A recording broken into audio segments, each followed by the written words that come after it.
dwarf that needs to be named, so if anybody wants to pop in, might be able to get it. Absolute Realm of the Absolute Realm. Longdeath Millennium.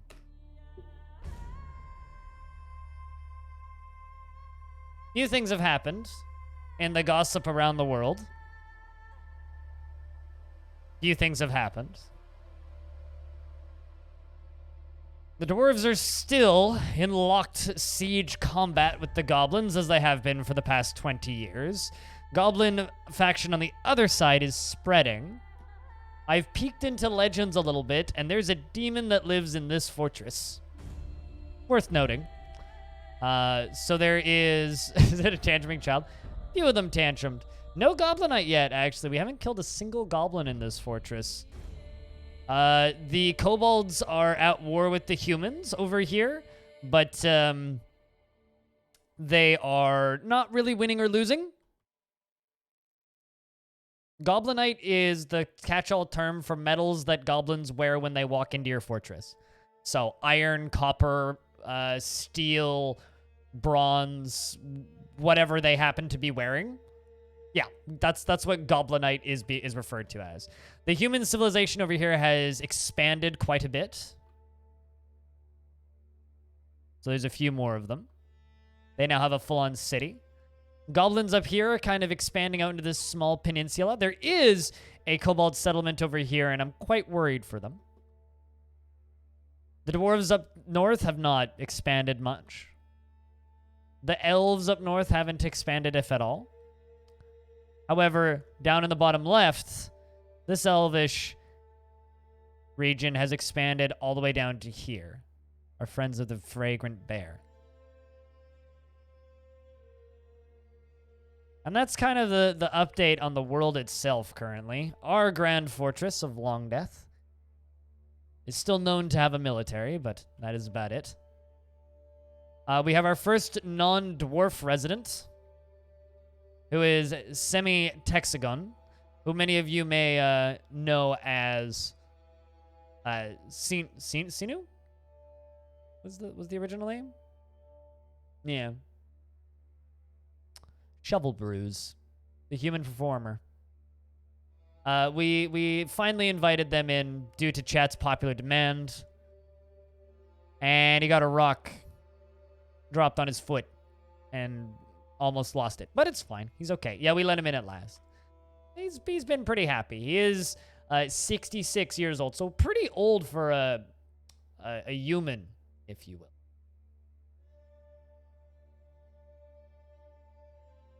Pretty old for a human.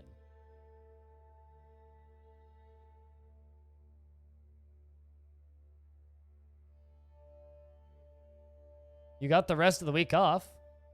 What'd you do? Are you in trouble? Or is it just a slow week at the work?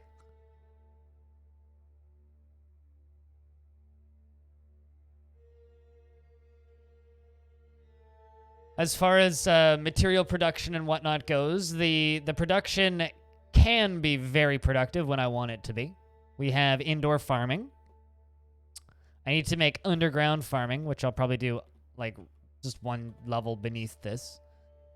That's our barracks right here for our soldiers. Our well.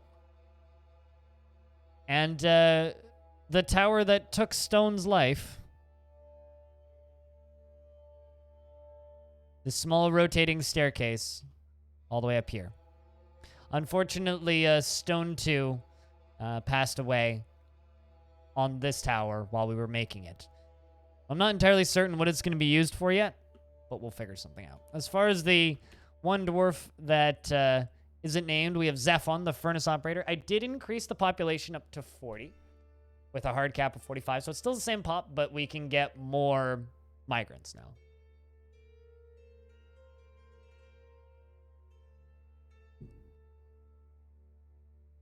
They didn't have much work again today? Oh, really? Okay. Oh, I see what you mean by the rest of the week off. Okay. So you get today and tomorrow off then. I mean, fair.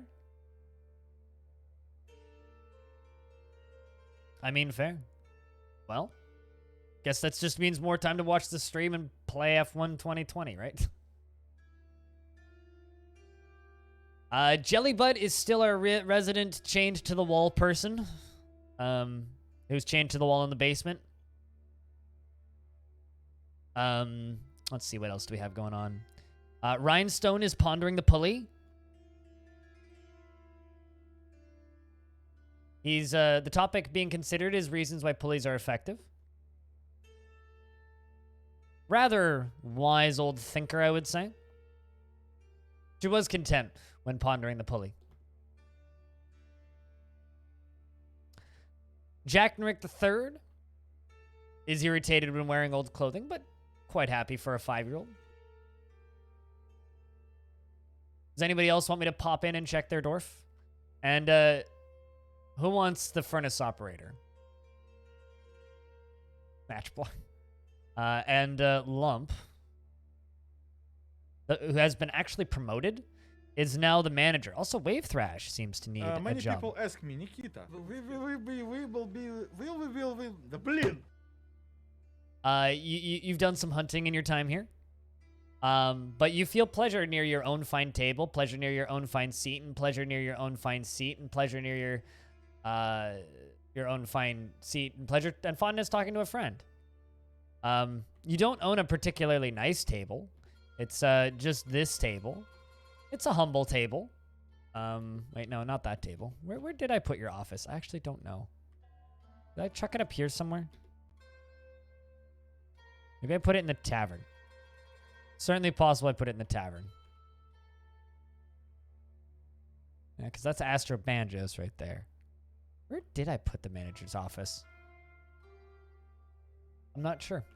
But regardless, you've been upgraded to our manager because our previous manager went kind of nuts.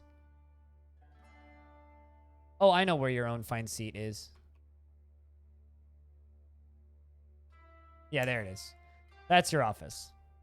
So, I do need to give you your own office. I'm kind of tired of the manager, like, just using a random chair in the middle of nowhere.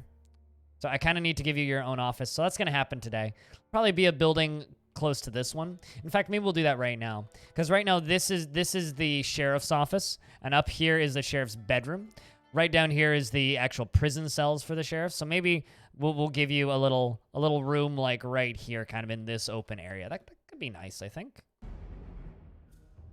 Maybe even give you your own bedroom under there for the manager. How's it going? It's going pretty good. And Aegis, what's up? How's yours doing?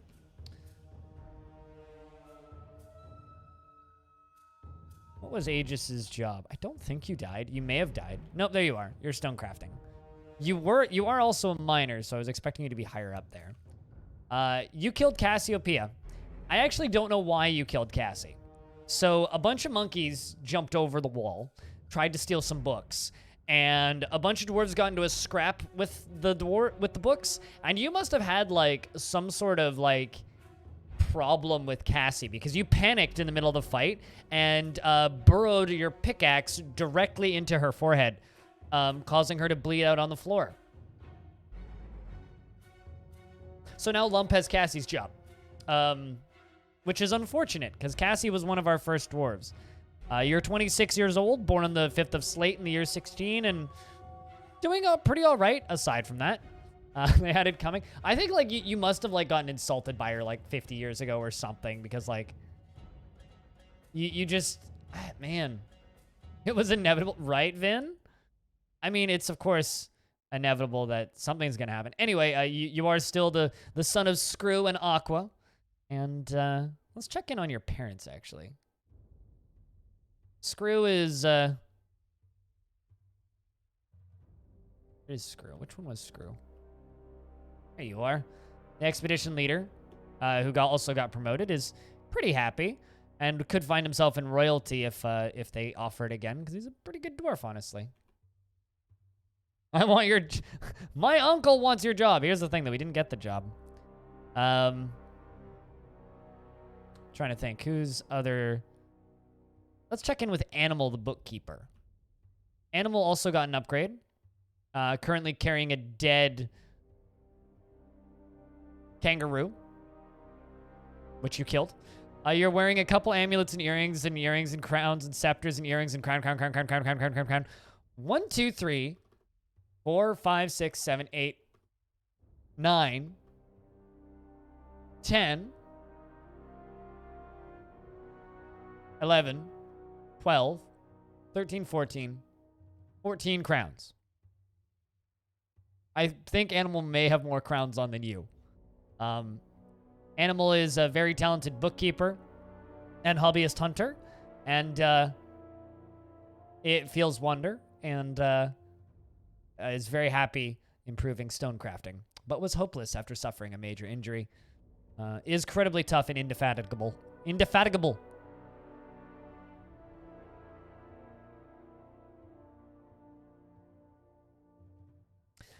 There's a few of those. There's also a mod to just play Stalker in VR.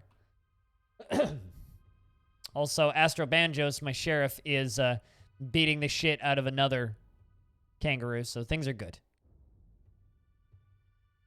Another thing that we are doing is I captured 2 Grey Langer monkeys, and I chained them up and waited until they made 2 babies, boy and a girl. And so those are semi-wild, and we've chained them up now, and now we're waiting for them to grow up so that they can make more babies, and hopefully we can have tame Grey Langer monkeys running around. Now, because they're monkeys, you know, obviously monkeys like things to climb on and trees, so we thought that we would be very, very kind to these monkeys and give them some sculptures. Now, we figured that because making things out of wood for a dwarf is a little weird, and dwarves shouldn't do that, unless it's like paving roads, that's fine. But we made them these 4 exceptional iron statues of avocado trees, and obviously, as they should be, it's an image of avocado trees and a blazing sun, and the avocado trees are burning. And the image was commissioned by us for our monkeys. So hopefully they appreciate these good trees as they should be in their proper state on fire, so that, you know, they don't burn too much. Also, Ryan, you and your squad of writers are responsible for writing 234 books, although it's actually more like 70, and then the rest are all just copies, but still respectable. All right, the moment of truth, chat. Sam Taxagon, Shovel Bruise, wishes to join the eternal adventure of time as a citizen of Longdeath.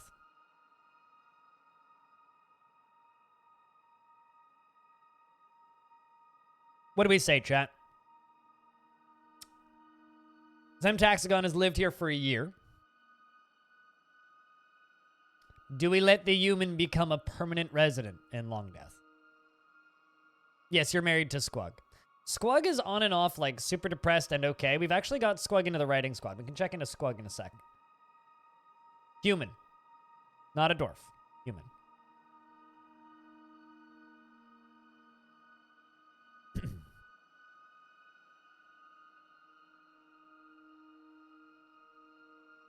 Humans are chill.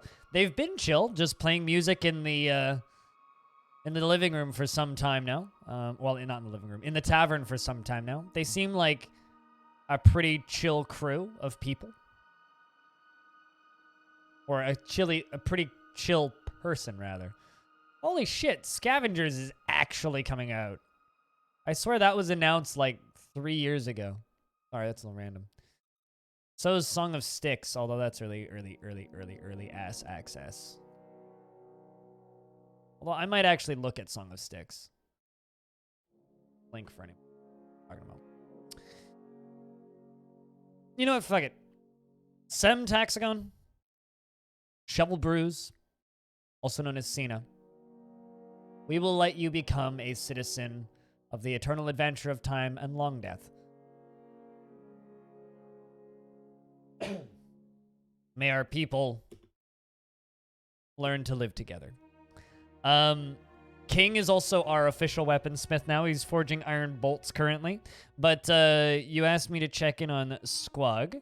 Squug is, like, kind of impressive to me because Squug has been in a terrible mood for a very long time, but never tantrumed. And is still in a horrible mood. But he's fine. He's got no mental problems. He was haggard due to the tremendous stresses placed on him. And he's completely recovered. The only thing he's actually been happy about in the last year is he was satisfied when he taught some stone crafting and he felt fondness after remembering making a friend. But aside from that, he's mildly interested near some fine doors, and felt fondness near a fine friend. But he's completely indifferent after sleeping in a bedroom like a personal palace, and has been pessimistic on discussing the pulley. And frustrated upon seeing IR's stupid dead body.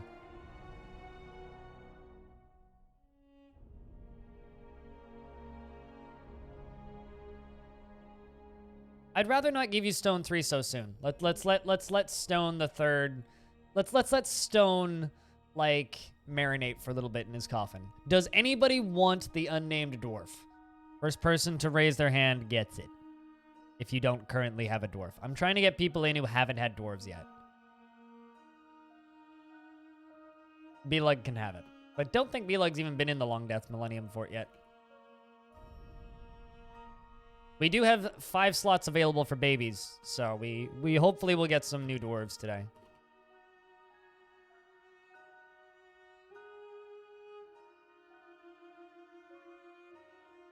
Well, you need to change Squug's opinion. You worship Ashen, the god associated with Earth. You just want a tantruming child. Keep an eye out for when a baby spawns. I mean, is born. So you have a great bedroom, B-Lug.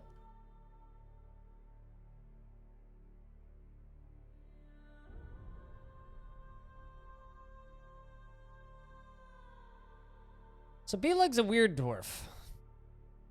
Doesn't feel anything at work, doesn't feel anything due to inebriation, and was interested near a fine seat. Annoyed in the rain, interested near a fine door, didn't feel anything after sleeping in a bedroom like a personal palace, and felt wonder after learning about growing. I think I might need to make you... He felt wonder after learning a record of animal diets, and interested after remembering study, and bitter after getting into an argument. Very emotionless dwarf.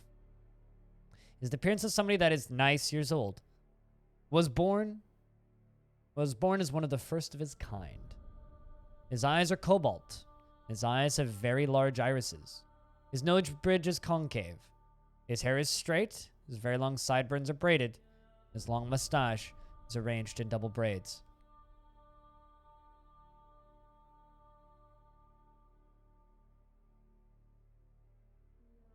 He personally values good craftsdwarfship.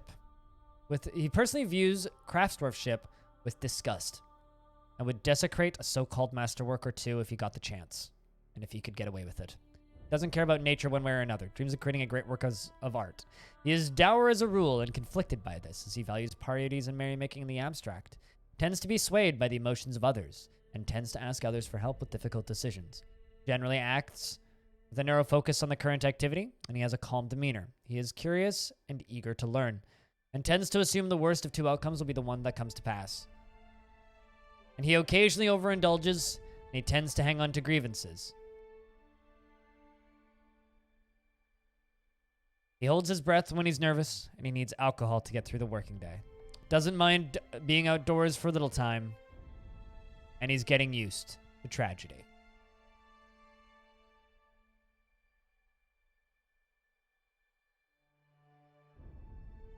You know, currently you are a furnace operator, but I think you need to join the simple library.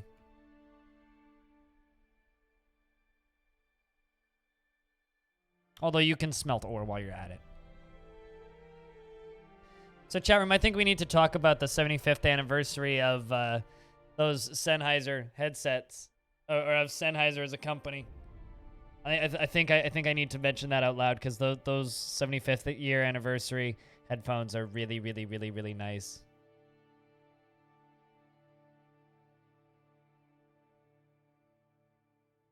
Yeah, it really is, isn't it? You can just chuck them in the furnace, Harold. Randomly books catch fire, and we're like, what the fuck happened? But yeah, currently, we're forging iron spears and 300 menacing iron spikes. We're going to go for an old school defensive system.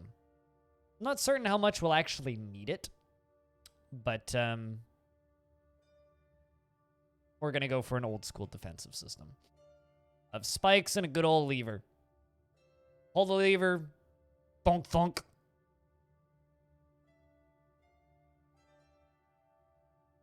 There's only menacing iron spikes. I mean, something can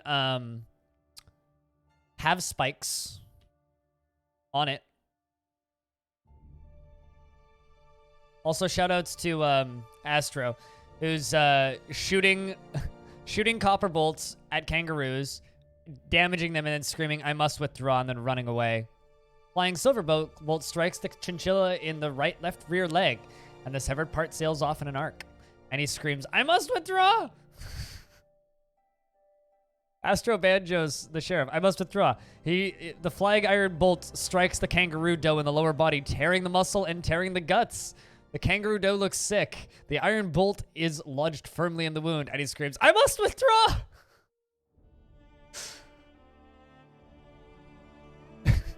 Just running around injuring all of the local wildlife. But,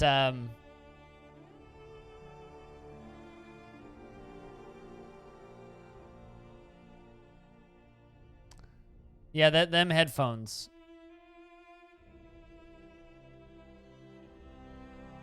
You know, I'm not...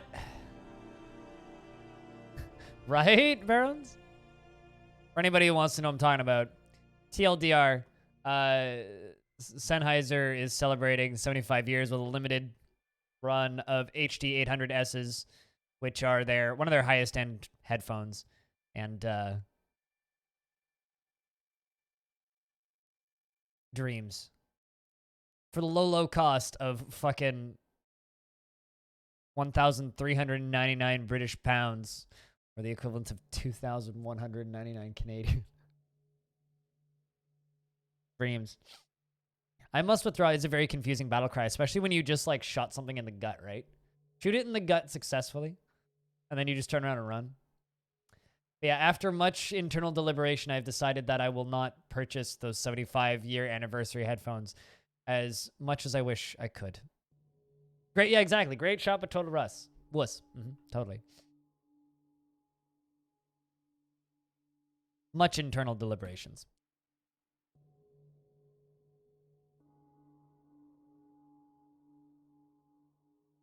So I'm trying to decide how I should build this defensive tunnel. I could put it on this upper layer, which I think could be kind of neat, kind of coming out of the old fortress. And then, like, through this muddy hill, and we could, like, bring blocks up and pave it. Maybe, like, make it go down to here or something. And have, like, the spike tunnel kind of running in that way. We could do that. Or we could do something else similar-ish to that. Starting, like, on a lower level, like, down here, and then have it wrapping up. Do, like, some sort of circular ramps. Yeah, it's definitely some sort of weird psychedelic. And force them into it. So I kind of have this idea, right? Because the old fortress now is just this defunct well, a stockpile that's slowly getting moved underground or down below, a small farm, and then a bunch of caged animals, which we should probably crush, be honest with you. Most of them are just empty. But there's like buzzards and kangaroos, and occasionally I tame them all and eat them.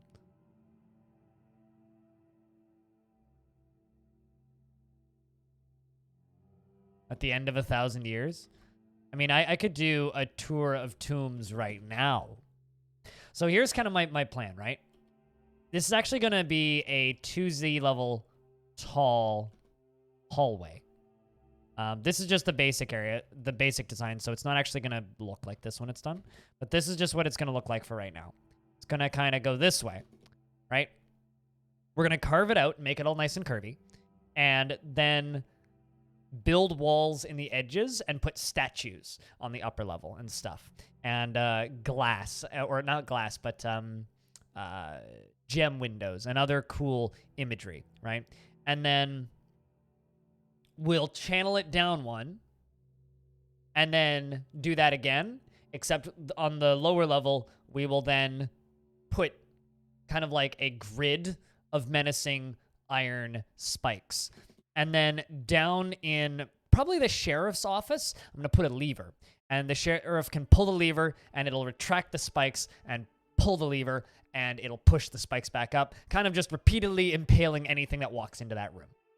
And that's going to be our defensive structure for when things do attack us. I'm not super anticipating things to attack us, but I mean, we've been sieged already. So best be prepared, right? And the reason I want to do it with a lever rather than pressure plates, because I could do it with pressure plates, I think that levers are a little bit more dramatic, you know? Like, there's something kind of fun about a lever going clunk, clunk, clunk. You know? Just shing. Impaling everything that happens to be unlucky enough to be in the tunnel at the time. I really like that image. So that's kind of the plan.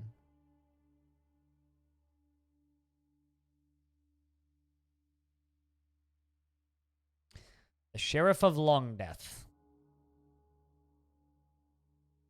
who currently is Astro Banjos. Loves his job. Very hard to get there. Parents would be proud. All right.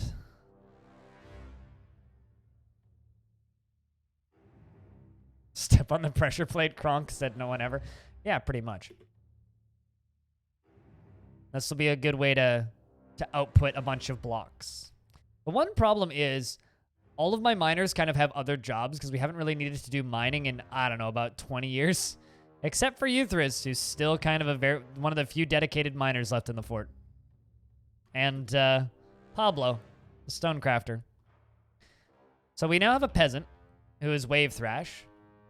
Wave Thrash has grown up enough, and I'm actually going to give Wave Thrash the job of assisting, because I think that mining is good for a young dwarf. It really teaches them a few things. 13 years old now, born in the year on the first of Fellsight in the year 29. They grow up so goddamn fast, let me tell you. Before half of them get impaled. Oh, absolutely. Oh, absolutely.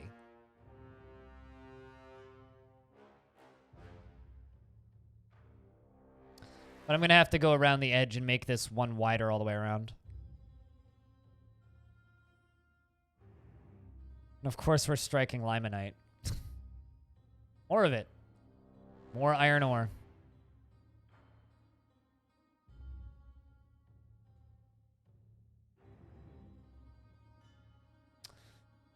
But yeah, no. Chat, in my opinion, like, everybody has, like, their measure of success, right? Everybody has their that moment when they go, man, I've made it in X thing. When I can afford a pair of Sennheiser 800Ss, HD 800s,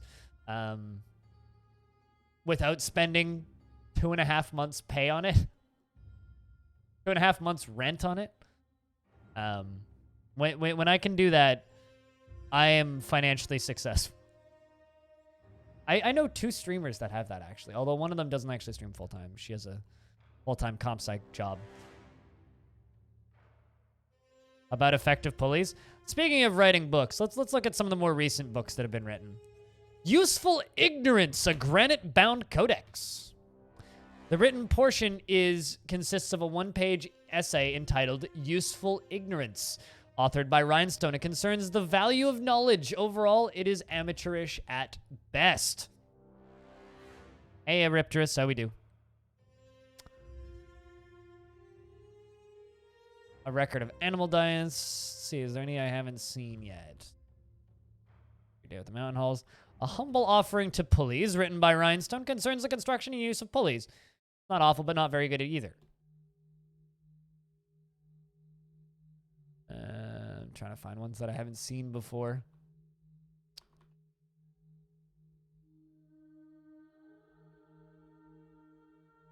Yeah, those are the ones I haven't seen before. The rest are all copies.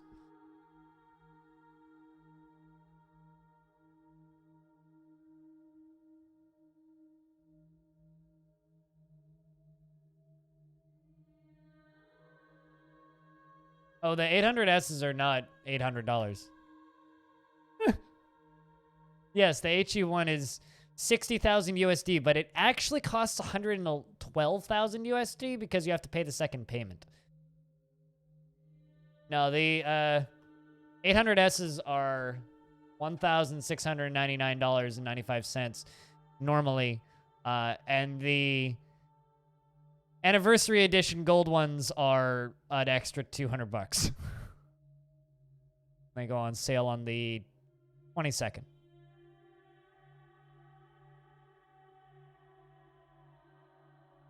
Those are my dream headphones. These headphones are a measly $650. But you know, I've had these things for like 10 years now. And they're still going strong. No intention to stop using them anytime soon. Might need to replace the head strap soon. That just crawled in through your window? Hope you know that visitor. That seems like an oddly calm thing to say, so I would assume that animal would know that visitor. Just an assumption, but...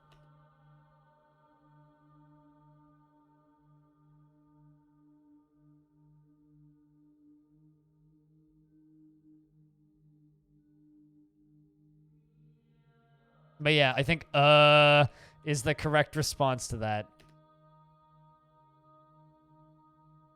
Maybe this is how people hang out with each other in quarantine.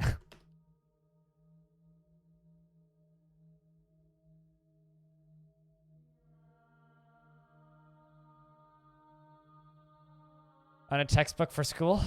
Were you able to resell the textbook at least? Don't they have like some sort of program where you can sell those back? Although, that being said, that shit's fucked. I hate that so much. The cost of textbooks makes me angry. Almost as angry as, like, the cost of healthcare in the US. Like, that and then textbooks are, like, the two things that piss me off more than anything.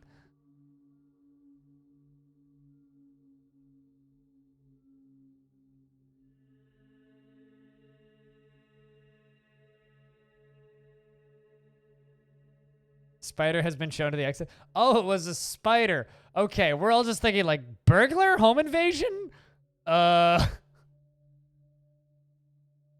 Okay, that's much less concerning. You had us all worried there for a moment, Animal.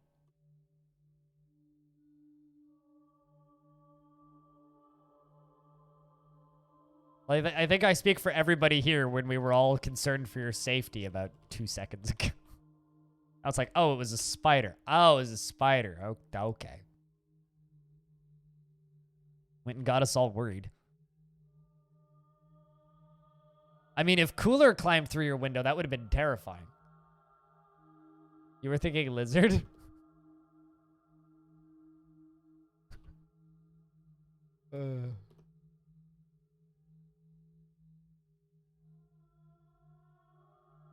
I like how that's just like Cooler's emote. It's such an outrageously dumb emote.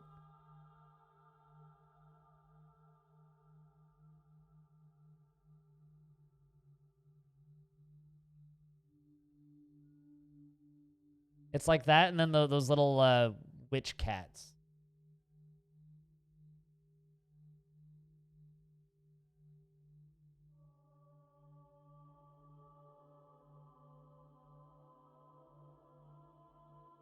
I mean, it's just this. No, not that. What's the Doge emote? Is it Wowie? No, it's not Wowie. I can't remember which Better Twitch TV emote it is, but it is. It's just a Doge emote that I've seen for ages. Yeah, those little witch faces.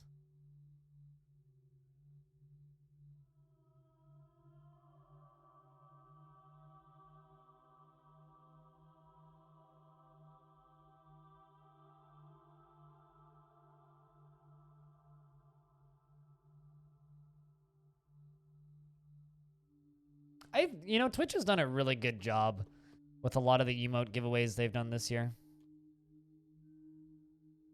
On top of all the stuff they've done so wrong, it's like...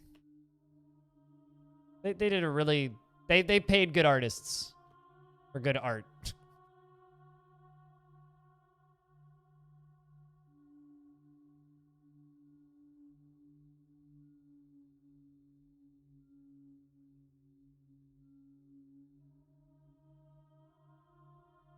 Oh, so yeah, Cooler got it. Concern Doge. Yeah, that's it. It's literally just Concern Doge, but with... That's also Rudolph for some reason. It sounds like a joke. It's like, it's Rudolph, but it's Concern Doge.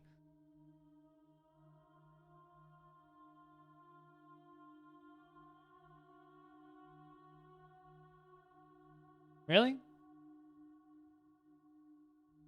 I was gonna say, yeah, the bee emotes are great. None of them are even relevant to me, and they're great.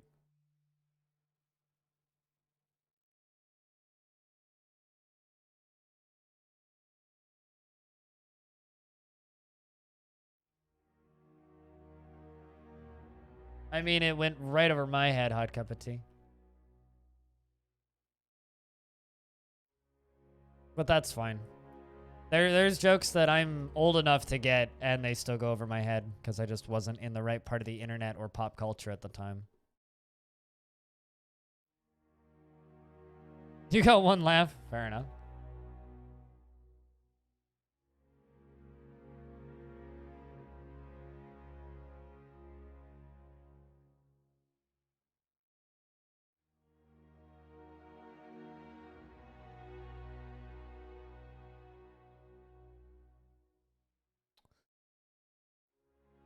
And here come more. And the era of Mudstone begins once again, albeit temporarily.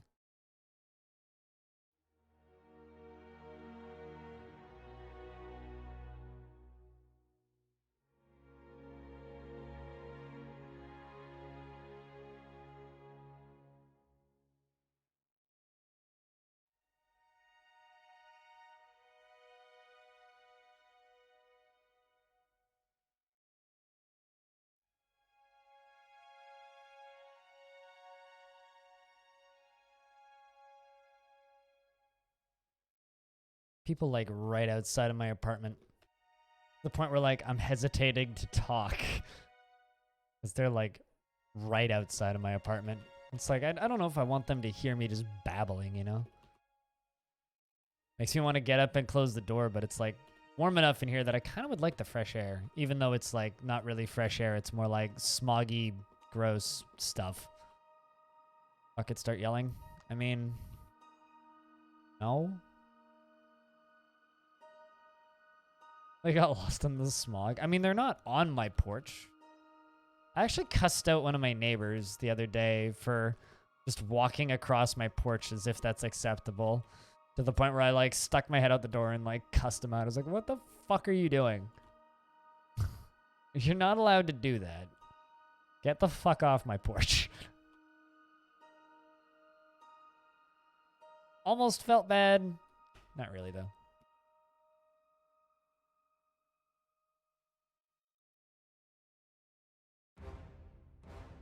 From recording and streaming? I mean,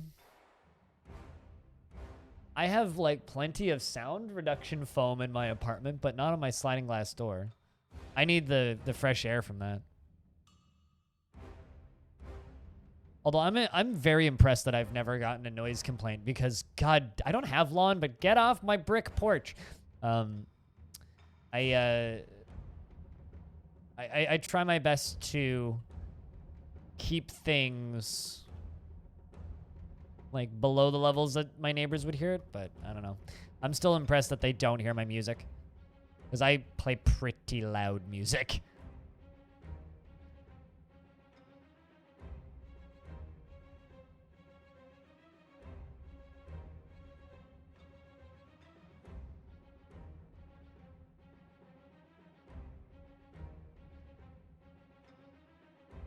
We're also working on that outside area.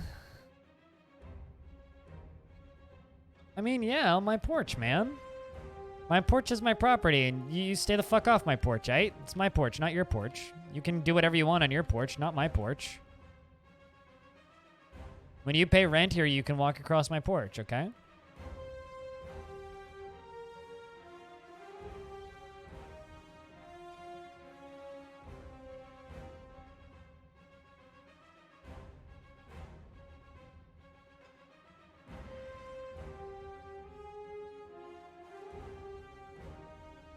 It's possible they like my music. I mean, they've got to like something that I play.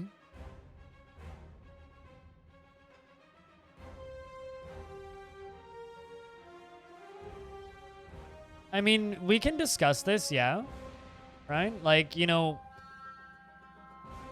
it's everything is like equal give and take, right? You know, like if we can come up with an agreement that is fair for both parties based on the portion of my rent that you're paying and the you know, frequency at which you can walk across my porch. Like we have to discuss all of the variables here, but yeah, I could see us coming to an agreement on you walking across my porch occasionally. Yeah. I mean, it's just like somebody is renting my storage unit underneath my apartment. And this is where I start to worry about the large clothing. Can you actually...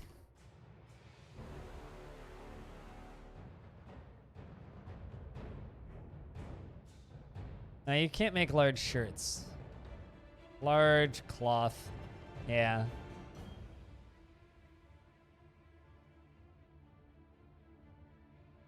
Always a little bit frustrating. Kind of wish that we could make large clothing for humans. Oh well.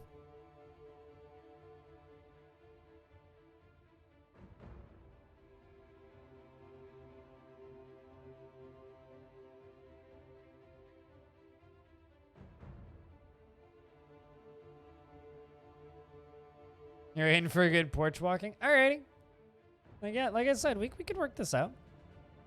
Here's the thing. If I actually knew that neighbor, I wouldn't care so much. But it's the fact that I've literally never met that neighbor before that really bothered me. And she just kind of like waved at me like, hi. I'm like...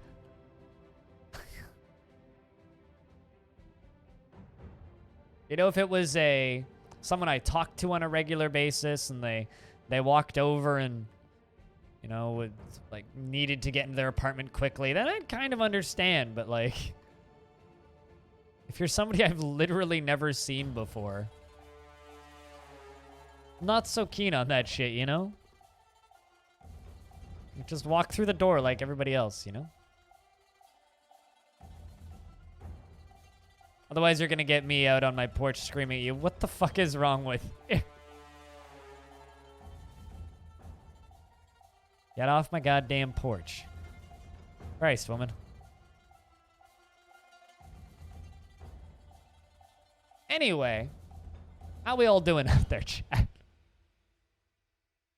You know, one of your favorite races this weekend? Aren't they all the same, though? Because all NASCAR races are just circles. Well, ovals.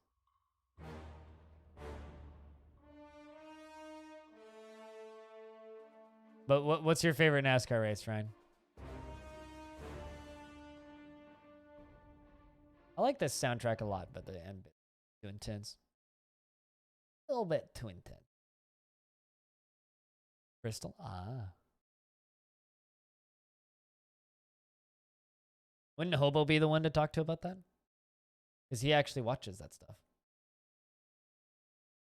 Although Hobo picked a good time to actually start showing up for F1 races, because the past two races were exciting.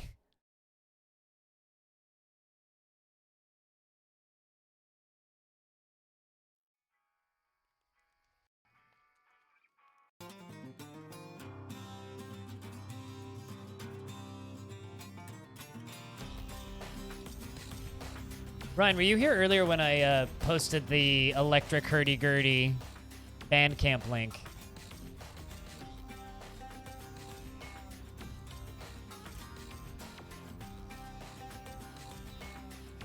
Because this is some of the most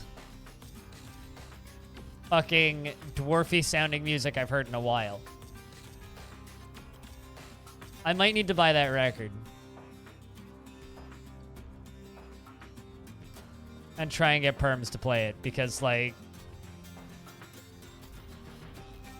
It's incredibly dwarfy sounding. I did not know that you fucking love the hurdy-gurdy. Anyway, that's a good goddamn album.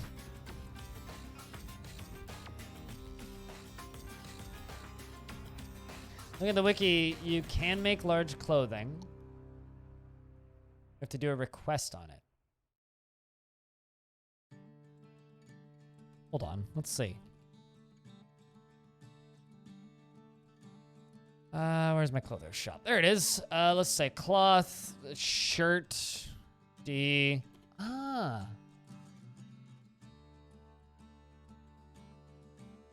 It's not the menu I was expecting. I can make clothing for elephant sealmen. I love that it's in alphabetical order. So all the way down to H.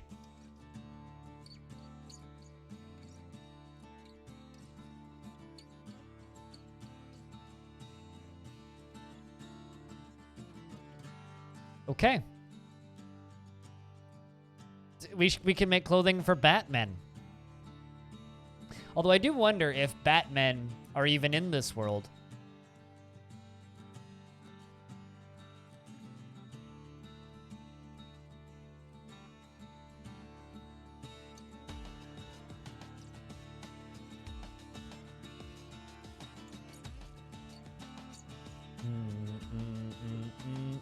Oh, you can filter.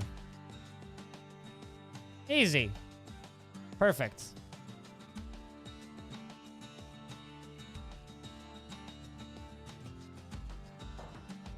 Sweet. Yes, Batmen. Not to be confused with the Batman. Batman.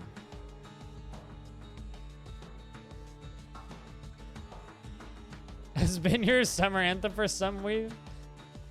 Like, you're super into Baroque instrument. It is a fucking weird instrument, but it's also a metal as fuck instrument.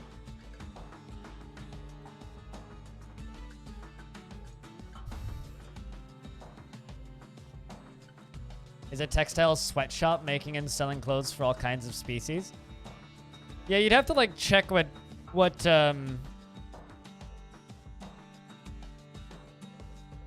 creatures you actually have in that world. Excuse me. What creatures you actually have in that world, though. Otherwise, it would be a little bit redundant, but... Isn't every Dwarven fortress kind of a sweatshop for something?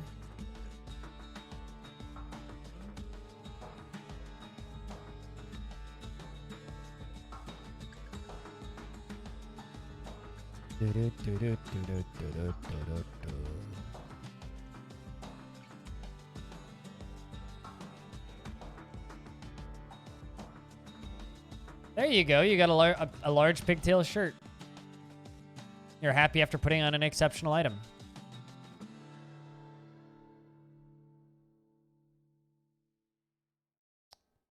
I don't know. I was looking into Baroque instruments after that Meph Instruments post, which I made a video of last night. Man, those pianos, I'm not a fan of. I don't know who here has seen that post or who here has seen my video that I posted, but not a fan of the keyboard instruments at all. They are way too modern looking.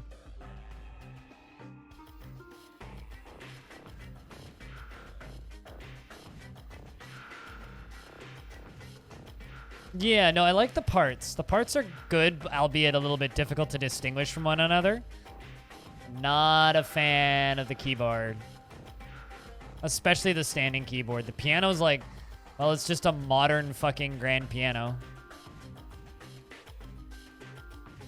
The lute looks great. Like, the handheld instruments look great.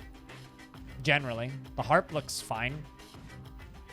But I'm not big on the keys. Yeah, the drum stands also look weird. Like, drums should just sit straight on the ground, not be like a modern drum kit.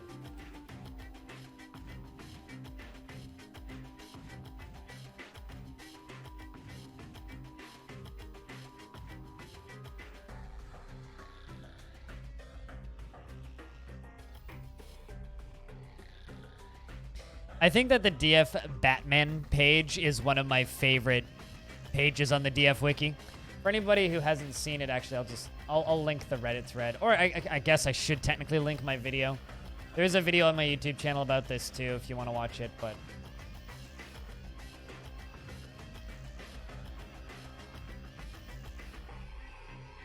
I can actually find it now. Delete the thread, did he? There it is. These are the instruments. So if you guys want to know what I'm talking about, that's what I'm talking about. There's also a video up on my YouTube channel.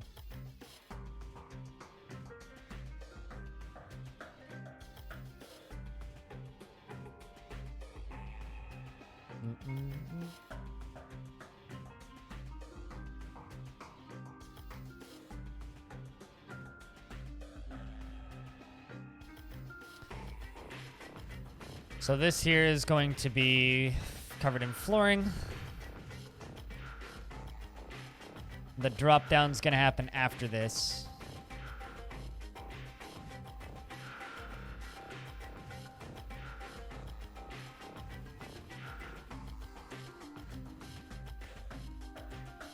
This is why every black metal band needs a dedicated hurdy-gurdy player. Oh, that's the wrong button.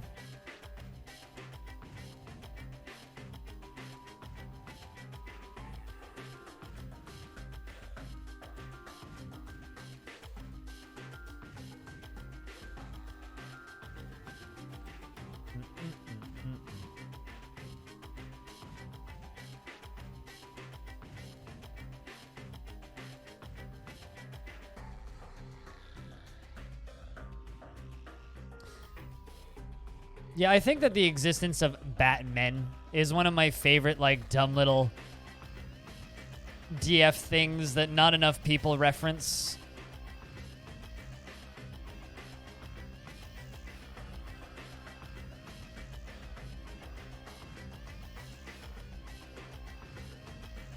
Get a laser cut hurdy-gurdy kit on Amazon? The hell does a laser cut hurdy-gurdy mean? What on earth is that?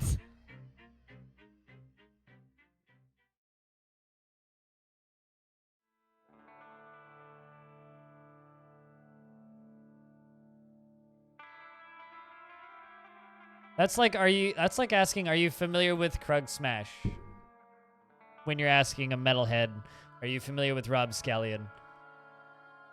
I actually don't like Rob Scallion. I don't find him particularly funny. He's really good at what he does. It's just not for me.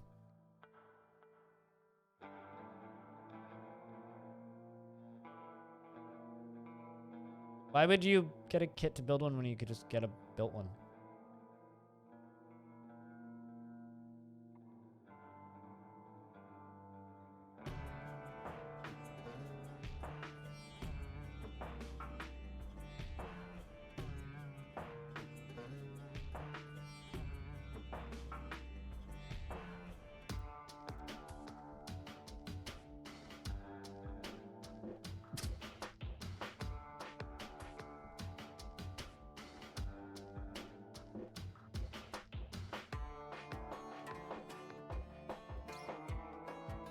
I've seen hurdy-gurdies for sale for not that much, but okay.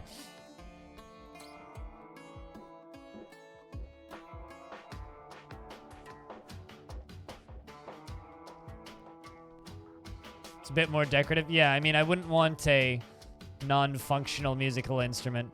Not that I have any interest in buying a hurdy-gurdy, to be clear. I mean, sure, but instruments are kind of like tattoos. Cheap instruments aren't good, and good instruments aren't cheap. But I don't know.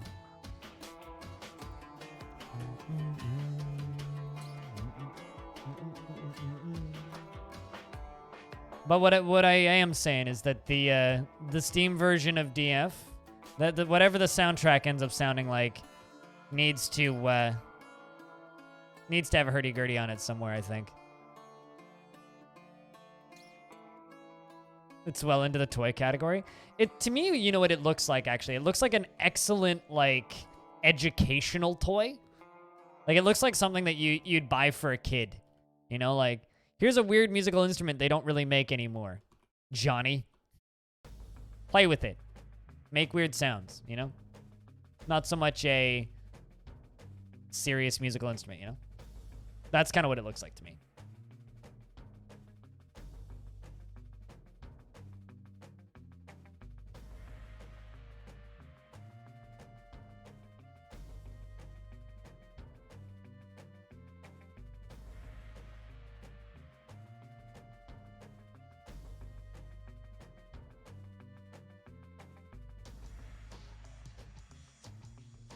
More fun than your standard laser cut dinosaur model, I think. Oh, no, totally. Totally. And more annoying than marble runs. I don't know. Potentially more annoying. I think less annoying than buying them a clarinet. Or, like, one of those... Like, in regards to noisemakers, I think a hurdy-gurdy is, like, a less annoying toy to give a child than... a penny whistle or many of the other, like, not real musical instruments. Sorry, as a cellist growing up, I have a vendetta against brass and woodwinds. Because brass and woodwinds are the scum of the earth when it comes to the orchestra. The worst fucking part. And the reason they're the worst fucking part is because they're right behind the cello section. They're loud as fuck, and I can't hear myself brain over top of them. And they're legendarily so fucking loud, they actually cause hearing problems in the strings. Fuck the brass. Just saying, like, brass needs to be stopped. Also, one of my best friends was a tuba player. So... growing up. She was cute. I got friend zoned. It was a sad story.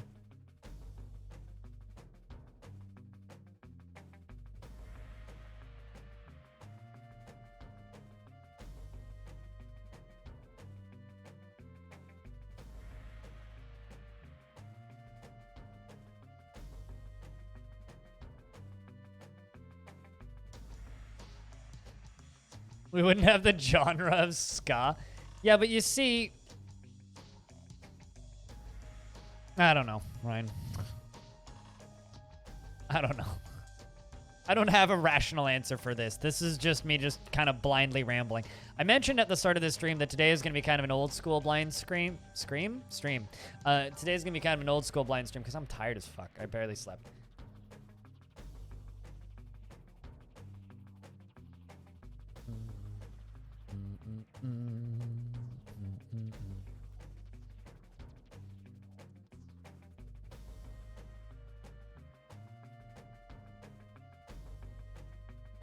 And that drowned out the 8 saxophones sitting in front of us. Yep, they do that.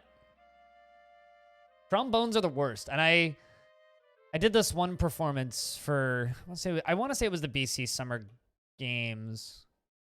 I think. Maybe it was the Canada Summer Games. Anyway, there was this trombone that was literally over my shoulder because the stage was so small. So I had this trombone sticking over my shoulder and like the spout of the trombone's like right there. And the guy's arms going past me. Fucking kill me. People say metal shows are loud. They've never sat next to a trombone player. How's things, Peter?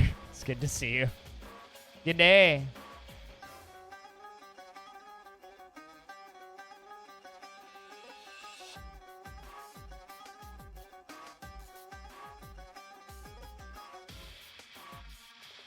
Yeah, you've never sat in front of William Reichard at a concert. Oh, would you look at that? Yes, Bastion.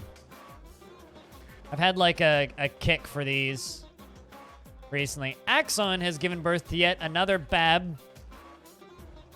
You're definitely the baby maker of the fort. 1, 2, 3, 4, 5, 6, 7, 8, 9, 10 children. 1, 2, 3. Are dead. This is pretty good.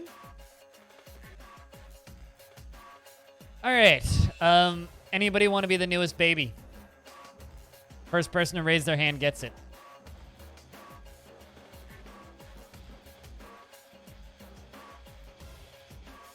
I feel like that was literally just posted, or somehow it's made video was literally just posted. No, that's bagpipes. How it's made for bagpipes, right?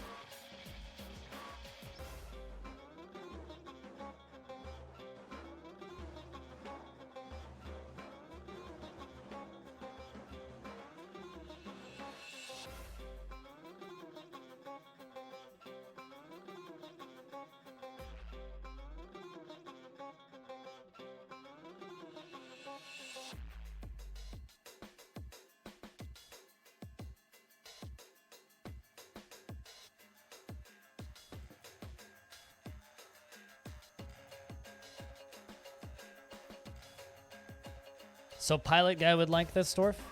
Arch, you up early or up late? You're up late, I swear to God. Come over there.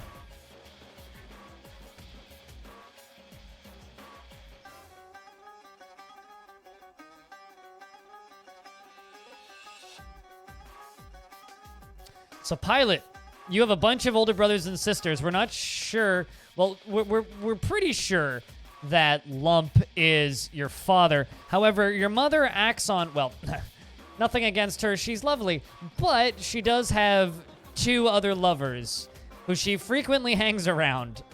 So we're pretty certain that Lump is your dad. Lump may or may not be your dad. So just, you're going back to sleep. Go back to bed. Dude, I slept like trash last night, so now today I feel how you normally feel with the amount of sleep you get. Not fun. I don't like it. Someone please save me from this nightmare that is my tragic life.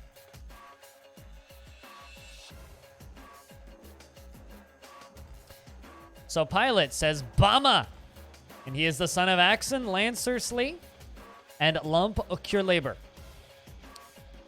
He was born today, which makes him very young indeed. His very large irised, narrow cobalt eyes are incredibly close set.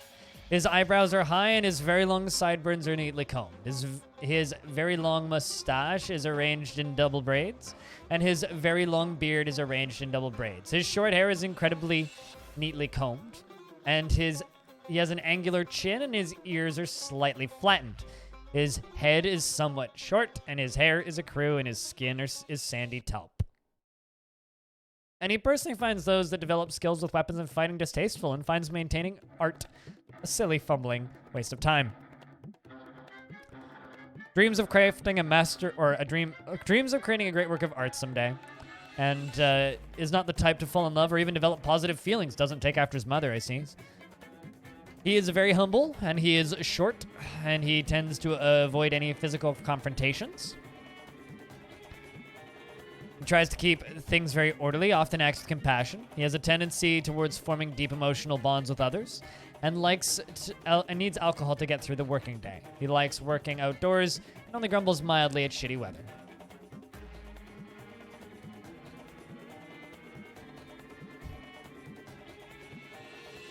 Hey, Dad, can I have some of your tickets? Hey, Jamie. Your dwarf is still alive and well. Probably happier than most. Yeah, you feel love after gaining a sibling who was just born. In Pilot, your younger brother.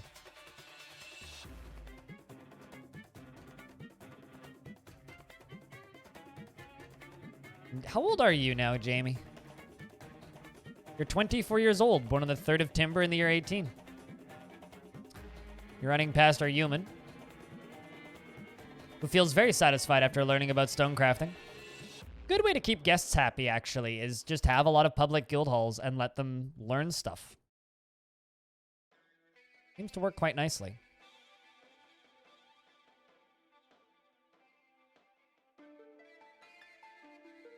What percent of the fort is actually just one family? Not that much. Maybe a third are all related. It's gonna be a lot of inbreeding, I fear. Yeah. Can you get a dwarf? There are no unnamed dwarves, unfortunately. You're gonna have to catch a baby when they get born. Also, hey, Gate Nerd. Yeah, this fort is all named up.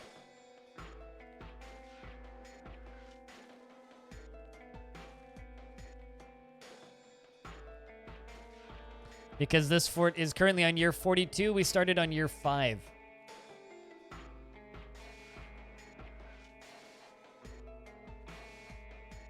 Yeah, I don't know what the rules for inbreeding are in Dwarf Fortress. I'll be honest, I never really looked into it. A little worried, but I'm sure it'll be fine. What could possibly go wrong, right?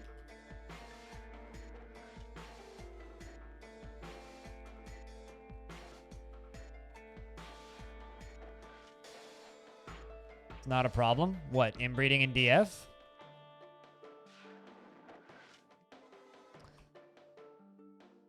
Is it Wednesday? Wednesday. Okay. This week feels weirdly long because I've had a lot of stuff going on behind the scenes with Twatch and other things.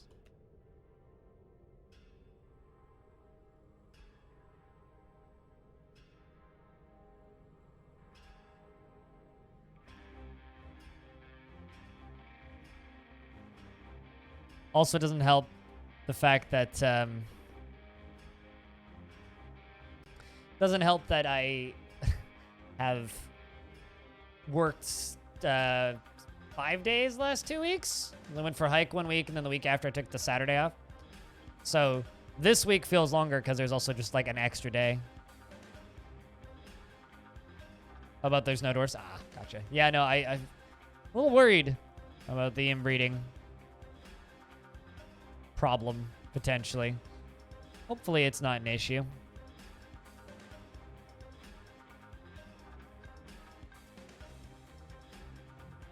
This is a pretty cool little murder pit.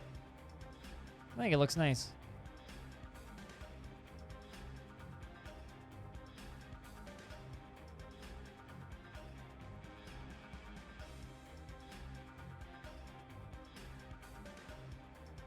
Hope you guys like the murder tunnel.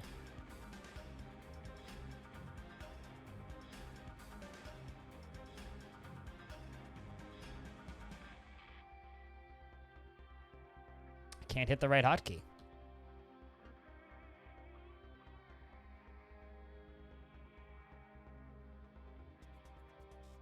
We're all a little inbred. I don't want to think about that.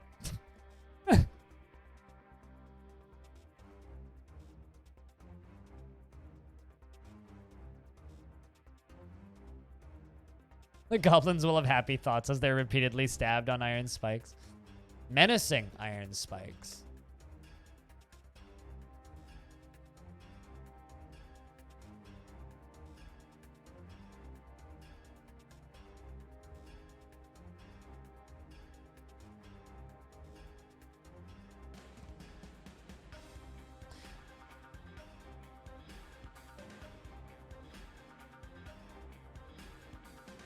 Nope, there haven't been no sieges. We've been sieged 3 times. They were all very short, though, and we didn't actually fight them.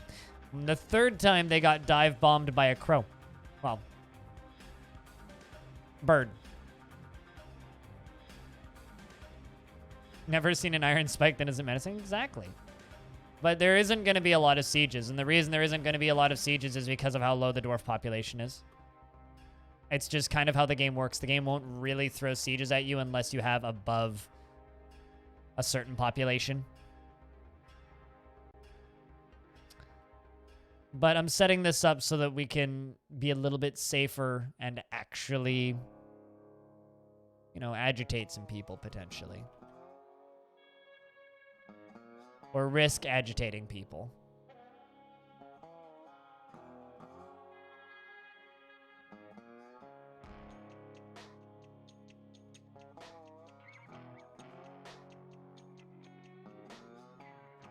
Besides, sieges are a very avoidable thing if you're smart in Dwarf Fortress. Which I'm being. Well, maybe not smart, but careful. And I unfortunately kind of have to be.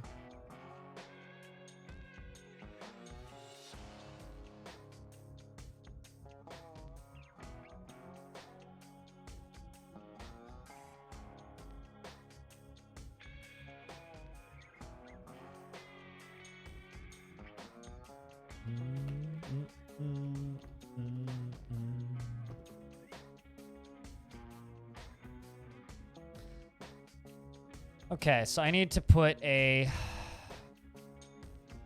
custom stockpile and allow that, and only scrap components.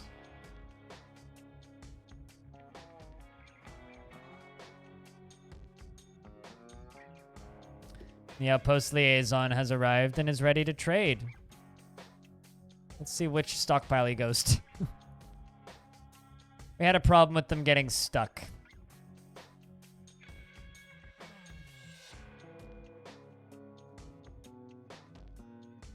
I do actually know some fourth cousins, but that's because on my dad's side, the family is weirdly well in contact.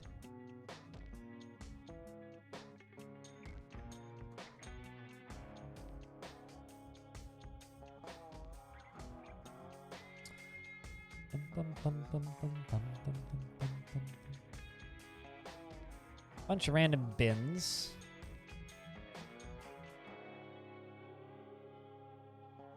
Let's try and get rid of some of this stuff that's right here.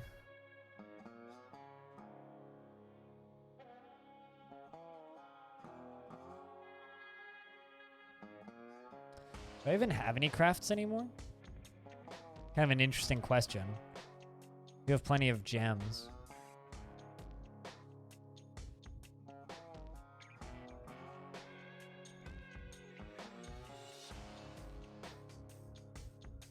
Apparently I've got quicklime and a gypsum gypsum plaster.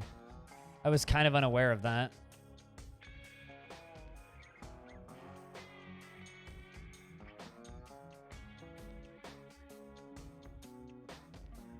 Yes. Pilot, yes. Like, the biggest threat in... Whoa, what?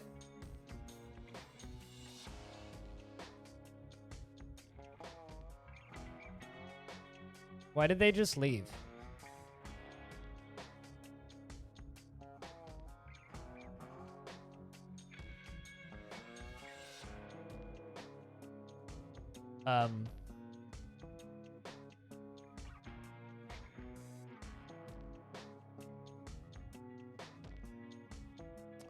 That's not good.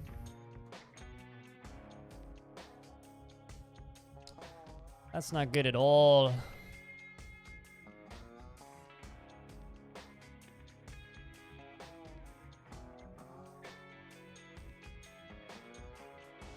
No, they didn't drop anything. They didn't even unpack. They just up and left.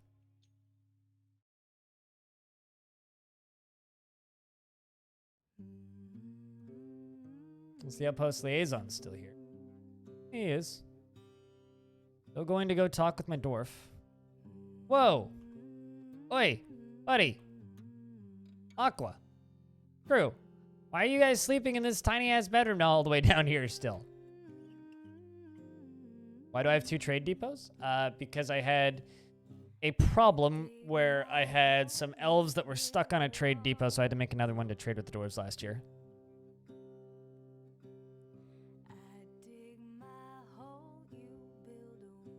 They're still letting us talk, so there's that. I'm your liaison from the mountain homes. Let's discuss your situation. Why did you leave? They must have been attacked by wildlife or something. Maybe a buzzard dive bombed them, but I didn't get a combat log. They just fucking left.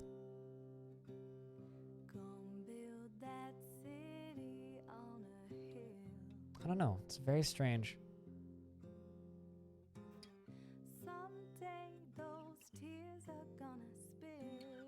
Only if I assign them for visitors to stay in those beds, but I have other beds for visitors. It doesn't matter what they want to offer me or what they want from me because, well, they won't trade with me. Look forward to our meeting next year as well. Please don't leave next time. No, this was all the free shit that we got from them last time. When they just up and left. I need to clean this area up.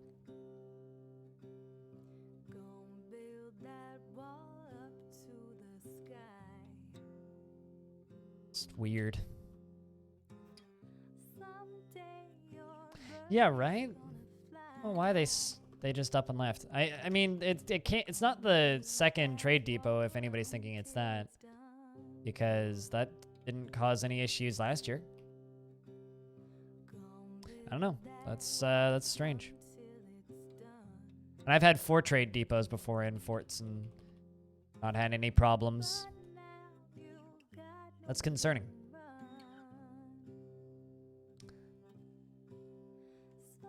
Next time, indeed. Yeah, next time. I mean, we didn't steal any of their stuff. The problem is, like, right, if they don't get enough value shipped back to the mountain home every year, they'll bring less stuff, so the next trade caravan's gonna be shitty. That's the only actual problem. Unless they think they got attacked, in which case maybe they'll commit war on me, and that would not be fun. 1,000 years of being, like, a bandit outpost? Oh, God.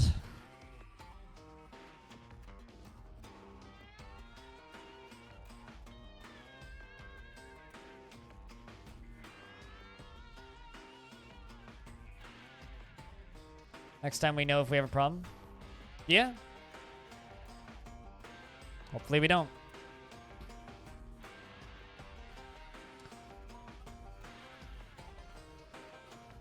I mean, admittedly, trading can be kind of annoying. Sui's still a little stressed out. You know, Sui. Give you furnace operating. Let's let you go and help us smelt all of that ore.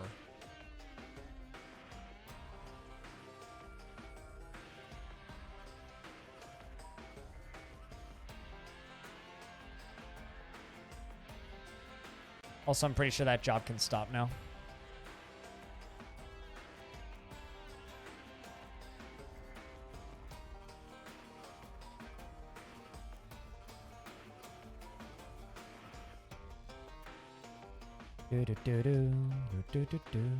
Yeah, part of the reason I've been listening to Bastion music a lot recently, also Pyre, is because they just announced repressings of the whole Supergiant Games lineup on vinyl, and I've been resisting buying it, so I'm just kind of quelling the urge to spend like $70 on records, because I kind of need to not spend money on records for a little bit. Is this the main entrance? For people who want to die, I was thinking about making another entrance for trading caravans and letting them be inside, because this is just a little bit fucking precarious.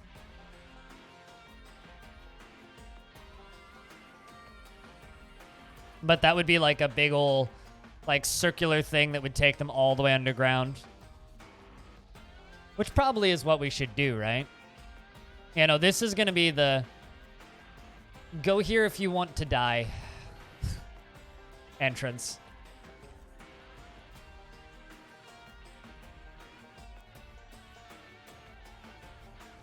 A trade tower? I'm not going to build... No. I'm not going to build a ramp all the way up to the tower. That would be ridiculous. That would be ridiculous. Maybe in 100 years I'll get bored to do that.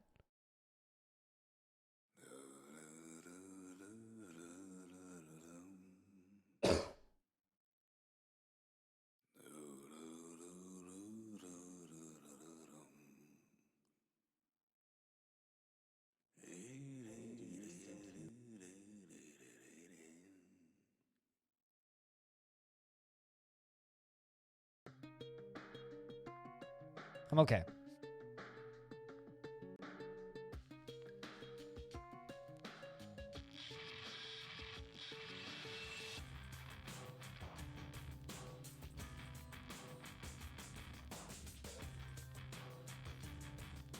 Is those boulders forbidden? No.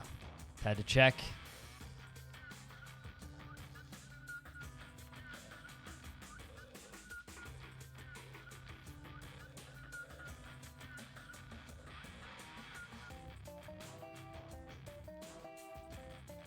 But yeah, no, I might need to make like a tunnel or something to bring them down to the lower levels to trade, because this is getting a little bit ridiculous.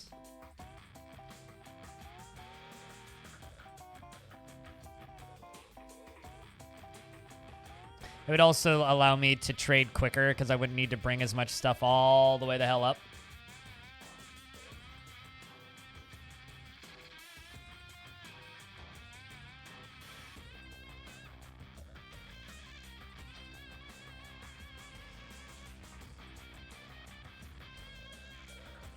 Well, it's all forbidden. Of course they are.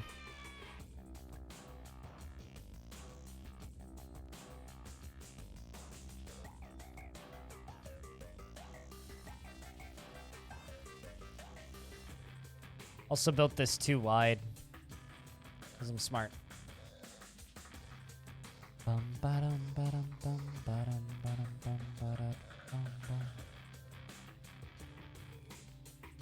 Kind of surprised I haven't started to run low on nice blocks yet. But I guess at the same time, I'm not.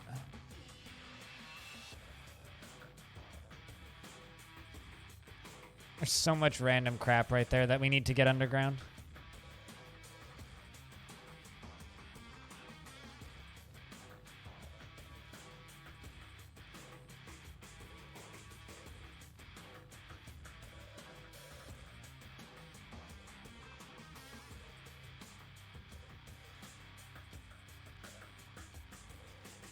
I just wish I'd slept properly this week, because goddamn, it's been tough sleeping correctly. I'm blaming kind of a combination of things.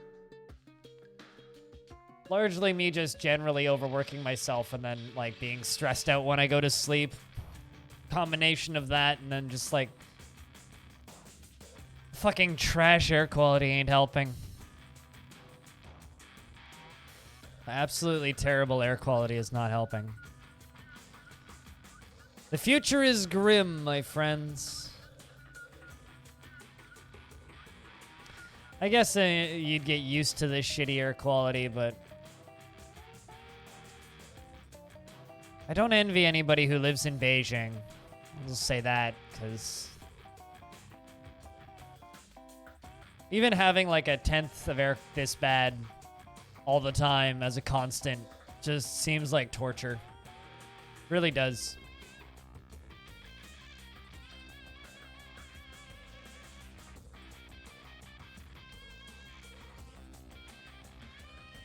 I mean, I broke down last night and turned my AC on and fell asleep pretty quickly after that because I'd been awake, just like staring at the fucking ceiling.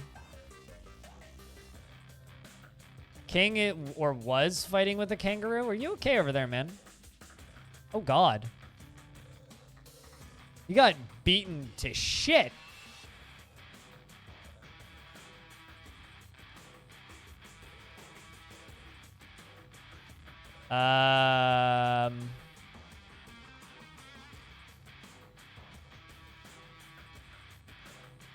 King, where are you? There you are. Oh, you're fine. His foot's broken, basically. You got the shit kicked out of you by a Roo. I think? No, a Wolverine. For some reason, you decided... Oh, a Wolverine attacked you, and then you fought back. And vomited a little bit. I mean, a lot. Lot.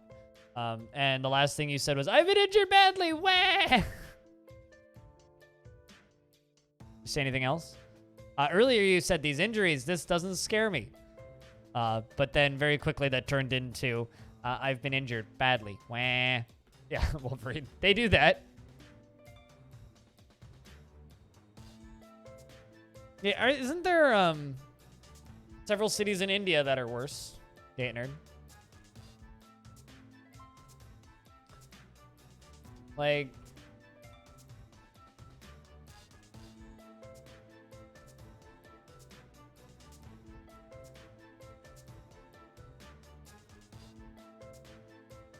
So Beijing is sitting at 52 right now. AQI. I'm at 160 where I am, and it's dropped by like 100.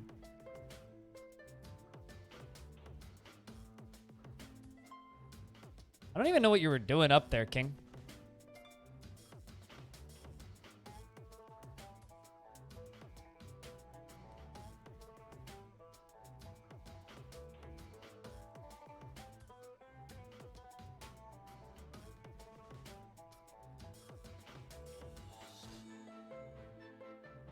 Threatens to take you to Delhi? Is Delhi that bad?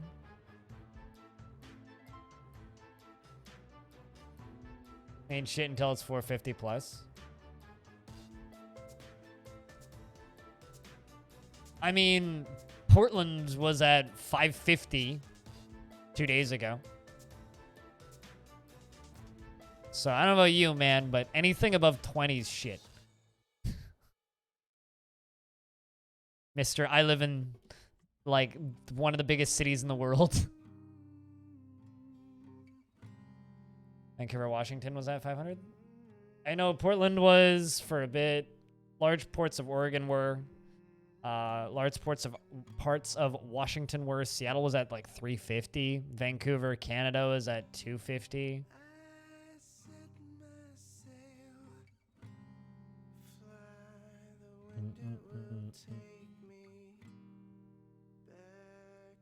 We're gonna be hauling that stuff for a while, I think. Oh my god! What happened to the pus? Where did my loving pile of dwarf pus go? When he wants to move it. We're at 380 for days.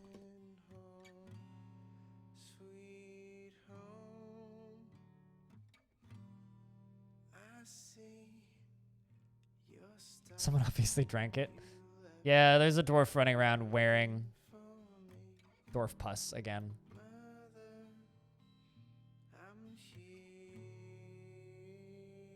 Like I was saying earlier in the stream, I saw the most apocalyptic thing I've ever seen in my life last night. I went for a short walk before I edited the video I put up last night, and while I was out on that walk around 8 o'clock at night, every night, a murder of crows flies over when they go to roost, and I literally watched one fall out of the sky. It's the most apocalyptic thing I think I've ever seen in my life. It's fucking terrifying.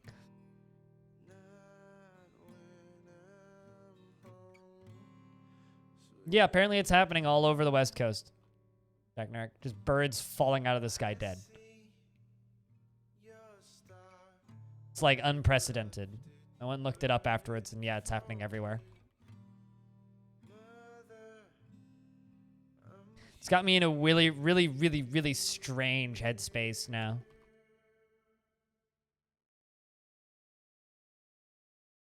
But it's set on a transformer. Okay, see that's like a dumb bird moment. I mean, if I sat on Bumblebee too, I'd be surprised if he'd lived.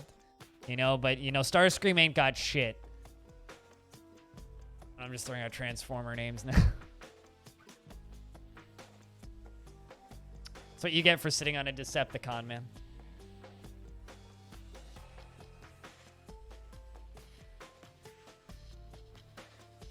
Through a giant cloud of smoke. Yep.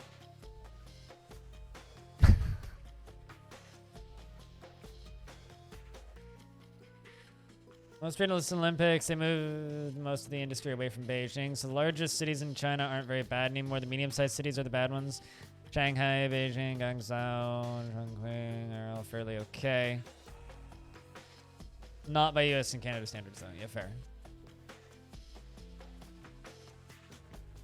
I mean, North American, like, air quality standards are some of the best air quality in the world. We are incredibly fortunate. We got out of heavy, dirty industry early. Admittedly, it fucked our large portions of our economy, but at least we can breathe.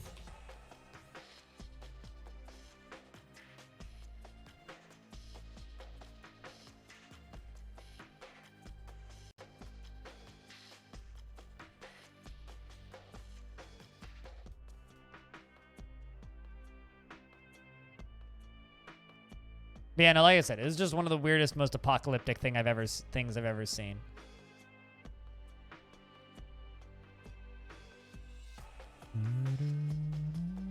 Let's see how B-Lug likes being a... I think we found a job for B-Lug that he likes. Nothing is more important that is worth telling a lie. Nothing is so important that it is worth telling a lie.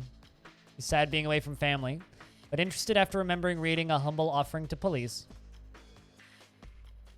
I can't wait until we discover pushies.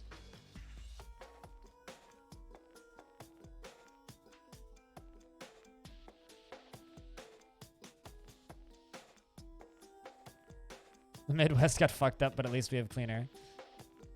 I mean, count your blessings. Not trying to be totally insensitive, just relatively insensitive.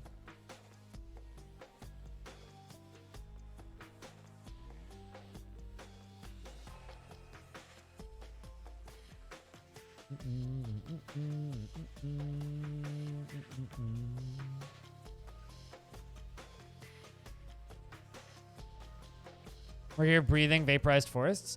I don't mind breathing vaporized forests. It's breathing melting tarmac that I don't like doing, right?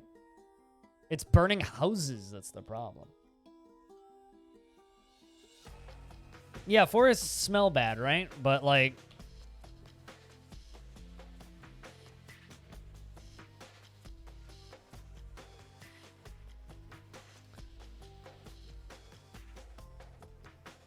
Dude, we could really use a hurricane over here. Put that fire out.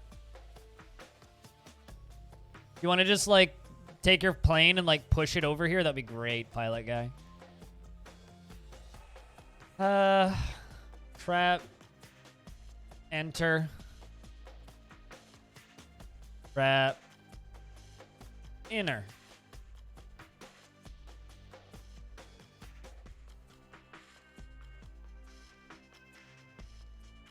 Paves the way to the lungs. You are right there. Cannot deny that.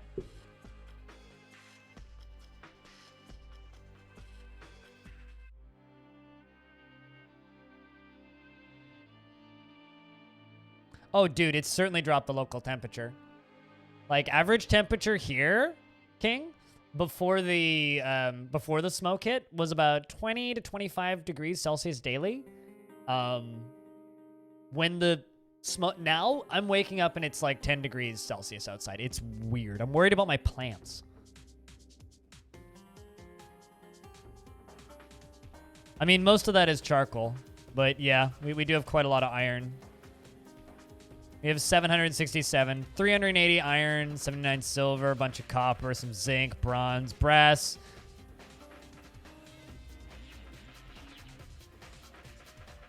But I need to hack down some trees to get more charcoal.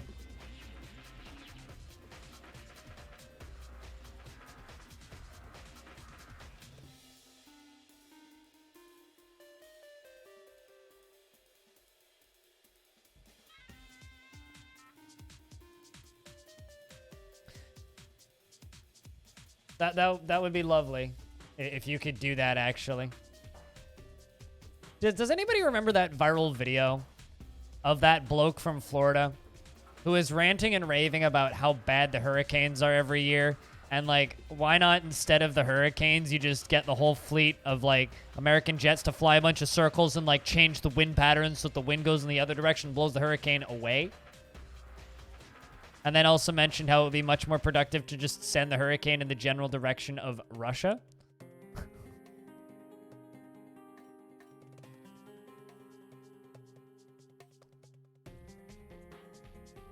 And recommended using hurricane warfare. Where I'm at? Cheers, Jamie? Not really. It's more just like an awful shade of brown. The sunlight coming into my apartment is kind of red, though. Right? Yeah, man. Weather warfare.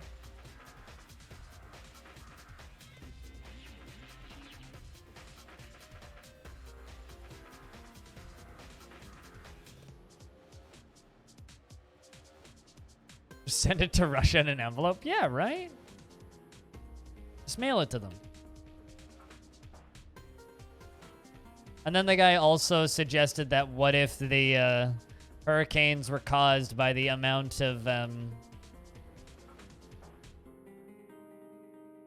tourists flying in from other countries. He was very concerned that the bad weather patterns were caused by airplanes.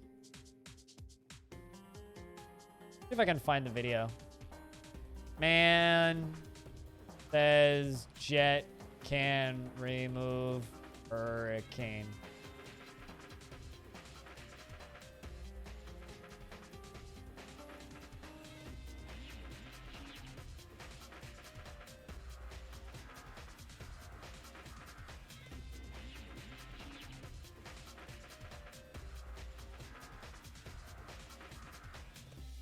Yeah, this bloke. There you go.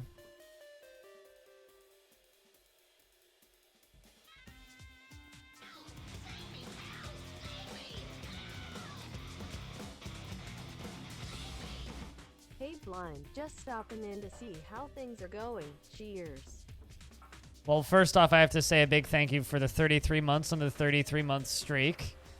Can I get a big round of beers in chat for Dabby Dooby Doo being around for too damn long, frankly.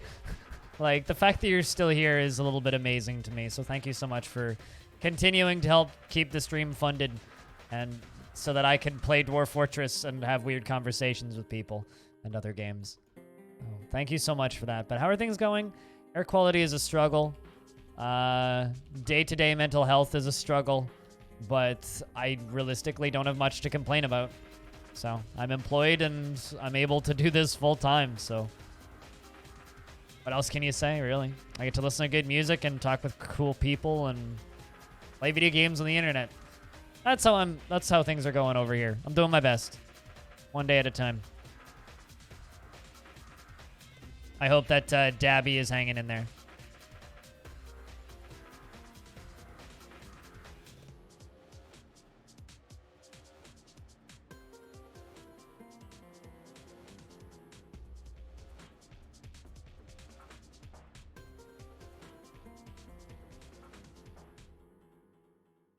Let's see if they placed those two levers. Yes, they did.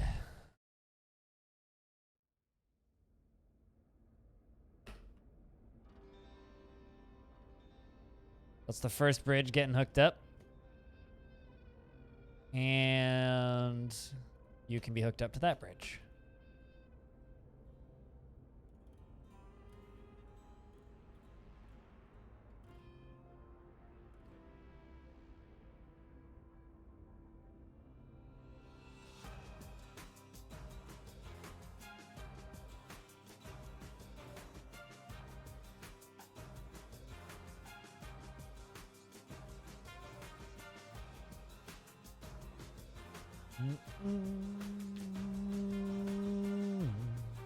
Actually, no, let's just do a check-in. How is everybody in chat doing?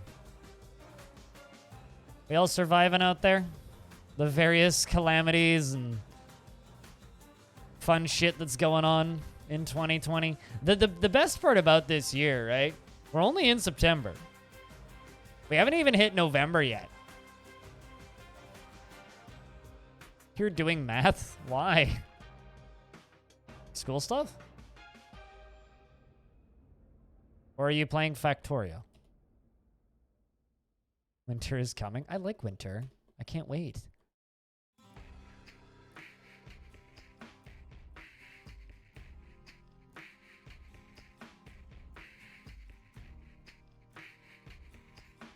School stuff? Boo. Hopefully it's easy math and not math.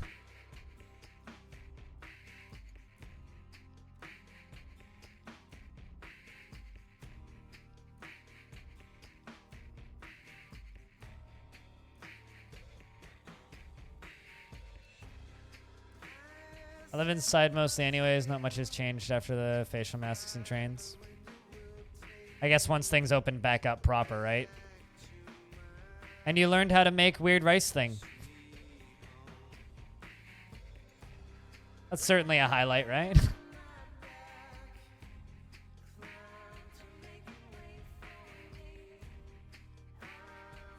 There's no letters? Oh, that's good. Math should just be numbers. The moment you add letters into math, it stops being math and starts being spelling, and that really sucks.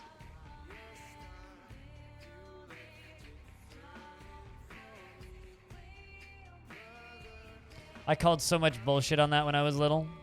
When they're just like, yeah, this is math, but you also have to look at letters. And I was like, what? The fuck?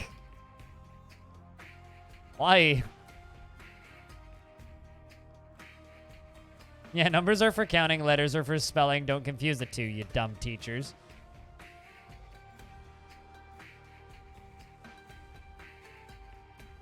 I mean, algae is in my fish tank, bruh. I ain't your algae, bruh.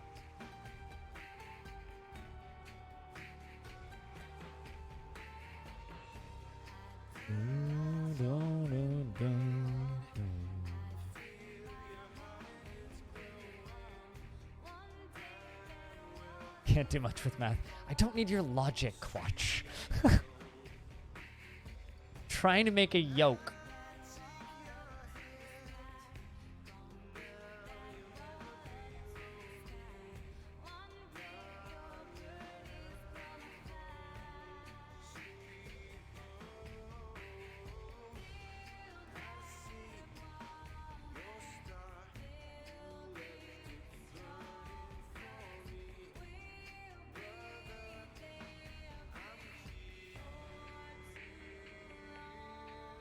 I just got one of those "we hear you" emails from Patreon because they've started charging tax on tiers that give physical items back. And I just got the "we hear you" email from them. But hell yeah, scary about these fires. Coworker in Portland, you really feel bad for him and everyone affected. Yeah, it sucks. I'm kind of worried about Sui. I hope she's aight. Because, like, I was watching Sui's stream the other night, and she was talking about how he's, like, having digestion problems due to the smoke. And unable to function properly. It's like, God. Fucking hang in there, guys.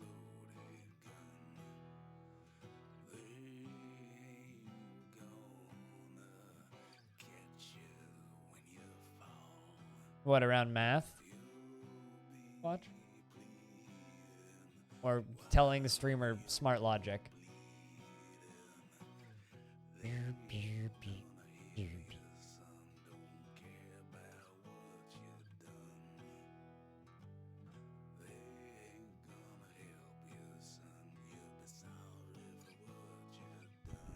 Such a good track.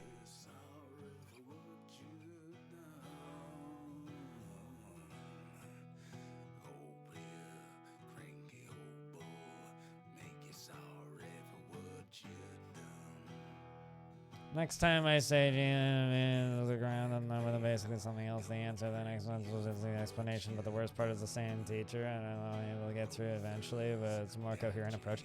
Yeah, I think math just requires explaining by somebody who's good at explaining. And if you happen to have a teacher who's bad at explaining, then it's like, what? And that was my experience with math. My mother was very good at explaining, except I was very, very, very, very, very, very, very bad at listening. YouTube helps a ton. I didn't have that benefit, really. I didn't believe it, actually. I feel like if I had to go redo high schooler... Whoa!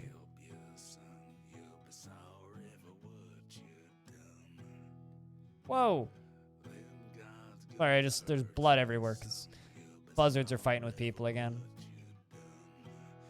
And this one's stealing food. Yeah, if I had to do high school again or go to uni, I would probably be watching a lot of YouTube videos.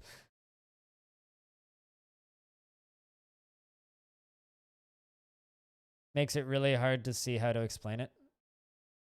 I think teaching math is a skill that is harder than knowing how to do math. And for every good math teacher, you have dozens of horrendously bad ones. So if you happen to be one of, like, the few people in the world that have good math teachers, then congratulations, you're fucking lucky. And a teacher is good or bad based on how you learn too. Some people learn better in different ways, right? I'm a very verbal learner. If somebody explains something to me once, I understand it forever. If I have to, like, if I don't get a good explanation the first time, I will never figure it out. Especially with math. History, I'm kind of the same way. Like, I'm really good at learning history in a group of people, but if I have to do it by myself, I'm real bad at it. Time to close your window. Well, maybe you should close your window.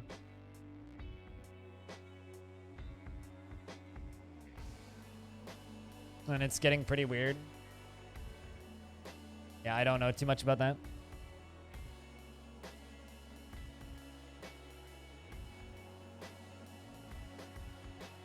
It's about 50-50 on teacher quality. Yeah. Like, there's a lot of subjects I think that, like, anybody can teach. You know? There's plenty of subjects that, like, the teacher doesn't need to be great. But math, especially advanced math, you need someone who's really good.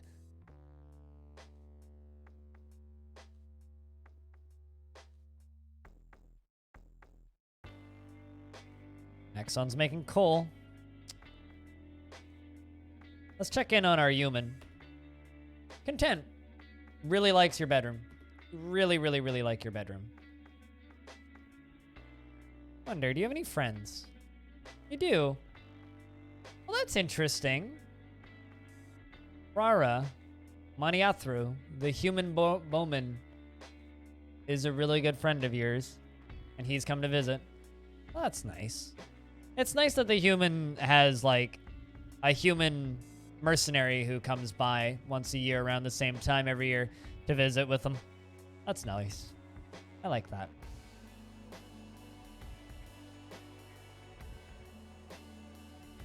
Why do they have to change math?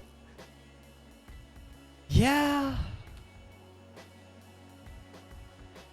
It's a very good quote.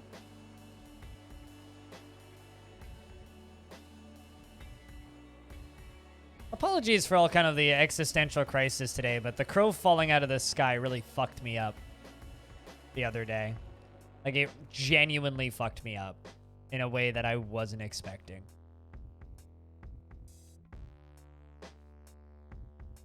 You know, it was kind of interesting. I've been listening to the BBC on and off, and I've also been listening to the CBC. And they both recently had very similar articles posted about how, although in the case of the CBC, it was on the radio, it was on their FM station here, about how there's going to be a major need for mass PTSD treatments after this, because they've had the large in Canada. In 2020, they've had the largest mass diagnosis of varying varying degrees of severity of PTSD in young people ever, which is kind of terrifying.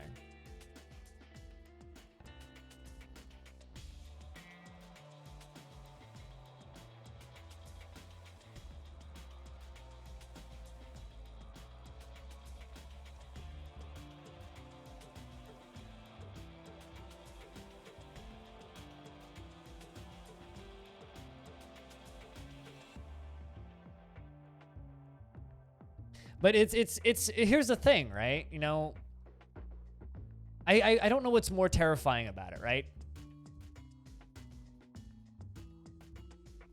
Is it more terrifying that this is one of the largest recorded cases of mass PTSD ever?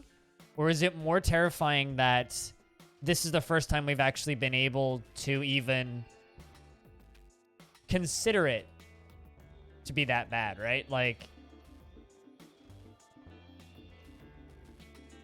any war, this happens, right? Any major calamity, this happens, but we've only just developed enough methods to be able to diagnose PTSD on this level. Exactly, like it's we're only aware that it's this bad now. You know, like, I've been thinking about this a lot, like, My grandmother on my mom's side is not great. She's not doing great right now. She has mild short-term memory loss, and it's obvious when you hang out with her. Like, you talk to her and she keeps asking the same questions every, like, 20, 30 minutes. Like, she basically just loses all memory of what happened 30 minutes ago. She forgets to eat and needs constant care. And she grew up in Germany, World War II. And when she came over to Canada with her son and then remarried, she basically just, like, stuck herself into the restaurant industry and worked herself to death and chain smoked for most of her adult life, right? The amount of PTSD she's probably gone through in her life is unimaginable, right? Like, she crossed she crossed the wall in Germany, and he's from East Germany into West Germany, to get out with her kid on her back because she bribed soldiers. And it's like, I think about that and I'm like, man, the amount of unknowable pain that she's gone through over the last, like, 70 years of her life is fucking wild. I can't even comprehend that. And we're having mass diagnosis of PTSD because, oh, we've all had to stay inside for a while. And we have more technology to keep us entertained and connected than ever before. Putting shit into perspective. You have a good night's sleep, Animal. Don't study too hard. We'll see you when we see you, man. And thanks for tuning into the stream every day. Cheers, man.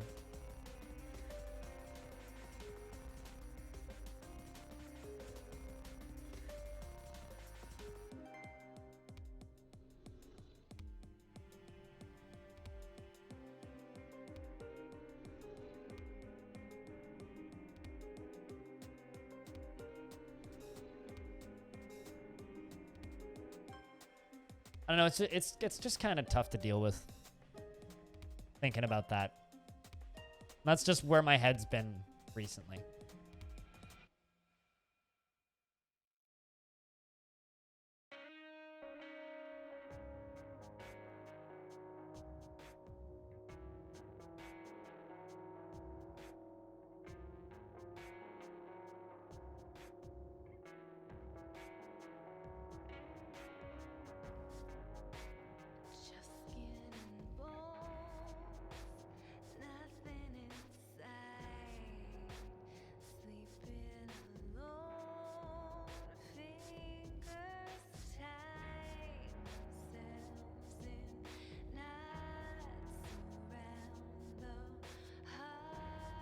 Yeah, I don't know if this is something that you guys have been thinking about recently, but Jesus.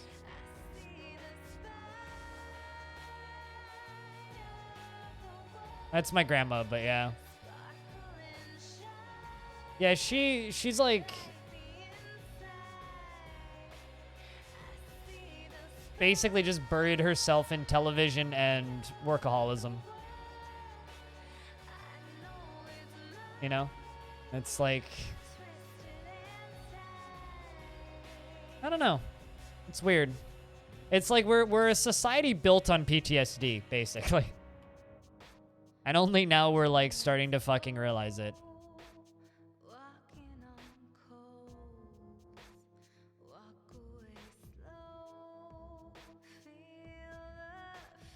Good investment there. It's time to forbid all of these jobs. God, the day I discovered this menu existed was wonderful.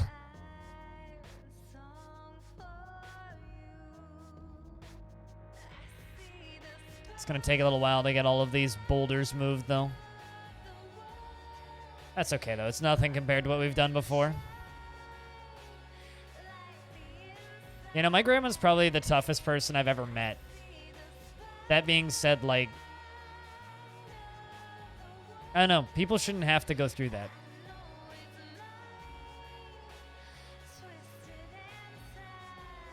With nonstop fear coverage? I mean, yeah, ignorance is bliss, right? You know? Living in a small town in the 1800s, you could be 80 miles away from a town that gets massacred by X group for X reason or for Y reason. And constantly be going through that and just not know about it, right? Like, yeah, maybe you'll die at 32 because you get raided by a bunch of bandits and the Wild West and everybody gets shot to death, but like, hey, you didn't know it was coming, so...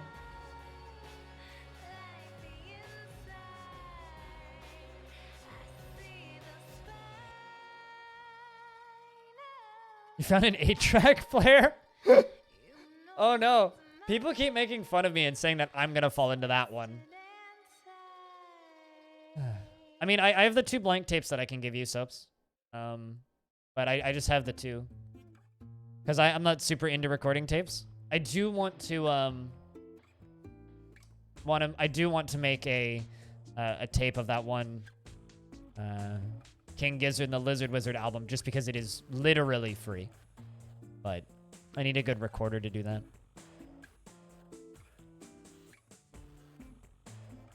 And I could do it. I could record it onto the PC and then record it back onto the recorder, but yeah.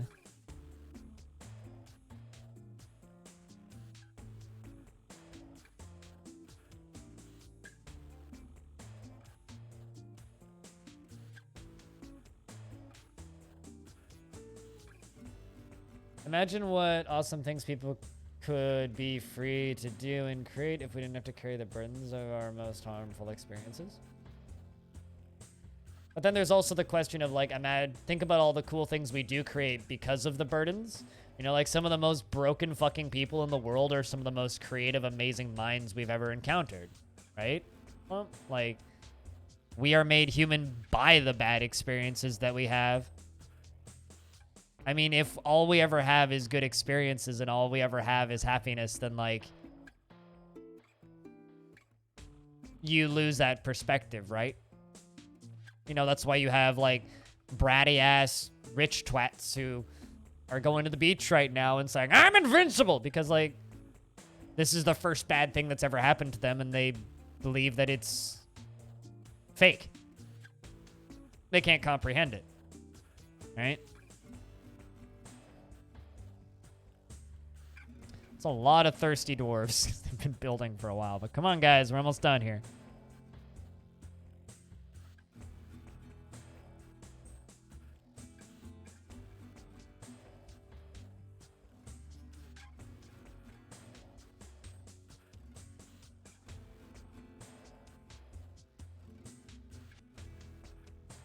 Also, what kind of 8-track player was it, Soaps?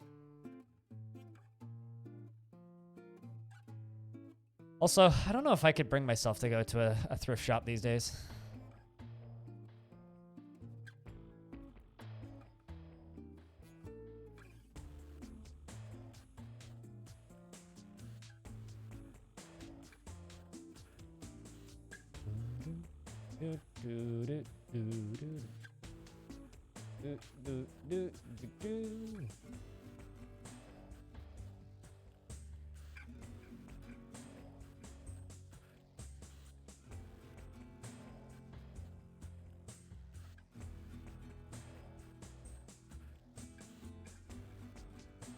Was a trash combo clock unit? Eh, fuck it. I was gonna say, if it was like a nice like rack mount unit, then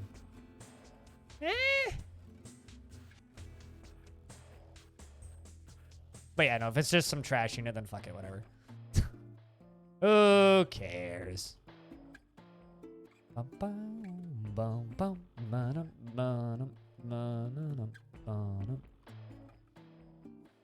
All right, looks like everybody's storing items and or socializing. Also, Squug and Belug are discussing etymology. Squug's still depressed about it. Lump is worried. What about to eat? Hope you like your meal, which is a goose egg roast. Which is an exceptional prepared goose egg roast. Ingredients are superiorly minced blue peahen egg, superiorly minced goose egg, and superiorly minced blue peahen egg, and masterfully minced blue goose egg. I think that that's probably Probably like a plain omelet, I would assume. Maybe like some form of butter or something on it. Sounds kind of tasty.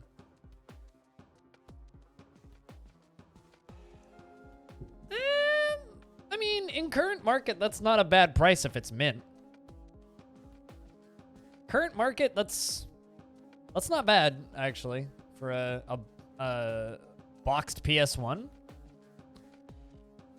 I don't know if I would buy a boxed PS1 at all, ever, but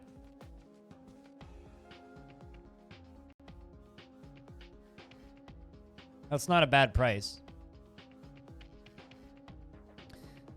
All right, let's slam the door shut on that thing. Some other stuff I gotta build.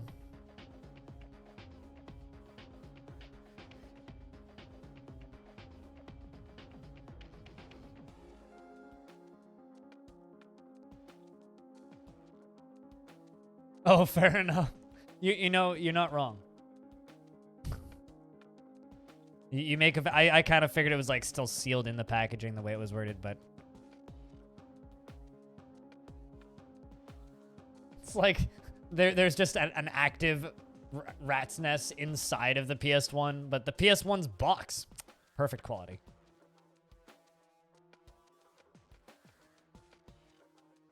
I mean, I wouldn't, because you'd also need a tube TV. Oh, true, yeah. Untested as well. You never know with that shit. All right, so we're now locked inside. This is our murder gate. Although, we still need to, you know, put the traps in, which we are still working on. It's going to be just a whole lot of spikes. So it'll be like upright spear spike.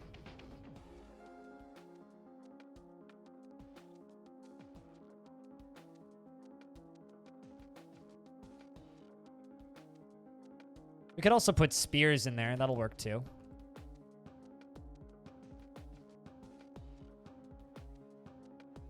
It's gonna take a long time to get all this shit done. And then we're also gonna need to attach mechanisms to all of these. This is a very slow method of making defense, but it's a fun one, so... It's also particularly fun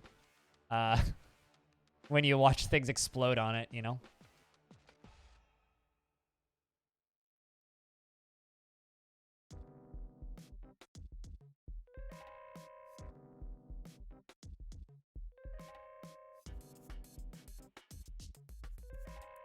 Hey, Long Doc. Yeah, no, I feel like if I were to buy a used console, I'd pick it up probably from a store that actually knows what they're talking about with that shit, you know? A lot of them really don't.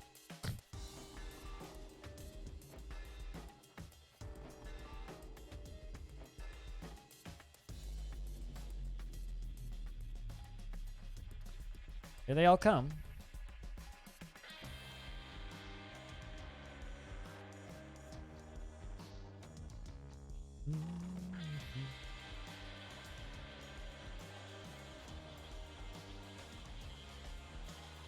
I really like the round numbers I have on my Patreon right now. 45 patrons and $300 a month. We're doing pretty aight, I think.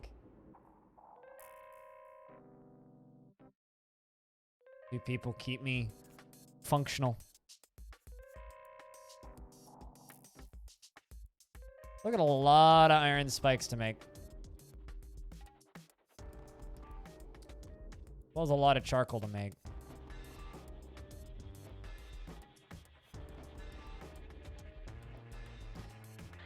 You know, if I keep up at this rate, I might actually piss the elves off.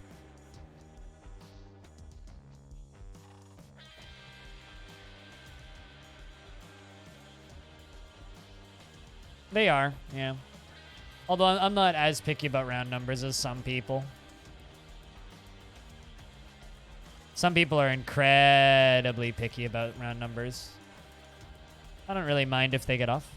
Watch a brewing demonstration. Well, isn't that fantastic? Who's doing the brewing demonstration?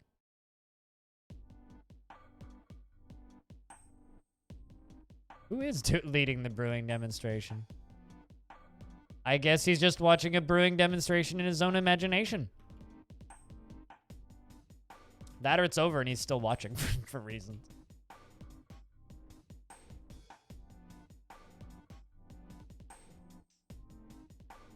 All your volume numbers must be even. Fair enough.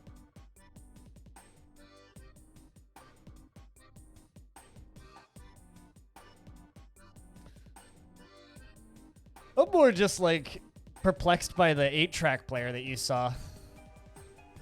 Soaps, because you don't see those that often, even in like Valley Village. Oh, probably. Key tracks, yeah. Probably.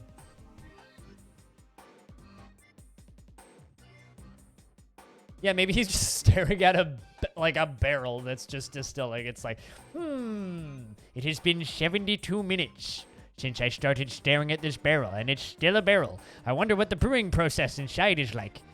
Very interesting demonstration. Very slow, though. I wish things would speed up. God damn it.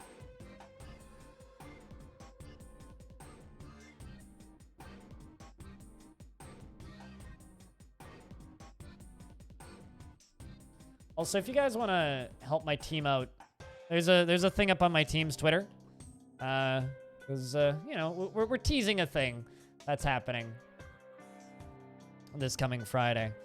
And I put a little bit of effort into that video. So if you want to help us out, that's the way that you can do that.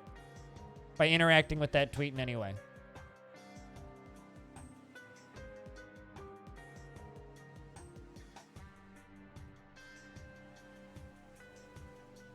I put like at least an hour of work into 2 videos that I edited for that thing. Although the other one's not out yet, because that's the actual video.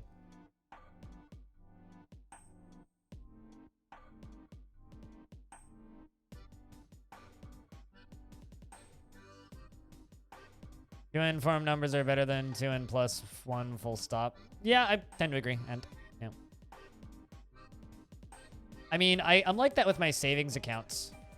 I have several different bank accounts and on several different banks. My checking account, I don't give a shit, right? It can have whatever weird-ass number of monies that it has. I really don't care. But I need my savings account to all be 0s and 5s. Like, it needs to be 0s and 5s. If it's not 0s and 5s, it makes me sad.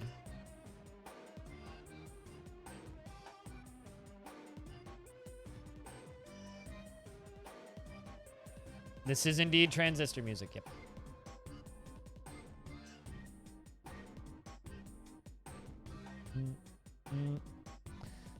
I've been listening to a lot of Supergiant Games stuff because they recently announced a repressing of a lot of their music on vinyl, and I don't want to spend $70 on it, so I'm just trying to listen to it a whole bunch so that I don't buy it.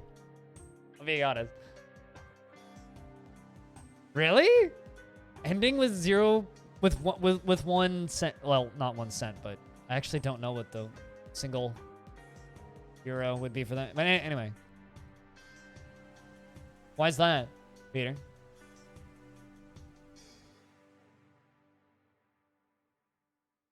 For a while, it needed to be ending with $1. Okay, fair enough. Euros have cents? Is it cents? Okay, I didn't actually know that. I'm not too familiar with how that currency works, I'll be honest.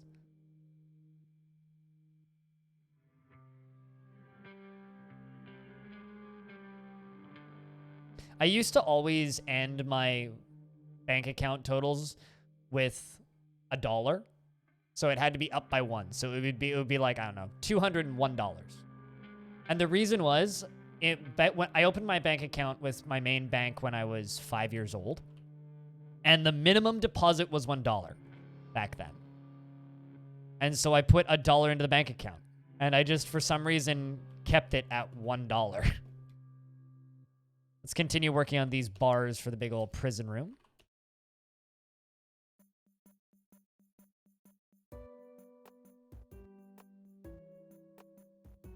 So I've actually had some people bugging me recently about when am I gonna show my forts in Armok Vision. I don't want to. I don't want to use Armok Vision. Armok Vision is so ugly. And so this is me asking all you folks out there who use DF Hack, is Stone Sense working in the current version? Because I would consider making an installation with DF Pack installed just to make a video showing off my fort. Or this fort in Stone Sense. Because I don't like the way Armok Vision looks. It's so ugly. It's like rejected Minecraft.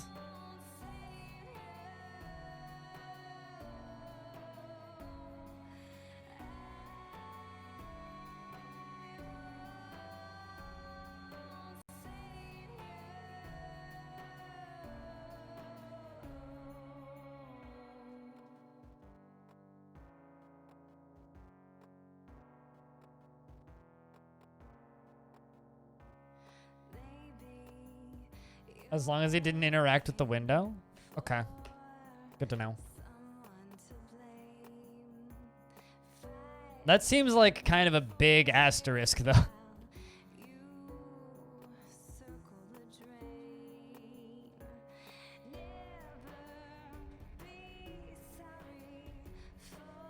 Yeah, I've seen the world visualizer. It was funny. Then that same day, somebody popped into my channel and asked me if I'd heard of it, and I said, yeah, I saw it on Reddit. Why do you ask? And they'd already left. And then I looked into that person's account and realized it was the person that made it, and they were just going from Twitch stream to Twitch stream asking if they'd heard of it and then linking it. I was like, wow, okay. Kind of lost a little bit of respect for it. But sure.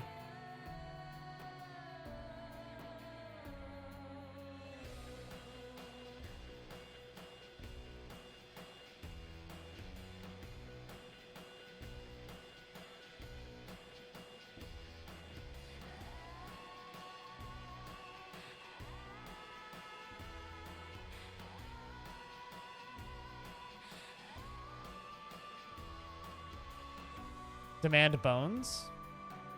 Yeah, no, it's like, well, time to butcher another cat.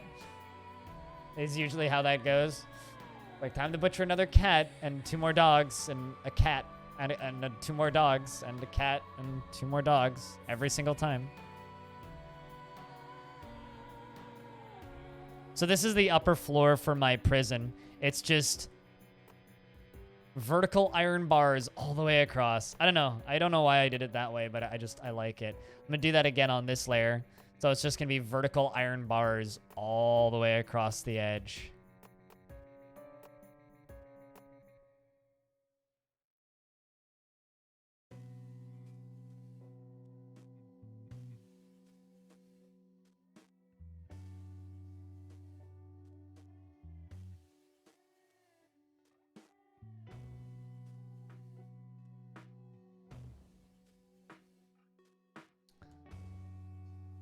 And then as we need more, we can make more prison cells.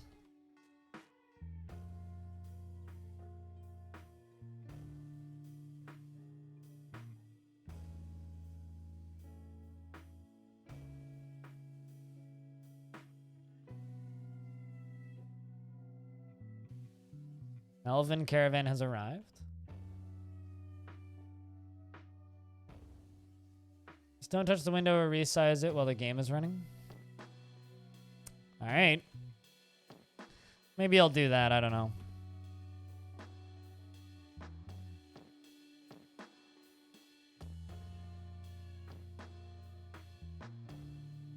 All right, elves, please don't run away like the dwarves did. Welcome, welcome.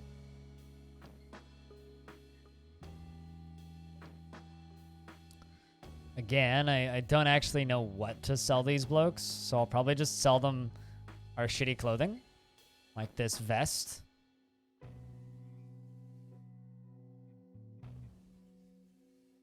And all this stuff, and all this stuff.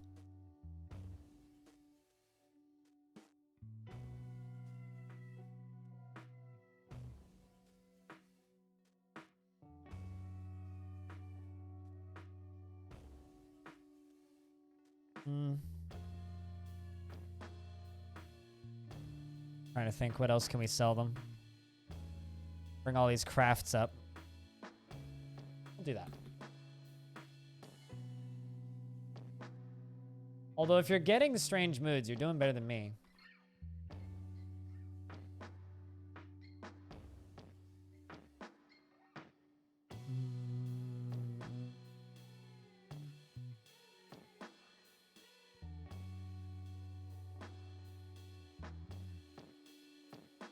I've kind of halfway had a Ragtherium stream up on the side. I feel like that game might be really cool, but I don't think I'm ever going to get over how fucking ugly it is. Chad, have you ever had that problem with a video game where you're just like... I realize this is kind of a pointed question. Where you're just like, man, I want to play this because it looks kind of neat, but god fucking damn it, it's ugly.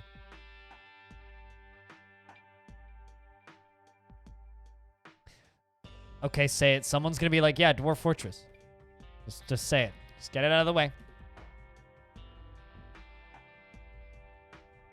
Because that's how I feel about Ragtherium. Or Ragirium? Ragirium? I don't even know how you fucking say it. You played some ugly video games? Yeah, me too. Although I'm going to need to check out this thing. I think. I'm not really into DF clones these days, but this one actually looks really neat. Songs of Styx. It's out on Z20 first. I'll actually have to take a look at that one, I think.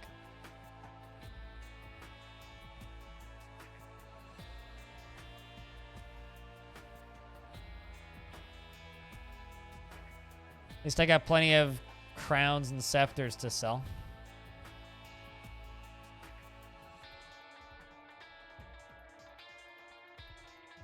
Yeah, there's been a free demo up for it forever, which is incredibly bare bones. It's been up on itch for a while, King. But I love the actual, like, scale of it. Like, it looks more like almost a Sim City, or like more of a city builder than a colony builder, because there's a lot of units on screen. I don't think they have much individuality or personality, but I don't know. I'm okay with just, like, controlling a mass crowd of things, even if their trailer is kind of bad. But, or budget, maybe. Calling it bad's unfair. They have a cougar, a rabbit, and badgers. Actually, I have 2 badgers. I have 2 badgers. Thanks, guys.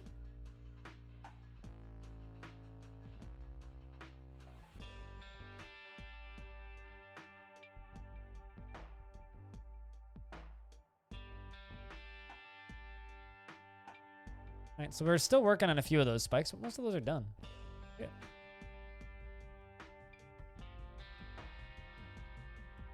Do I think Steam DF would have different game speeds? I don't think DF is capable of having different game speeds.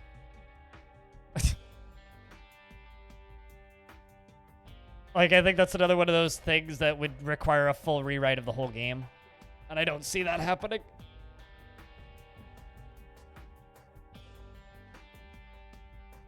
I mean, I'll try it once. See it. It's up my alley, so I kind of need to.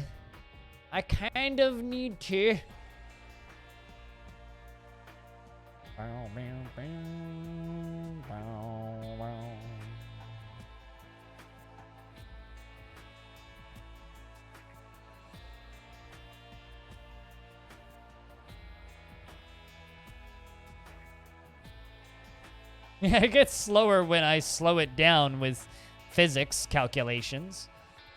But yeah, no, I don't think DF is ever going to have speed up and slow down time. I don't see that as possible. All right, chat. It is 1:10 p.m. That means it is time for me to go get myself some food. So if you happen to have sound commands, please entertain the chat with them. Let's watch the great Padinsky, who's helping us bring items from up above underground. Oh, now he's going to go slow socialize, actually. So you guys can watch the Great Pedinsky as he runs around. And let me know if anything terrible happens, like Jaden Fox slipping into depression. I will be back in a couple of minutes, chat. Thank you very much, everybody, for your support and hanging out. Shoutouts to the new sub and the resub today. And Spitalier for the 300 bits. Remember, if you want to get under the 3rd spot on the bits leaderboard, it's literally just 1 penny to get up there. And the gift sub leaderboard is still completely open. But anyway, be back in a little bit.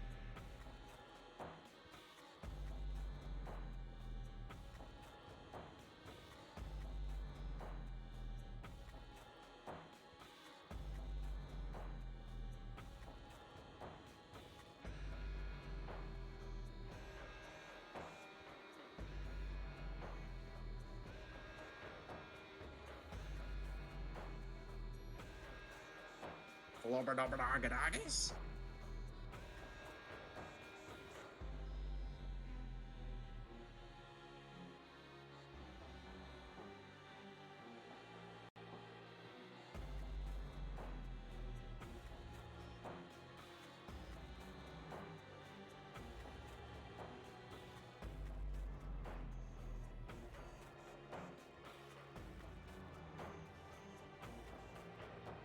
You fucking donkey!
Man, it's a chill stream today, boys.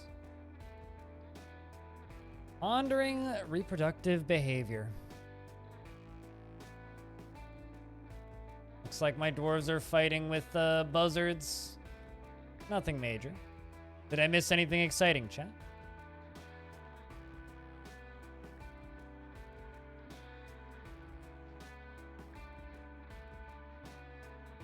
I'm almost out of bread, so I'm using an end.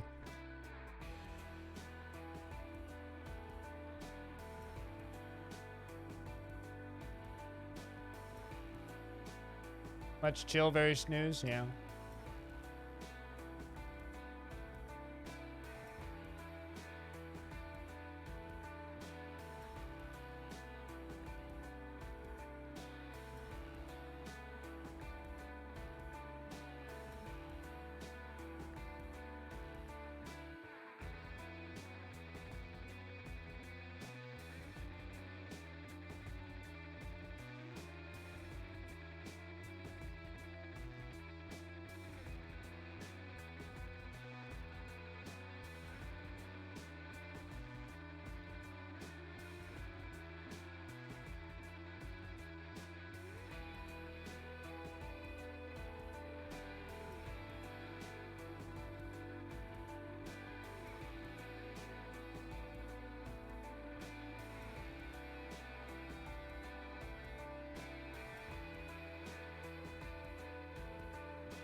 Excuse me.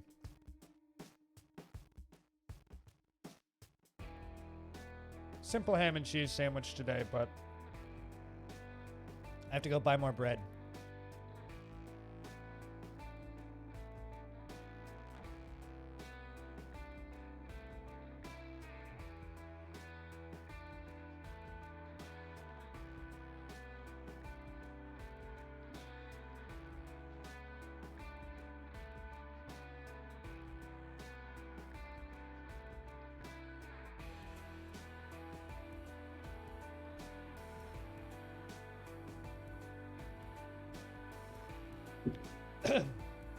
Chillness of today aside, though, thank you so much to everybody who has been hanging out.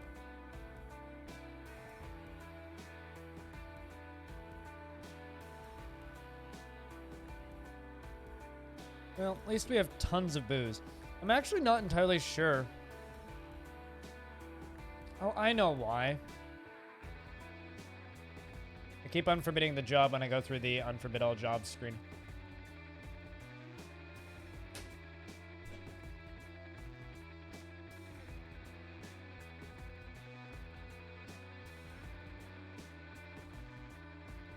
Hey, Cyrelac, how's things?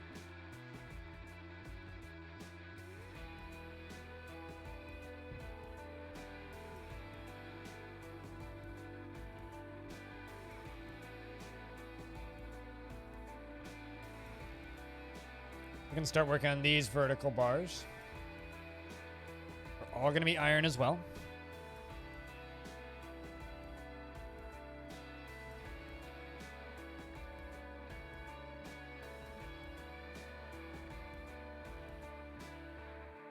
Been a super chill stream today, Cyrelac. Super chill. Very quiet. Relatively low turnout, but it happens. Kind of that annoying middle day in the week where no one really has time because everybody's still working, but people are pissed off at the work week already. Wish I could build bars like walls. Hey, cheers for lurking though, Jamie.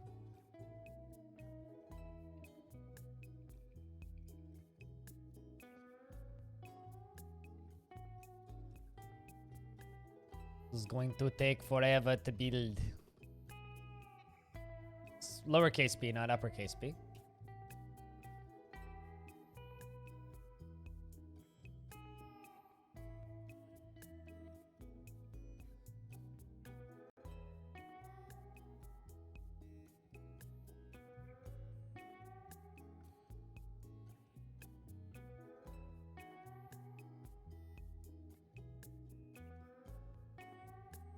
Am I put bars around all the walkways? No, and I'm not going to.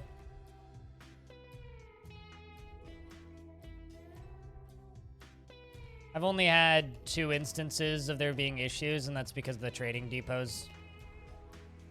Yeah, it's just for the jail.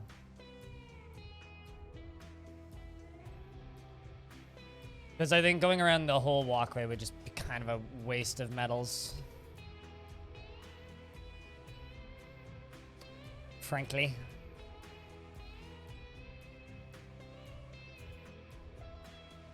Considering the jail actually isn't even that busy right now, because nobody's serving crime sentences, and the only person who is still in prison just doesn't know how to leave. So Sirlac, what have you been up to these past week or so? In a little bit.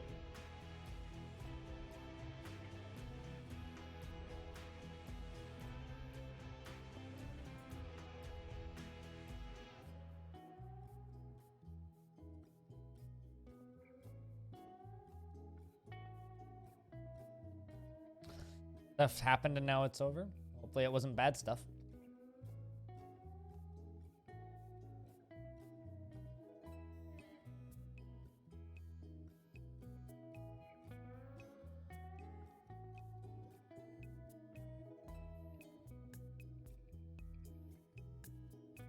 Hopefully it was acceptable stuff.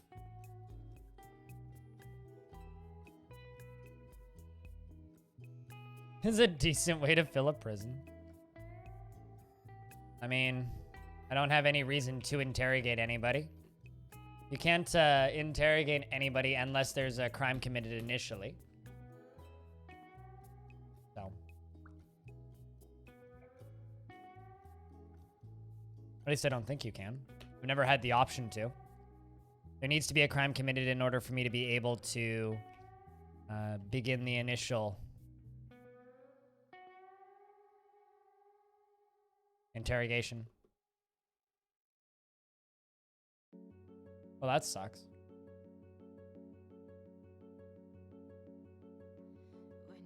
And is kind of scary. So did you have to fill in then? Lots of work, I assume.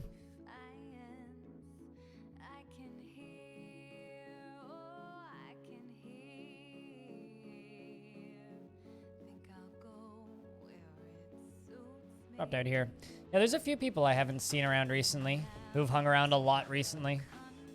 It's always like this weird like emotional tug of war as a broadcaster because like, you know, people have lives and people take breaks from Twitch, but like hard to like quantify that as the streamer. So it's like obviously people take long breaks from streams, but there's always the thought of, well, did I offend you? You know? Like, what did I do? And in my case, generally, yeah, I probably did offend them.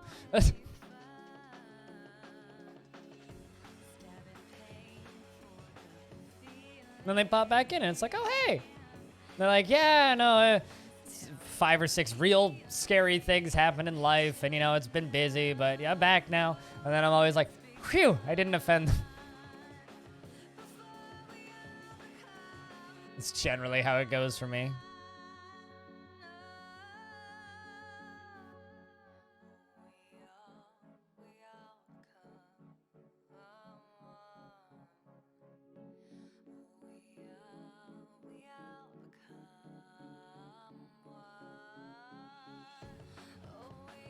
What new game?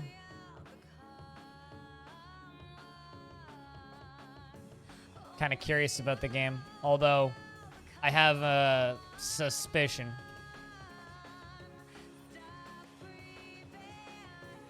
Based on any crime? Yeah, but there has to be like one that's still active, right? See, if I go to the justice screen, I have no active crimes. I have relations of crimes past, and the interrogate button is grayed out on all of them.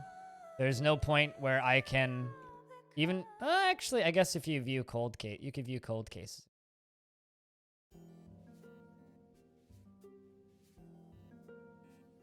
Yeah, I guess you could view cold cases and do it, but...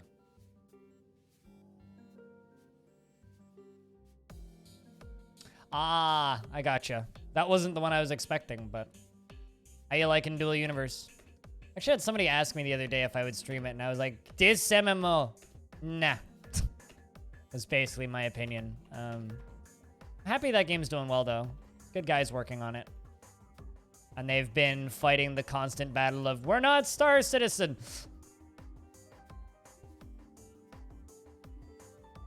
Please don't compare us to that. Which I don't envy.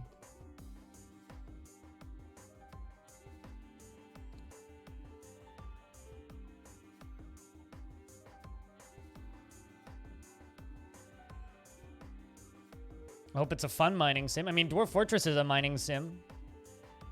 In many ways. You have to divide your attention between streamers. No, totally. Like, yeah, streamers need to remember that. I need to remember that, but I need to remind myself that. And War Merchant, hello.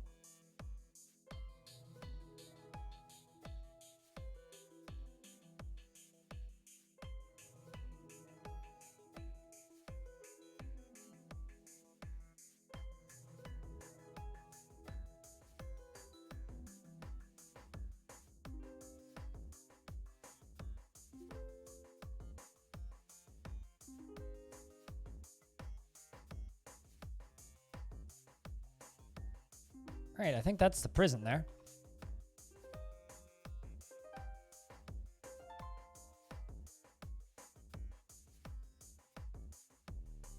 Like external software to make mining easier?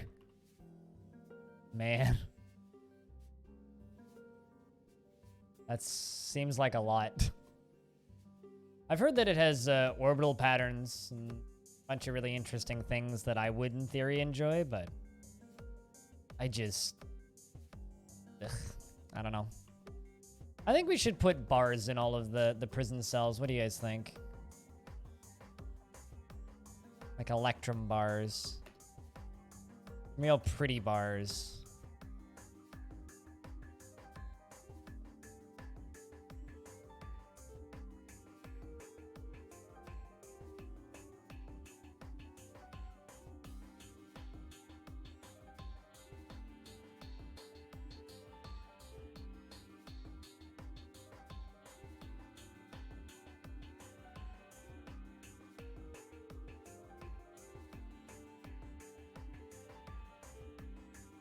Yeah, that, I don't know. That game seems like it would bother me because it has all of the MMO trappings of this is more of a job than a video game trappings, which is a very good way to make people play your video game a lot and a very good way to make me completely uninterested in your game. Because I don't like feeling like other people depend on me for a game. Like, I'm totally fine with playing multiplayer games, but if other people depend on me for something in that game, that's too much for me.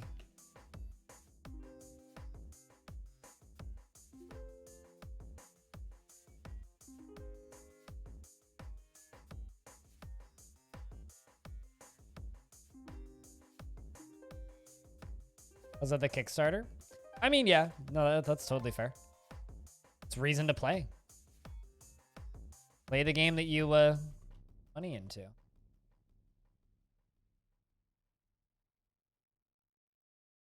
I was just wondering, why is that dwarf moving so slowly? Okay, it's getting better again. Just have a new moon. Might have been it.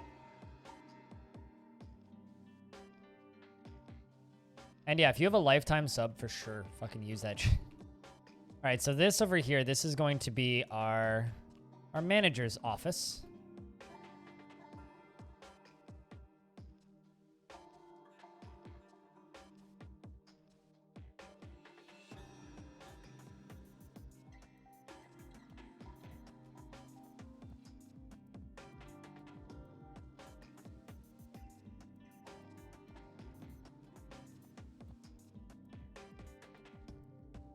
Give you 2 doors onto that thing.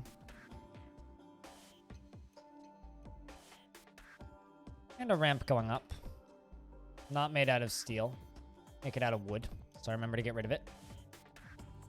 I'm trying to think, what even is the last game that I kickstarted? Probably Starmancer.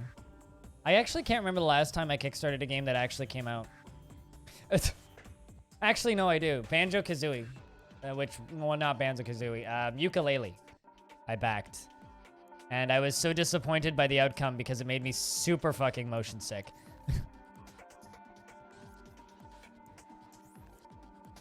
17? Yeah, I want to say I saw the Dual Universe at PAX, and it was either 2017 or 2016. I don't remember what year it was, but I saw it at PAX one of those years. Apparently PlayStation is running some sort of event right now. I don't know if anybody cares. Maybe they're announcing prices or something. I don't think I care. Does anybody here care about PlayStation? If you are, they're running some sort of event.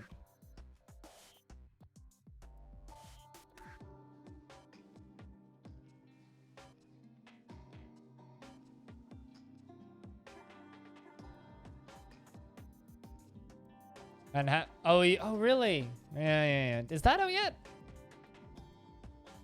Elbow?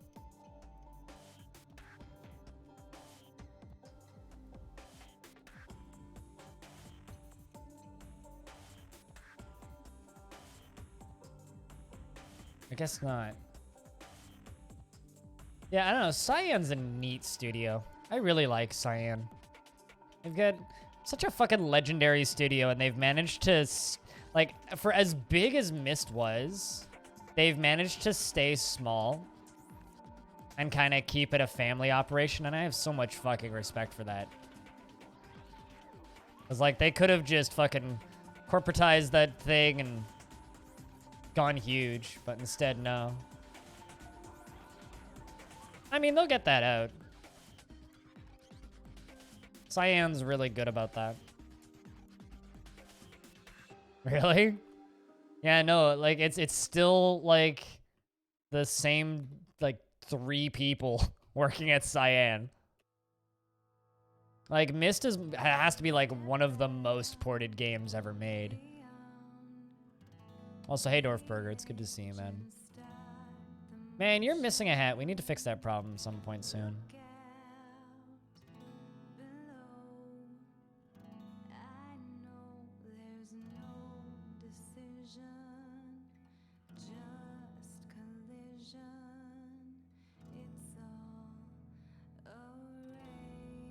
Come on. So this is going to end up being the manager's office because I'm tired of him just having a chair in the library, which has been where my manager's been operating out of for a while.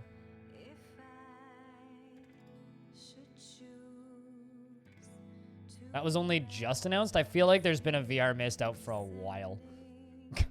But yeah, that makes sense.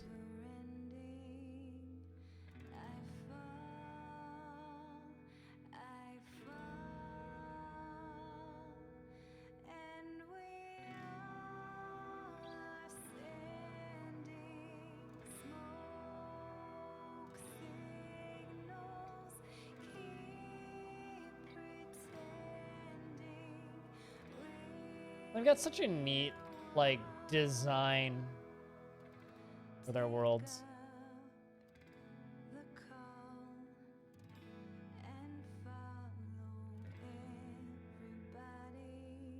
Yeah, no, that's neat.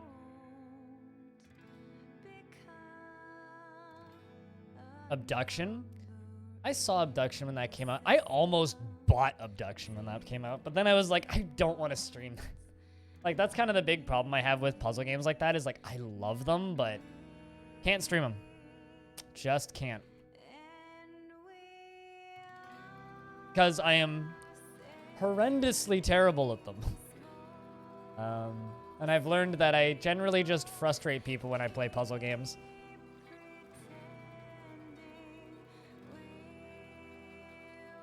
Yeah, no, totally.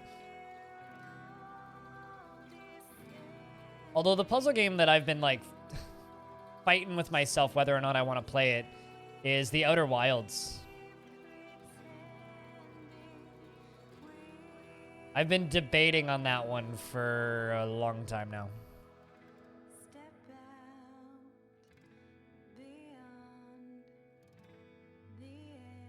Okay, let's get that removed.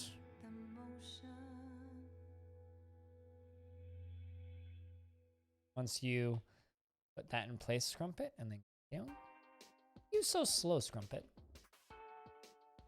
Are you wearing like 75,000 earrings or something?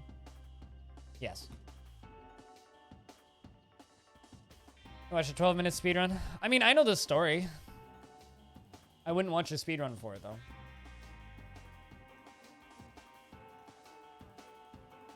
Or rather, I know the twist at the end, but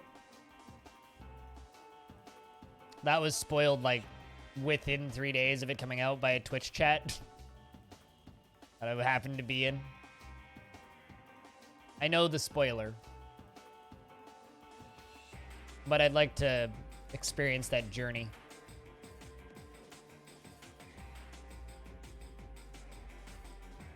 I love how many people are trying to tell me that that loot is called a banjo on YouTube. I'm like, well, I couldn't remember the name for loot. I'm sorry. But I knew it wasn't a fucking banjo.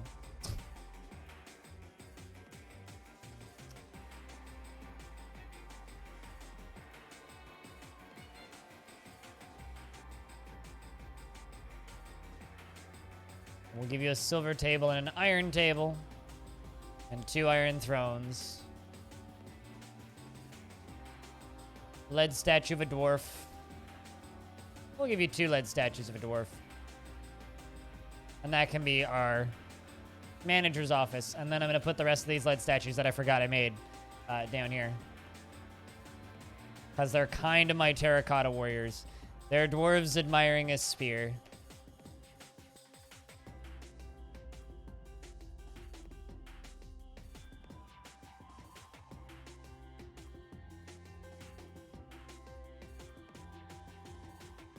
What's this place? This lower place?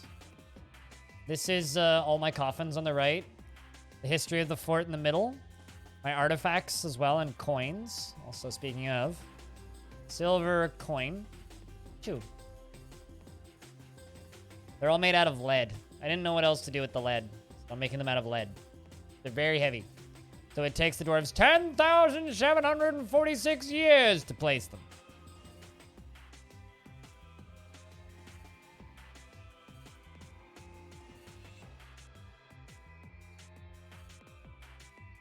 It's like a religious pilgrimage.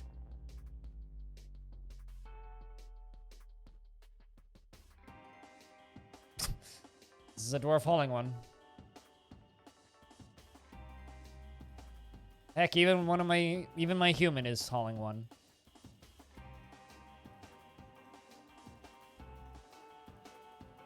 Yeah, it was kind of between that or just making a bunch of lead furniture. I'm like, you know what? It'd be kind of neat to just have like an army of statues underground. So that's what we're going with. Is an army of statues.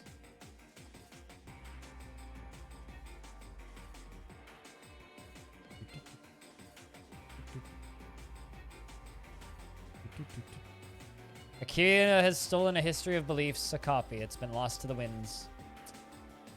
That's unfortunate.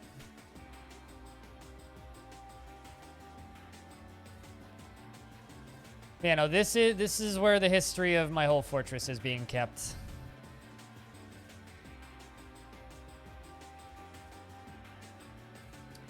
We're in midsummer.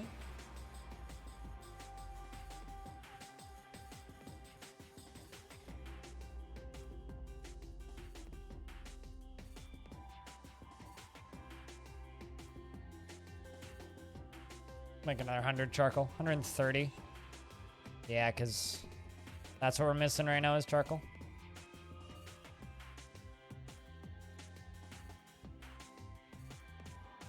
See if I can place some more upright weapons.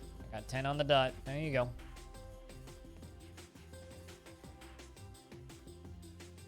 Can they use wheelbarrows? Not to build something, no.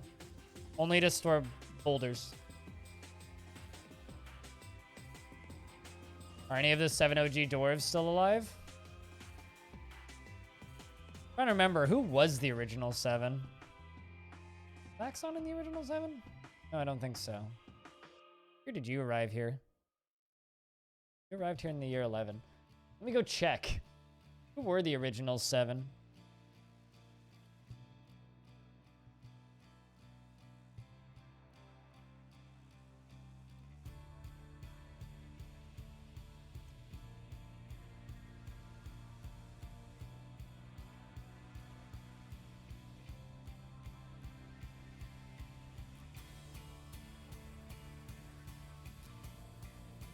The original 7 were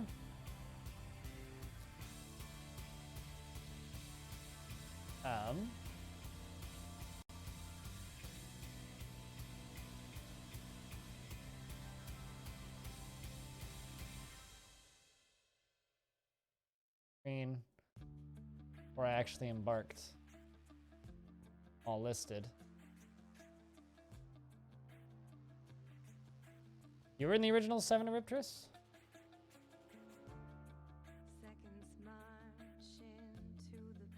Okay, so the original 7 were Tapioc, Zapdos, Eripterus, Pispan, Draxatir, Stone, and Burger. So I think it's just Eripterus and Pispan that are still alive. So Eripterus the Clother, who is 95. Feels love. Oh, you have a new romance?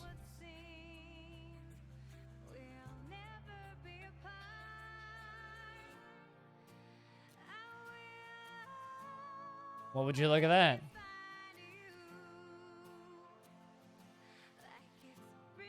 That's interesting. Because your husband Zapdos passed away.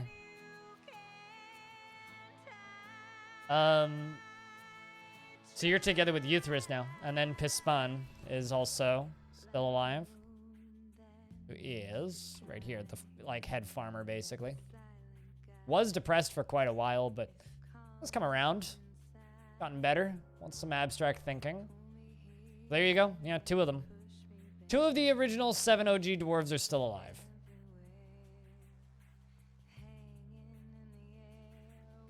I know a few of them died in a cave-in.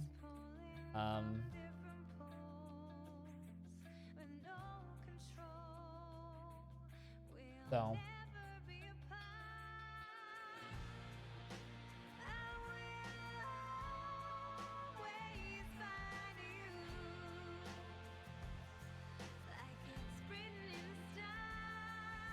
It is kind of kind of a hard thing watching your dwarves die after you get to know them so well, you know? But it's part of the game, right? Part of the game. So, Chad, are we enjoying this fort? How are we doing? I think it's time to start working on the roof of this. Actually, no, I'm gonna do something a little bit more obvious. We're gonna work on the wall. Worked on the wall in a bit, and I do need to work on the wall a bit. What did I make these out of? Nice.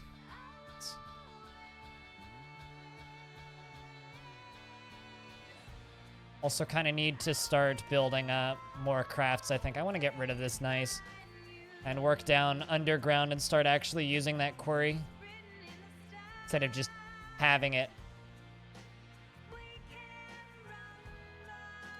Because this fortress is very much just kind of a test of mine and everybody's patience. You're a patient man, but you're not patient enough for Hunter Call of the Wild. If you're not patient enough to play Hunter Call of the Wild, find a friend to play it with. Because it is an excellent co-op game. Like, one of you spotting animals and the other one hunting, but yeah, it's very much a patient person's shooter. I am very much patient enough for that game.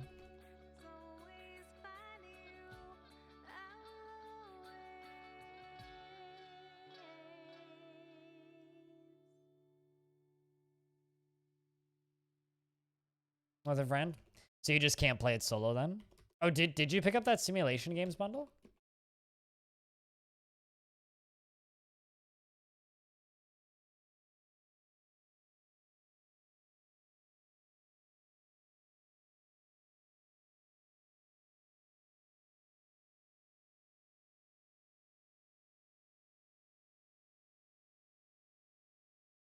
Yeah, that's a pretty good value Humble Bundle if you don't own any of those games. Pretty fucking good value.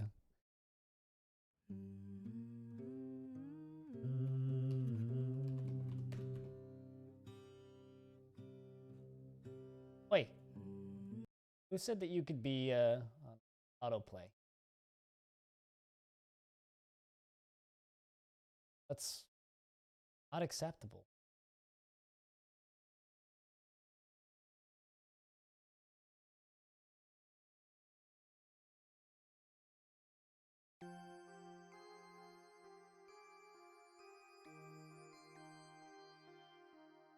Kinda need to check in on what's going on in the world.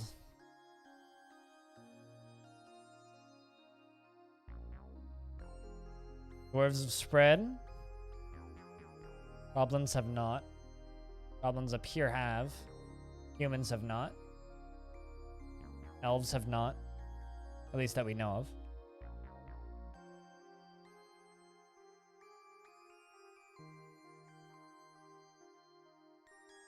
I've had a few people say that really young world generations right now in the current version will kill off, or dwarves are too strong and will kill off all the other factions really quickly.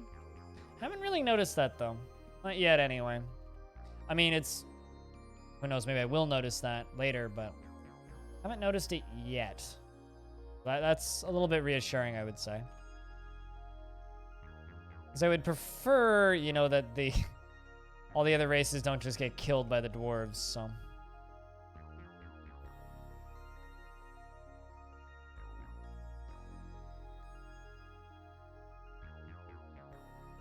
Yeah, I've got lots of problems with Hunter Call of the Wild's unlocking curve.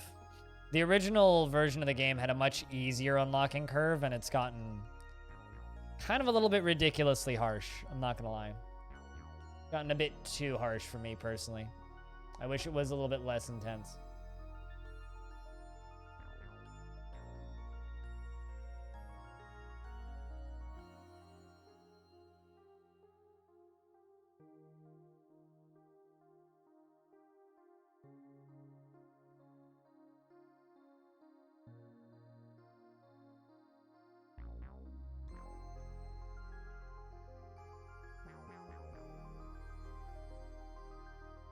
Yeah, unlocking curves are something I've grown to despise in games, which is a little silly. I really shouldn't hate them as much as I do, but especially slow unlock curves. They're just kind of brutal. Do I have anybody I can interrogate for fun? To level up my...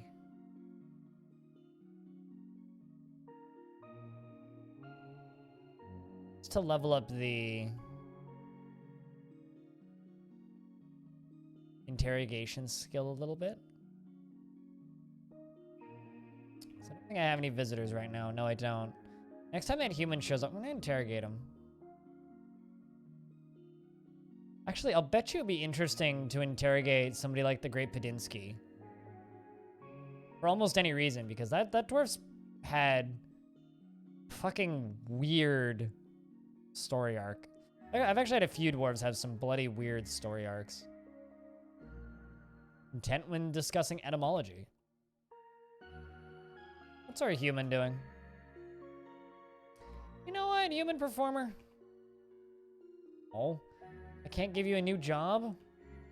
You're still just the resident performer? That kind of sucks. Even though I can actually give you different labors, but...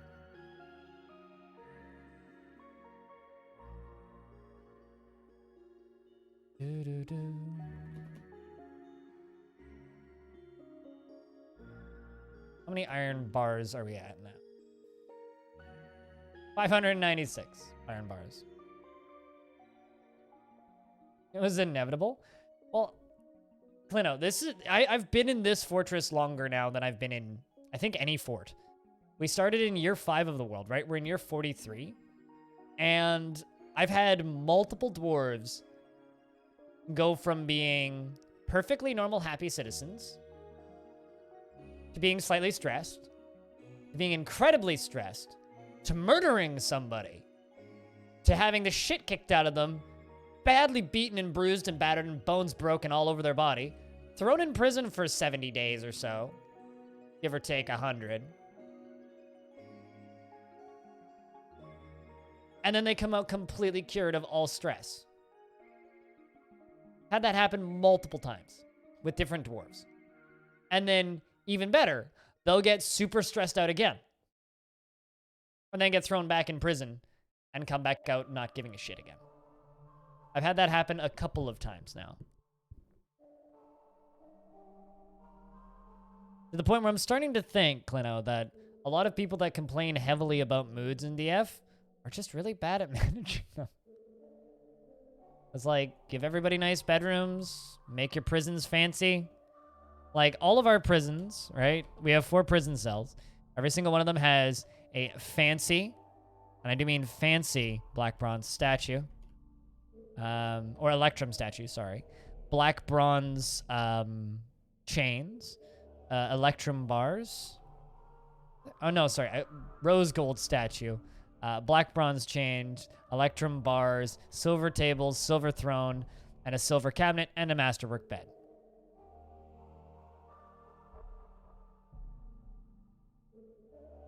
Yes. The beatings will continue until morale improves. And frankly, it seems to be working.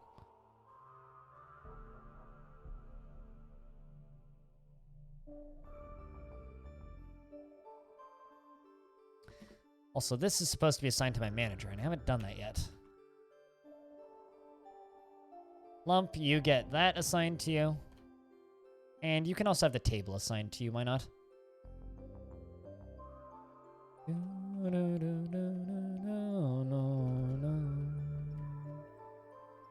There you go, Lump. I hope that you like your new office.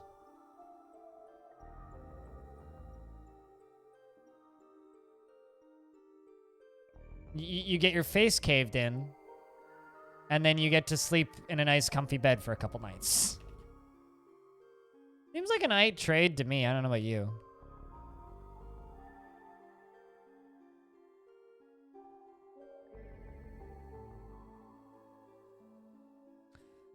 I mean, in some parts of the world, they call prison a retirement home.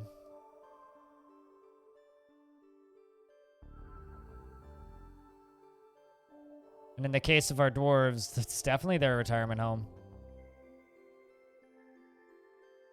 Actually, Clino, since you're here, what do you think of the musical instruments that Meph posted? Those are iron bars, not thing that I'm looking for.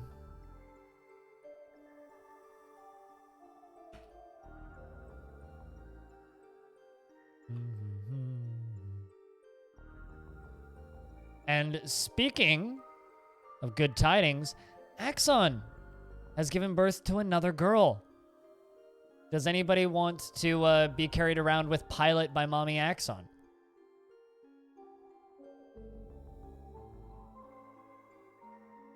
If anybody would like the newest baby in the fortress, if you do not have a baby in the fort yet, please raise your hand.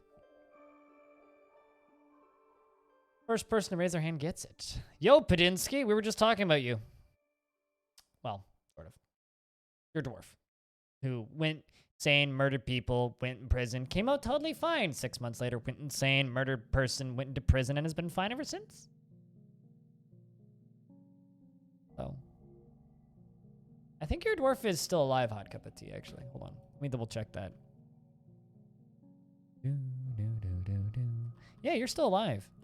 Still alive and well, actually. I have a new sibling. I feel so much love. Because you're the son of Axon. You're 17, in fact. Grown up quite well.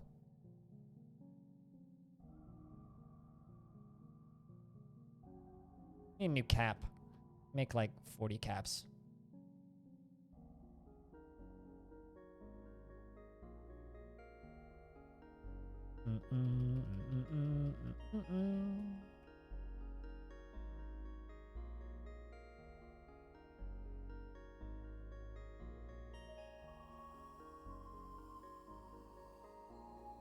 Apparently I've just got a billion process plants jobs going.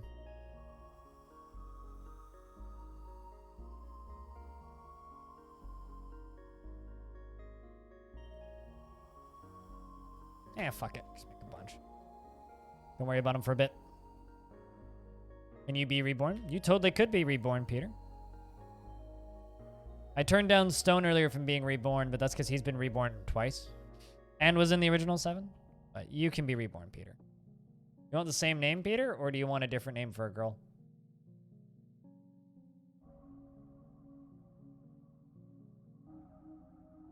Hopefully you don't get thrown off the balcony.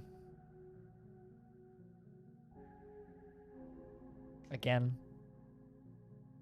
Sounds about right. Don't admit to any crimes in my chat, please, Padinsky.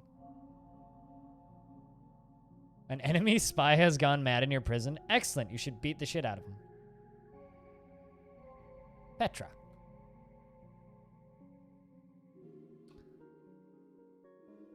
All right. So it's round 2 of you, you know, not getting your upper body missing. And the last time you lasted 3 years. And you died in the year 20. So it's been 20 years. Really curious about who's the first dwarf to die of old age in this fort.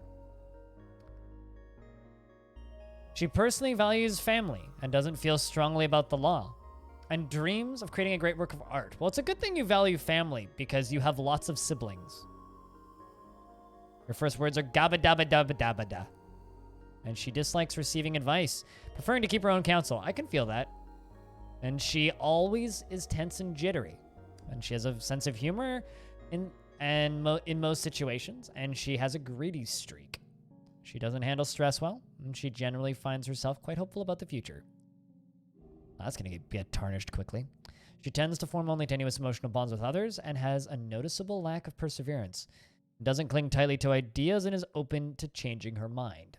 She is quite polite and can occasionally lose focus on the matter at hand. She is ambitious and slow to trust others. She is not particularly interested in what others think of her, and she is somewhat quarrelsome.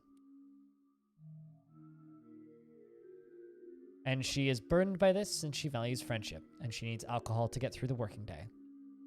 And does not mind being outdoors, at least for a time.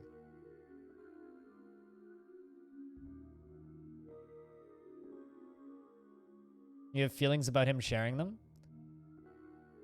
I think the 2 keyboards look way too modern, and frankly, I'm not a fan of them in the slightest. And I think that the accordion looks like a weird book. Doesn't look anything like an accordion.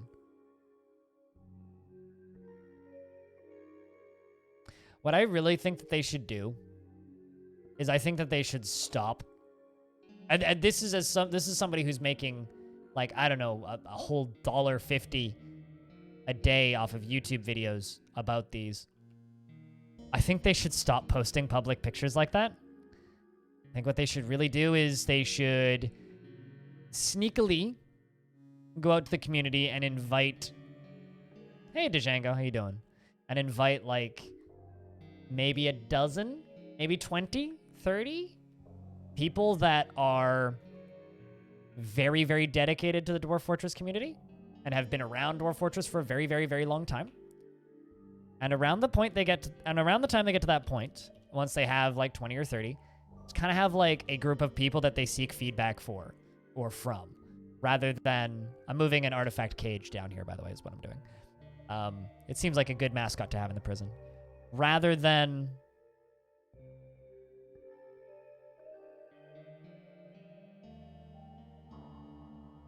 yeah, it's just weird. Fate accompli thrusts, explain.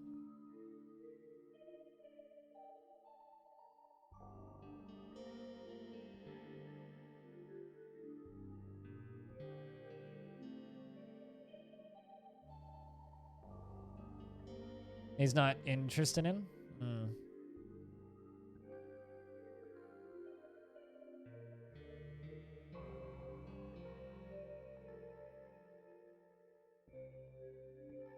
Yeah, I agree.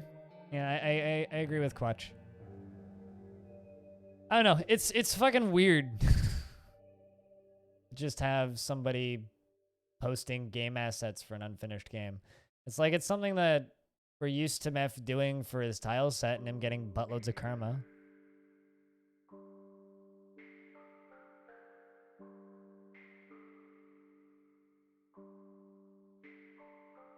They need to pay him more. His art is worth it.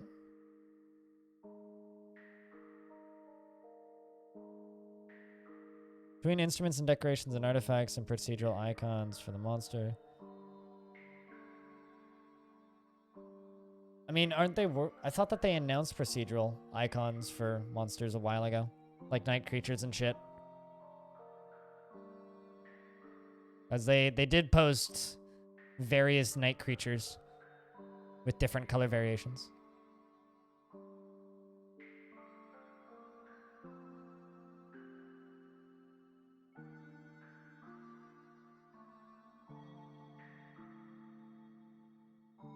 I mean, all of the sprites are extremely small.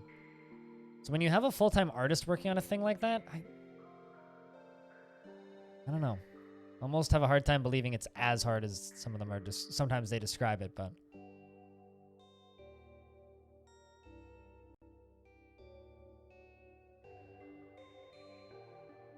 I just wish that we were seeing more from Mayday's work, right?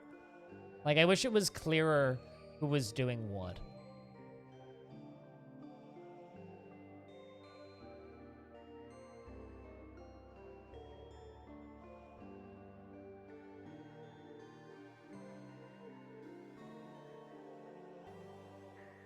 Keep the masterwork leakage down. Yeah.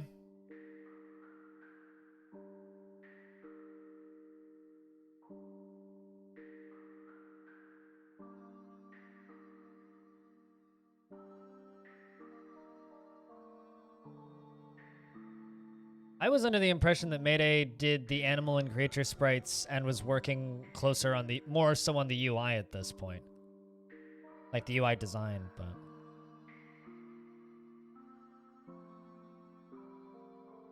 And it's impenetrable again? I'm sure it's not helpful if you're looking at a tile set that you're not familiar with, too.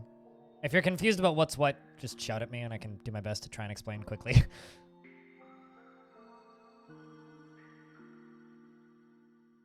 But it's kind of like... I've also had people describe it as like riding a bicycle where it comes back pretty quickly, too, so...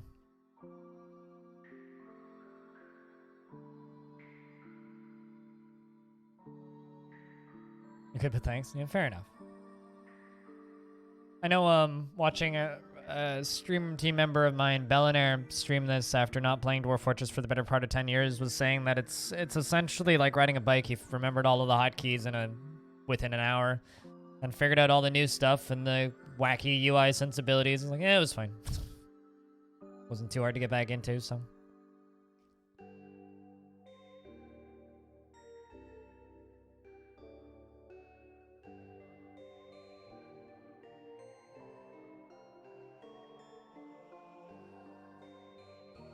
It's a shirtless dwarf.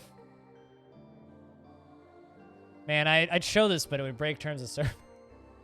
Man, I can't wait until we have naked dwarves running around. That's what I want to know what they're going to do. What are they going to do for naked dwarves?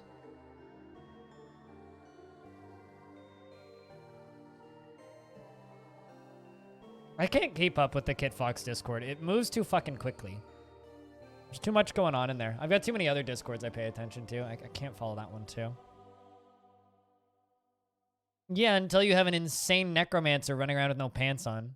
Literally had that the other day. Or when a forgotten beast just like breathes acid on somebody and it melts their clothes off. Had that happen recently.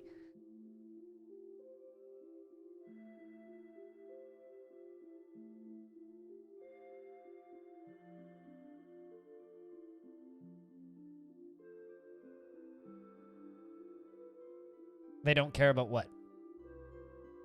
Dwarves being naked? Or... I mean, Binding of Isaac has naked babies in it, so I think, like, you know. Fix needed. I had 12 dwarves, and we were only in the first cavern layer, okay?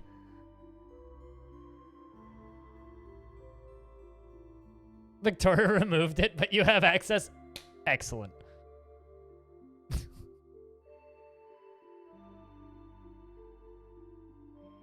Just give them glorious amounts of bush and it'll be fine.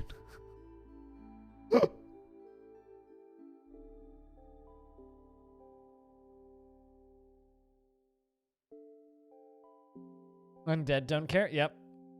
Yeah, naked undead happen all the time.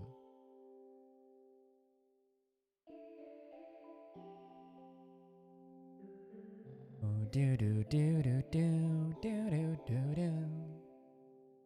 It's funny that Victoria removed it though. I'm still waiting for heads sailing off in an arc. I'm waiting for that gift to be released. Although I know it's not gonna be as visually dramatic as I wish it would be, but that's something that I'm waiting for. The day that happens, I will be very, very happy. Look at this little metal industry we have here. It's so satisfying. Do do do do do do do.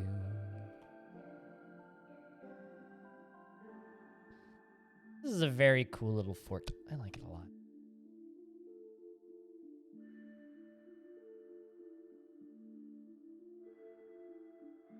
Well, I mean, you can hide something from Discord's posts, but Discord stores a local backup of every single image that is posted on your Discord, or a low resolution version of every single image ever posted on any Discord server that you are in at the time. So if I'm in a Discord server that I haven't looked at in 3 years and someone posts a picture of a butt, that picture of that butt is now on my computer. Should clear that folder every so often. I'm also looking forward to the teeth sprites. I want to see teeth fly out and blood go everywhere. And I want to see a head explode into gore.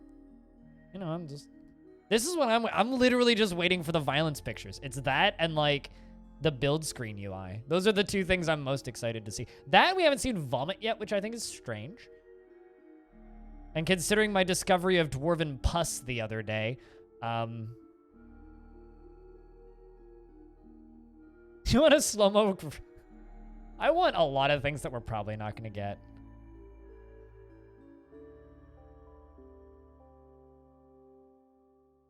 As in which one people like more. I think we need Userune's Kia. You know? Cooler's Kia is real fucking good. That Kia is like the most concerning emote I've seen in a while. Like, it's kind of scary. It's like, whoa, what are you doing? Put down the gun, Kia. Although I do admit I very much love this combo. I don't know the Kia, but something about a dwarf holding a gun that's just way too funny. So, are you okay? Your upper spine is bruised. What the hell happened?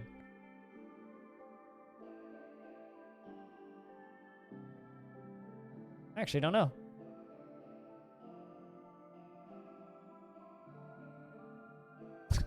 Exactly, Quatch.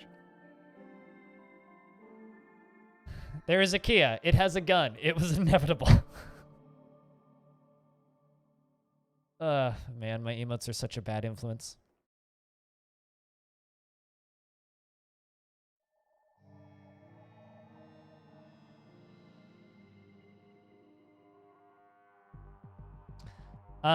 These are bedrooms over on the left side, kind of right where my camera is, all the way around the top. Those are all bedrooms. The middle here, this is our library. Right above the library, we have a Craftsdwarf Guild. Over here, we have our Stonecrafters Guild. Right beneath that, we have our hospital, mixed with a Doctors Guild. I did get one of my doctors actually giving a presentation on mending wounds, which I was very happy with. Oh, of course it's luxury. Of course it's luxury. Here's our breeding room, where we have 2 gray Langer monkeys. They are both children still. They're, I think, probably around 2 years old now. They're semi-wild, but generally pretty tamed. And I want them to grow up and make babies so that I can have tame monkeys running around for reasons.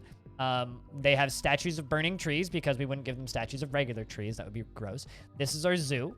Down here is our tavern. Also, why not make them luxurious? We're going to be here for 1,000 years after all. This is our industry room with most of our metalworks and various other industries. All of our craft store shops are up here, as well as our masonry shops. We have our manager's office, the sheriff's office. Right above that, we have the sheriff's bedroom. And this is the prison over here. We have food storage on these roofs here. Our kitchens are over here. This is our barracks where the military trains. Yeah. No, I always make my bedrooms really big. It's more fun. You get more space to kind of mess around and decorate them, and making tiny-ass bedrooms is just boring. It's not fun. So I make bigger bedrooms because it's more fun.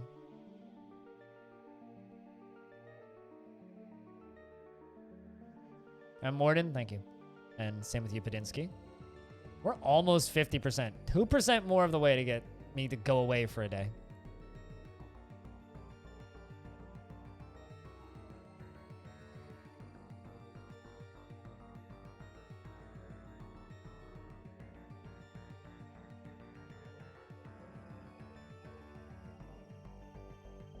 But yeah, no, I like building luxuriously big buildings for dwarves because it's just fun.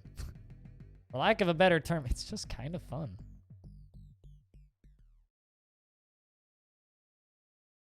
Besides, I mean, if you want to see luxury, if I zoom out on this fortress, like this big open area, right? Well, it's actually a really, really, really big hole in the ground.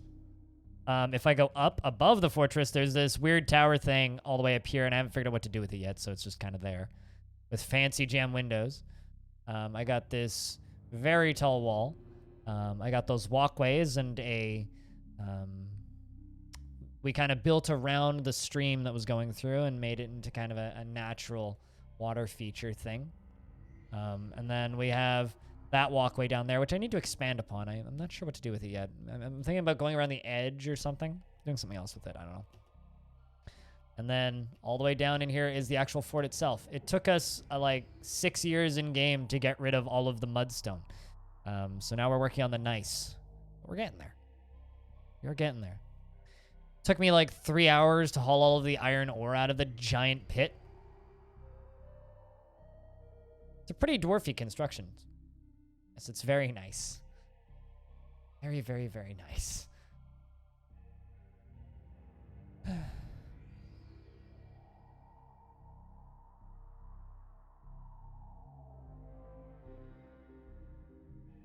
I wonder how well that PAX Online stuff is going. Doesn't seem to be going great from what I've seen. But yeah, no, I do. Ooh. We have an upset dwarf. Jaden! Oblivious to reality. At least you still have your trousers on.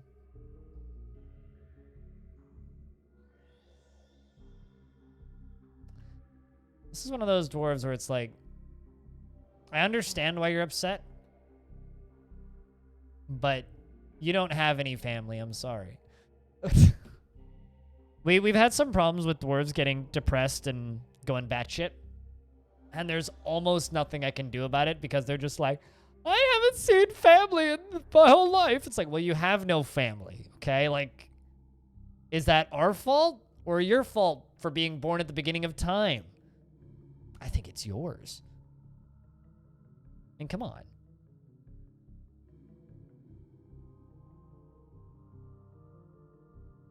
Wouldn't you, like, be inclined to agree, Chad? That it's that dwarf's fault for being born when they were? They should have waited later. Would have been much more efficient, frankly.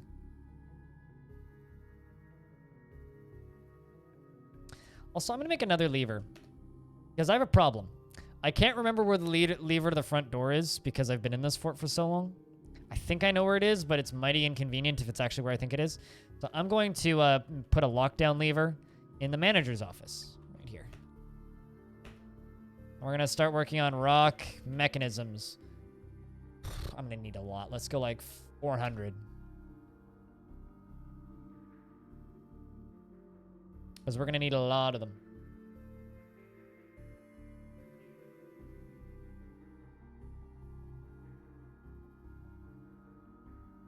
But yeah, plan for today is gonna be a little bit of a shorter stream.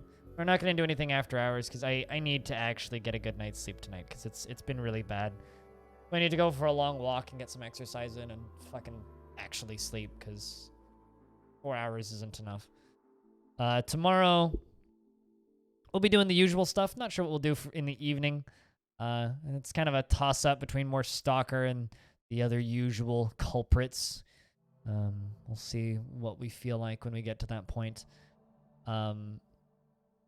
And then after Thursday, there will actually be a bonus stream on Friday this week. I normally take Fridays off. Friday is kind of like my day off, but...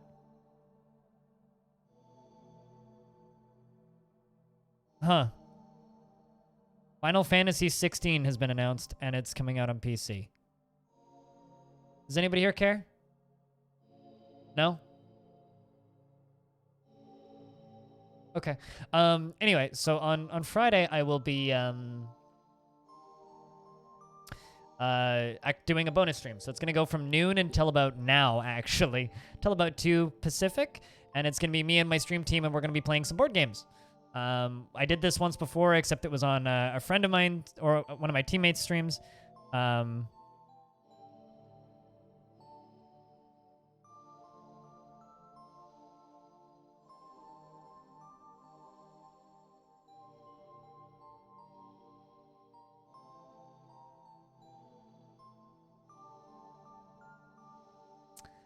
So yeah, I'll be playing board games with my stream team. It's just going to be games from our childhood. So we're talking about doing Sorry and, or Trouble, depending on what region you're in.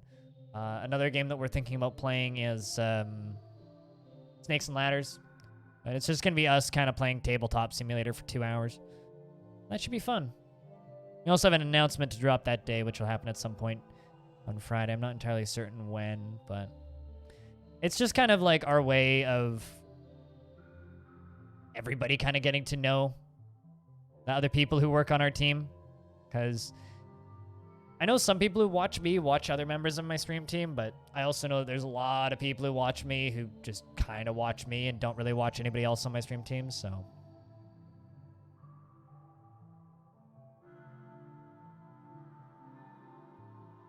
But you sort of implied... no, it's not. I was joking about it being a terms of service issue. Unless it's like 80% penis, it's probably fine.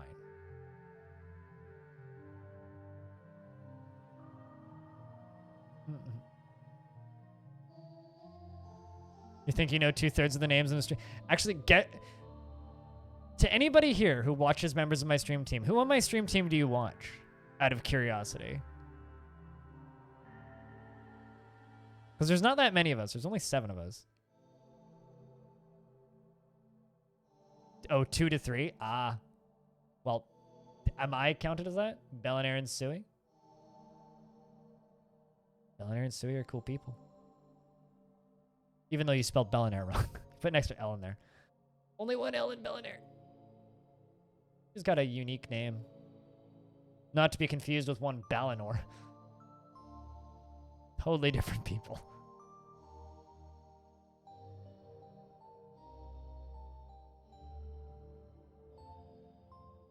You're fighting with who? Oh, you're beating up a buzzard. Literally punched a buzzard in the foot and then injured part exploded.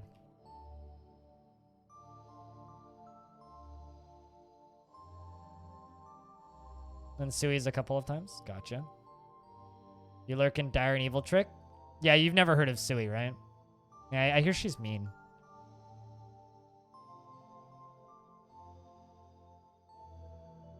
But yeah, that's kind of the whole goal of those little board game nights, just so that people can kind of get to know the other stream team members. Okay, whose bedroom is this? It's got 1, 2, 3, 4 crowns in it on the ground. Just on the ground. Oh, it's the Great Padinsky's bedroom. You're just like collecting crowns. Oh my god, you really are collecting crowns.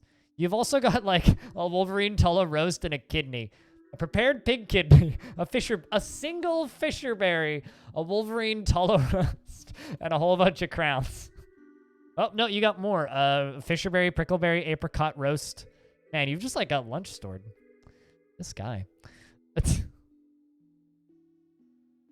How much stuff is in that cabinet?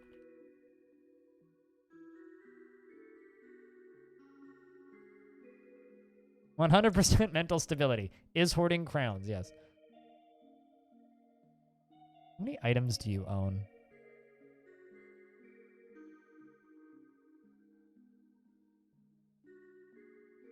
Also, your foot is broken. Wait, hold on a second. Do you have a pet dingo?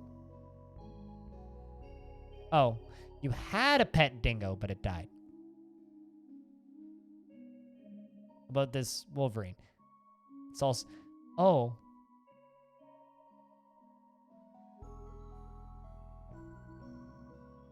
Oh, we keep eating your pets.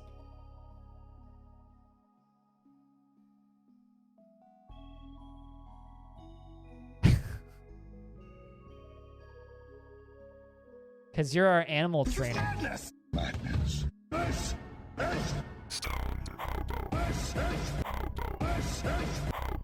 Yeet. Who? Never heard of him.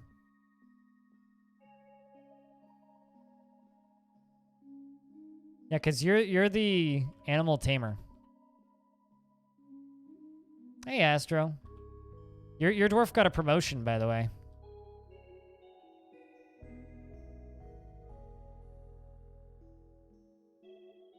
Make a few animals available for pets. Your dwarf, Astro, is the sheriff. And this comes with great privileges. And in this case, the great privilege is a big office and dining room combo and a nicer bedroom. And you run this prison up here. This whole area is your prison. How thing? Thing good?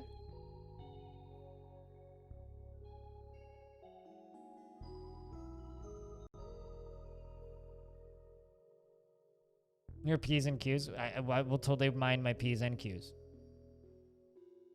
Lunch lure? Some of column A, some of column B.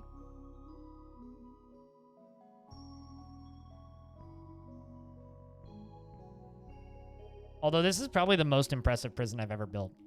Because it's like one layer above everything else. You have a two-story house. Two-floor house. And it's got double high ceilings out here. So it goes all the way up to here, and so does your house, by the way. You have an extra tall ceiling. And the prison goes all the way up to here. I'm kind of working on something for the upper layer. I'm not entirely certain what I'm going to use it for yet. Thinking like maybe train the military up here or something.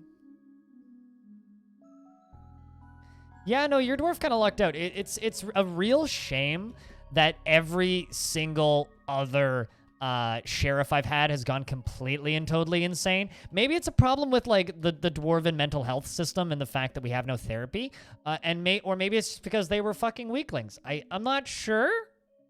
The elf killing floor. I like the way you think. I'm not sure what the cause of it is, but you know, we'll leave that up in the air, right? It's totally unknown.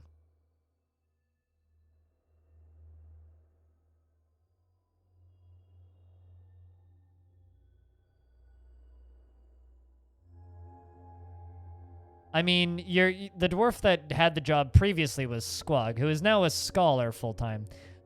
Eventually ended up completely and totally haggard in the position. Couldn't handle it at all, especially after being forced to murder Aqua and Kibbs. But he's since recovered and is working very, very hard, weaving thread into cloth and thinking about reproductive behaviors. And he's been doing a very good job of it, frankly. I'm actually quite happy that dwarf has come back in such a way.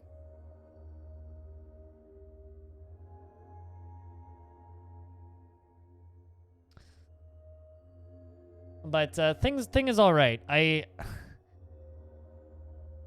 Oh, more PlayStation news. Anybody want to hear some PlayStation news? Well, I'm going to read it out anyway. PlayStation 5 is coming out November 12th for $500. The no drive digital only one is $400.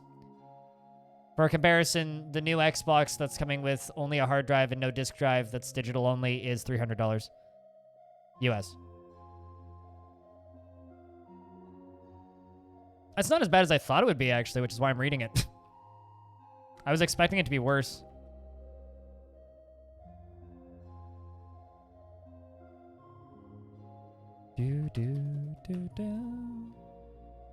Let's just mine out those ore veins.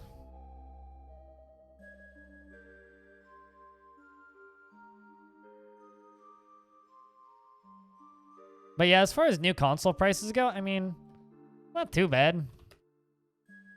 I'm not gonna lie, there is part of me that's mildly tempted, probably not going to do it, just mildly tempted, to buy a new Xbox digital only one. But then I read that they're probably going to have non-expandable hard drives unless you buy their hard drives, at which point I was like, nah. Never mind.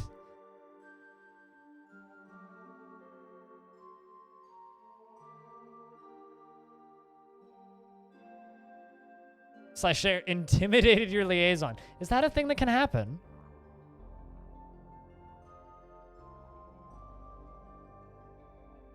How the heck does that work?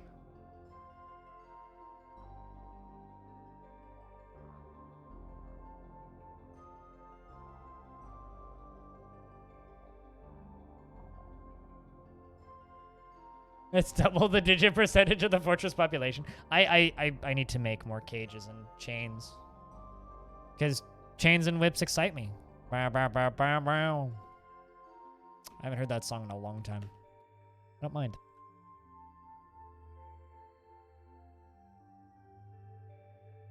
What year are we at? 43. Autumn.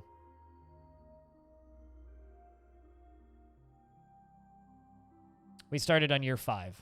So -5, the actual year.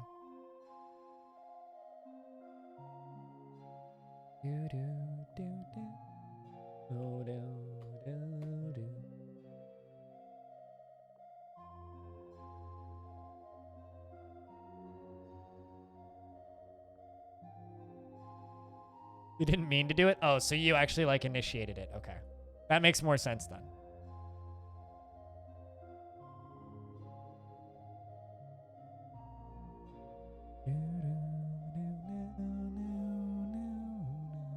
Oh, shit! Sorry, my Greylanger monkeys grew up.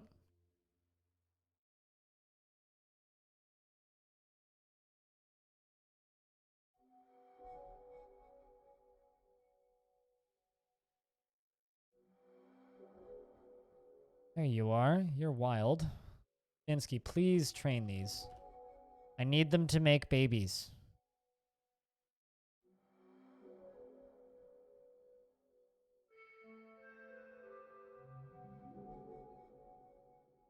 So that I can have tame babies. Where did the other one go? I didn't slaughter it, did I? Oh, you are literally completely wild again. Please don't kill the other one.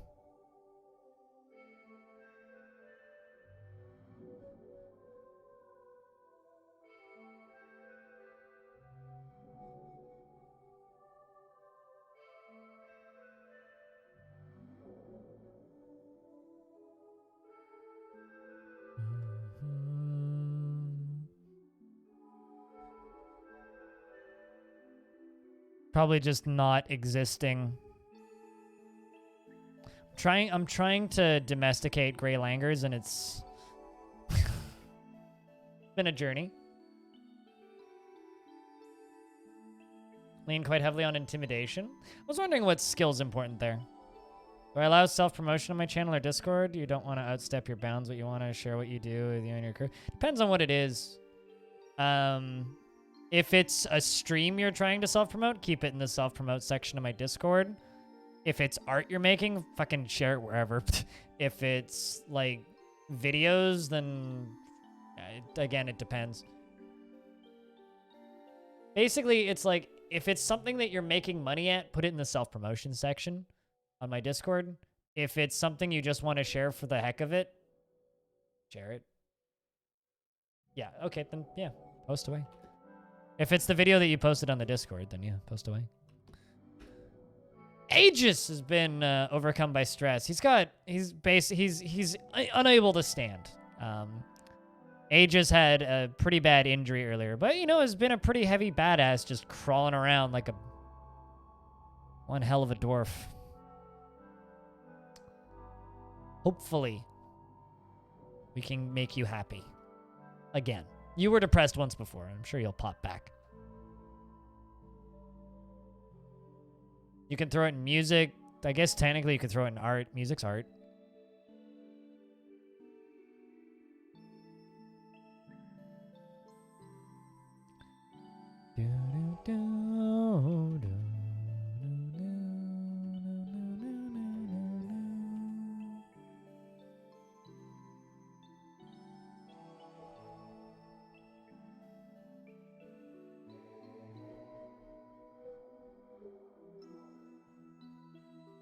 I think both of those Grey Langurs have gone back to being semi-wild.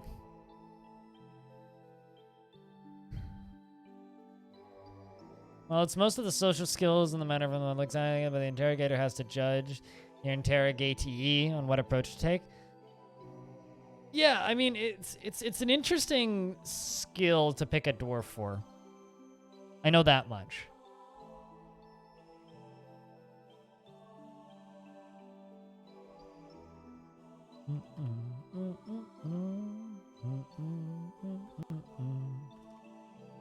And probably work on more spikes.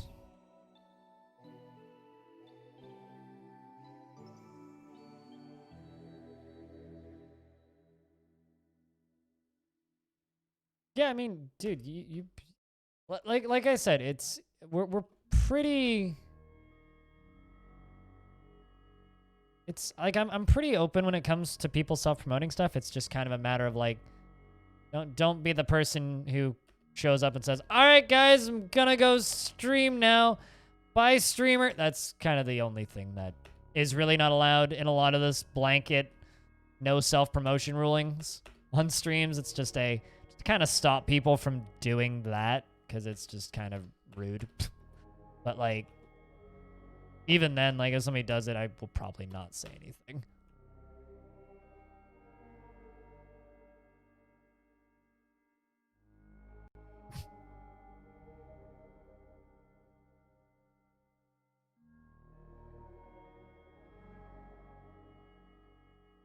But no, like the piece that you posted on Discord was definitely some fun banjo noodling.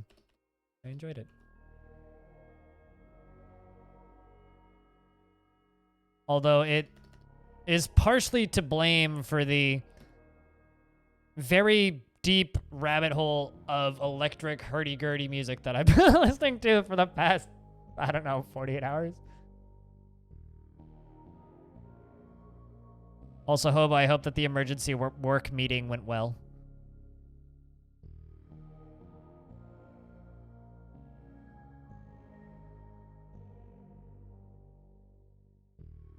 Also, to anybody who wants to help me and my team out, we've got a little announcement to make.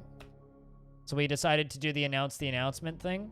So if you want to help us announce the announcement, there's a link that you can retweet to help us announce the announcement.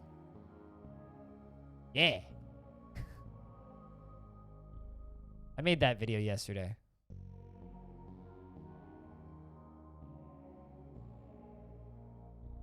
I also made 2 others, one of which I uploaded to YouTube.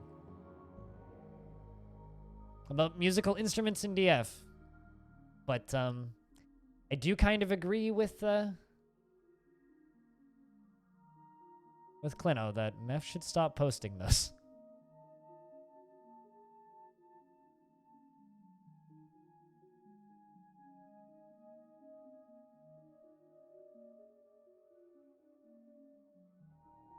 Although if he keeps posting them, I will continue making videos out of them.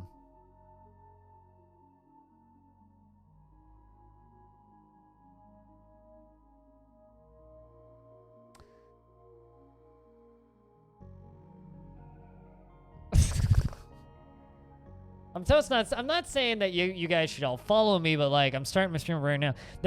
Okay, so long time ago, Clino, there was this bloke in my chat who was all like, it was back when I played a lot of RimWorld. Alright guys, I'm gonna go stream some RimWorld now. I'm like, alright, you have a good stream. And I'm like, I've never heard this before. Stream's probably terrible. Anyway, left.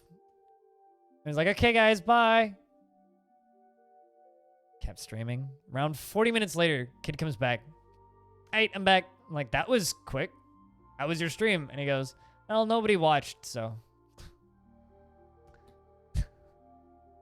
We're in year 43. Early winter. Getting close to year 44.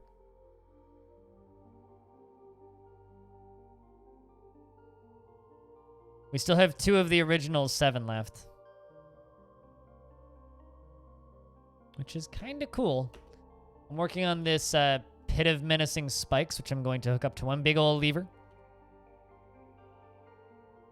Whoa! How the heck do I turn off this GeForce Experience overlay? There you go. I hit the wrong key combination and turned on a bad overlay. It's okay, it's dead now.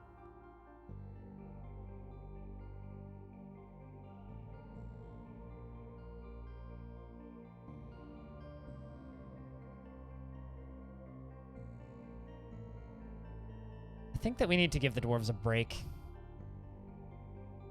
Because the whole metalworking industry very much keeps the dwarves busy.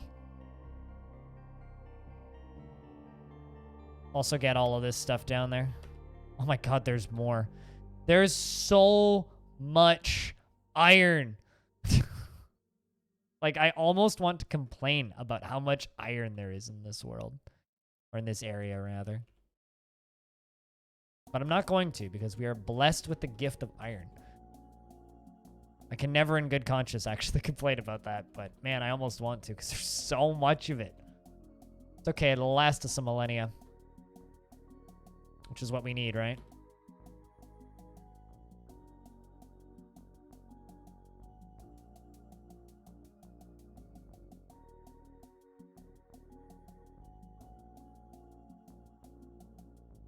Take it easy on them. I mean, they've been doing good work. They've been working hard. I'm quite happy. I'm proud of them. Like, the number... Like, I'm very impressed by the number of dwarves we've had get really sad and then snap back, you know? Like, I feel like I've never had this much patience on dwarves before, and I think I'm going to have a lot more patience with them going forward because, like... They are certainly... curable. Anybody who says that dwarves are uncurable, you might have to put up with a lot of BS, but they're very much curable.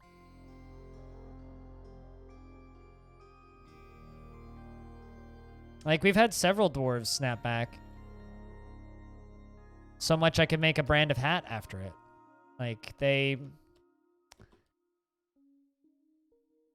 get really depressed, really haggard, and then... if you treat them really nicely, you have them snap, like, kind of snap out of it a little bit. Like, I think Krug Smash has noticed this a bit recently, too, because he had that undead Baron, Moldath, that was super popular amongst people who watched those videos for some reason. And he, that undead Baron got stupidly depressed at one point, and he, like, kind of babied him, but he did snap out of it, and he did come back to sanity after going completely batshit for a bit. I think they just stopped caring about anything at a point and cease being depressed. It's weird.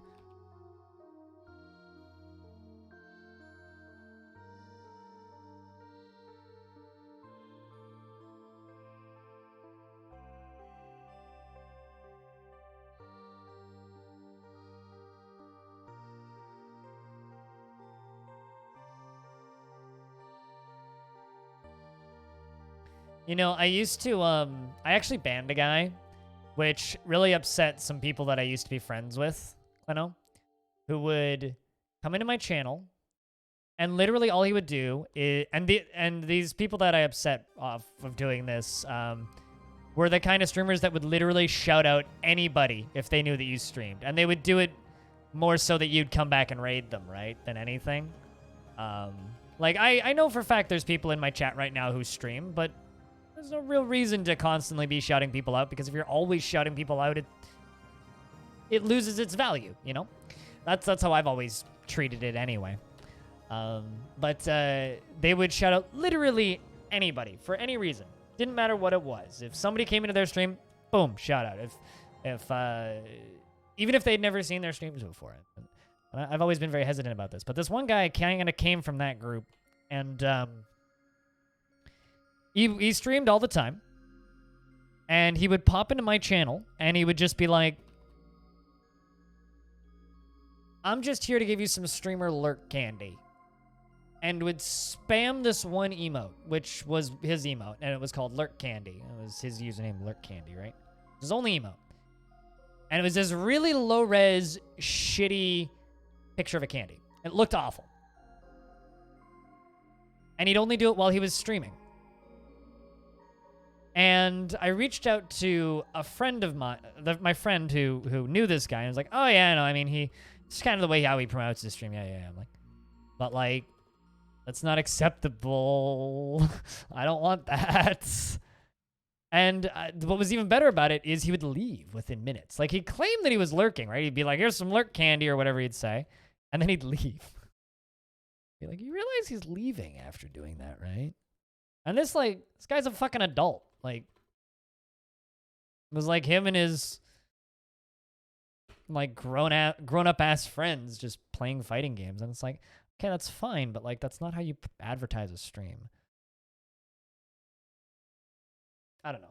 I've always been a little bit like, and I feel this way, and I know like Arch, you shouted me out last night, right? But like you said it yourself. I don't need an introduction. I really don't, because I have a badge. Anybody who knows anything about Twitch, you see a check mark, you gotta check them out, as fucking Sequisha says, which is very true. It's like we literally have a badge saying, "Hi, I stream."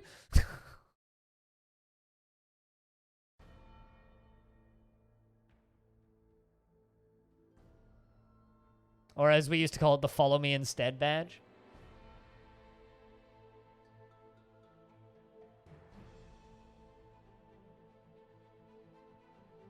I don't know. There's momentum with mood. Once you push it in the right direction, they'll be okay. I think that, like, once you push them in the right direction, they'll be okay, but also you can kind of slingshot them. Like, I've seen them, like, rapidly, like, go from shit to insta-recovery. It's a funny thing, Hot Cup of Tea.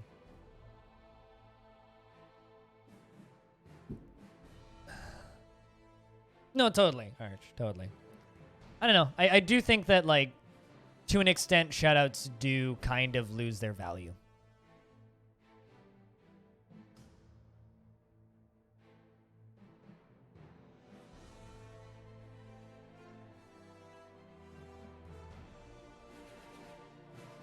Shoutouts so rarely equal follows that they're not worth it? Yeah. I don't know. I'm gonna kind of carve this area out a little bit. Maybe put another statue garden up here or something. I'm not even entirely certain what I'm building right now. Just kind of throwing stuff together and making it look nice. We'll see. I mean, it could be a space for visitors, maybe a royal. I'm not sure.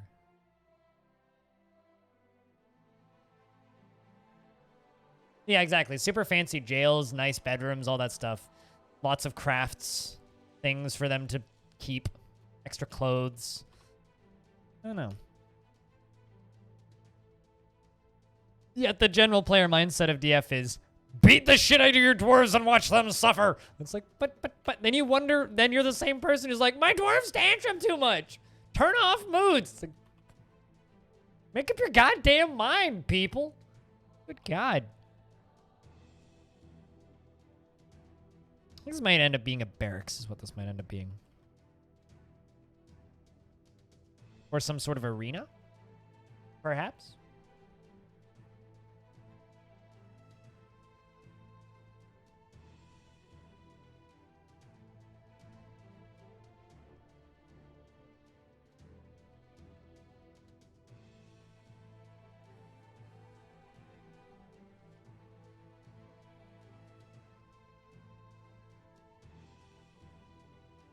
I don't know. I've always been a bit picky when it comes to Twitch etiquette.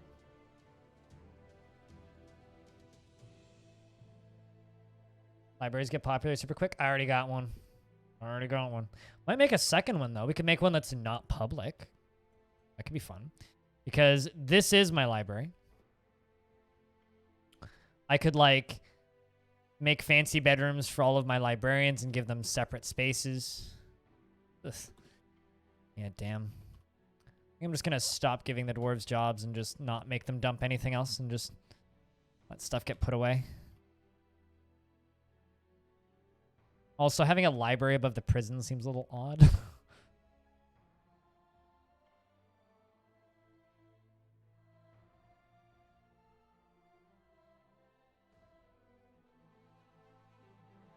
What confuses you about it, Arch? I mean, I have my own weird ideals. I have pretty old school ideals on what I like. I like Twitch to be the way it was a couple of years ago. It's kind of how I run my channel, or try to run my channel. Sometimes I'm good at it. Sometimes I'm utterly horrendous at it. Make this into a temple. Worship the god of caverns or something.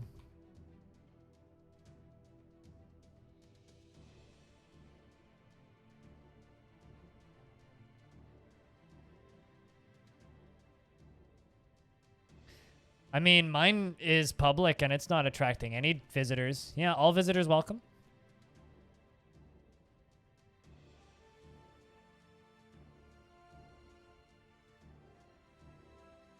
No luck.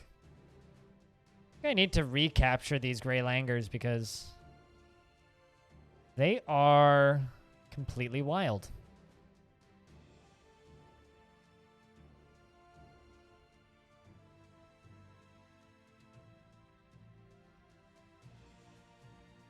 Reacting to raids, asking for feedback.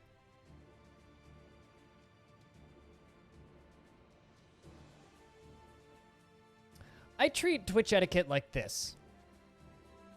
My chat is my house. I want you to act the way in my chat you would in my house. And I'll react to you the way I would in my house. You know? So if you insult me, I'll snap back. If you offend me, I'll make that known to you. If you don't take your shoes off when you come in, I'll ask you to. Although in this case, shoes are like monka S's and oofs. Technically they're chained up, but they might have babies soon. They were born in the... So, okay. So I caught 2 gray langurs, Astro. Then I trained them. Chained them up together. Made them have 2 babies. Murdered them. Slaughtered them. Ate them. They were delicious. And then raised the babies. These are the babies, but they've gone wild again. So I have to recage them.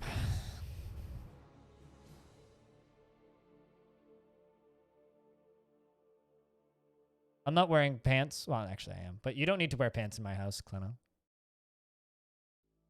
Skirts and kilts are just fine.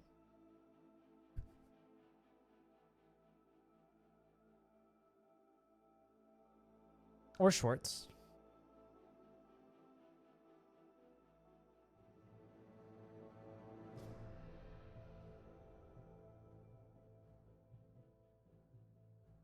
What about leather kilts? I did say skirts and kilts are fine. I'm assuming that counts for all different fabric types.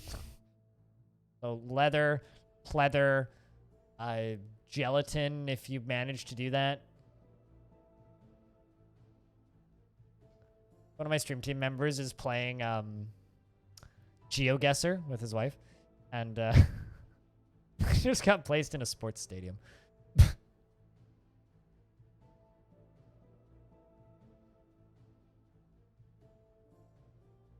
Oh, shit. We have a goblin! I think that's our first goblin visitor. Look at that.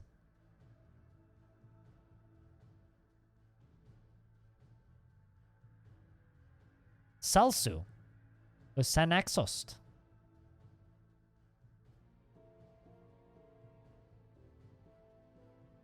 We also have the human who's still hanging out here.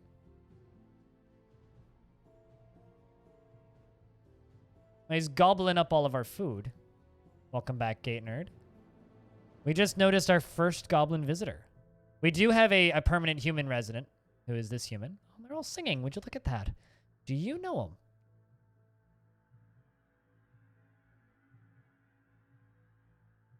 You do. Passing acquaintance, of course. You know, I don't want to piss off my dwarves. What is he singing? I think they're playing instruments. Yeah, they're simulating instruments, which is silly because I have them all. They're piled up here. All these little lutes.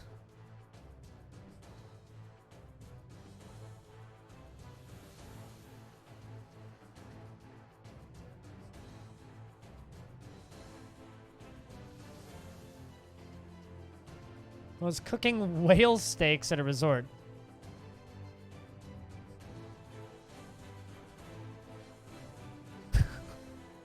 You know, I understand why it makes people furious. I'd also really like to eat a whale steak. Like, Is it a crime to want to do that before I die? Like, I would totally eat a whale steak. I'd feel bad. But I want to know what whale... I like fish.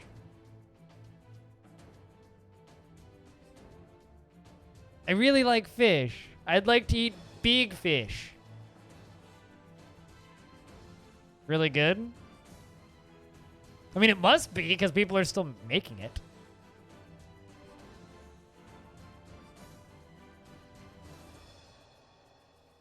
It's closer to meat than steak? Did you mess something up in that sentence? I'm confused. It's it's closer to meat than fish. Gotcha. There you go. You'd eat the fuck out of some whale? I don't know if I'd eat the fuck out of some whale, but... Apostle has become a mechanic, probably because of all of the mechanisms I have him making. And he's been living under a great deal of stress, but seems to be doing okay outside of that.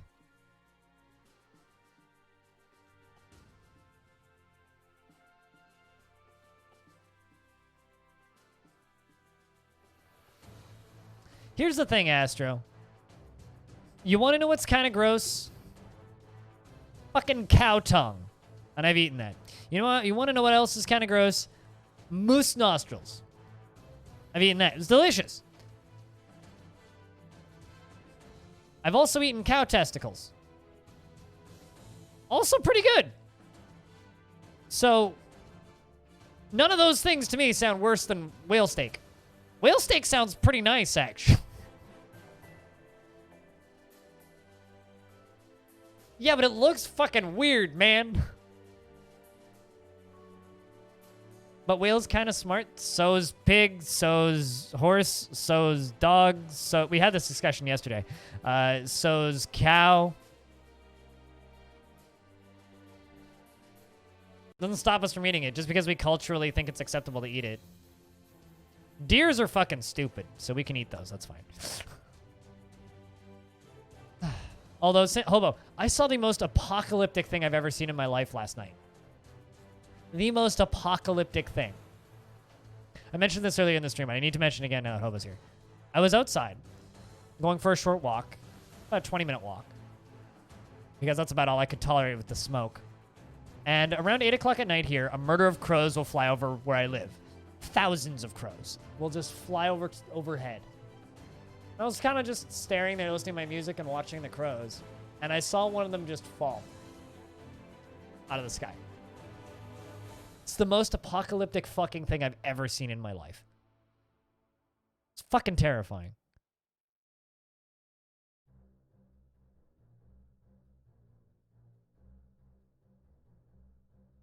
But they outsmart you, and they can kill you in Hunter Call of the Wild, dude.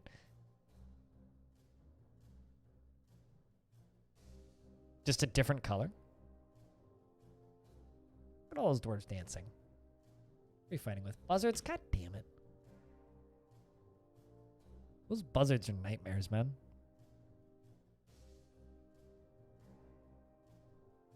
What time of year are we in? Late winter?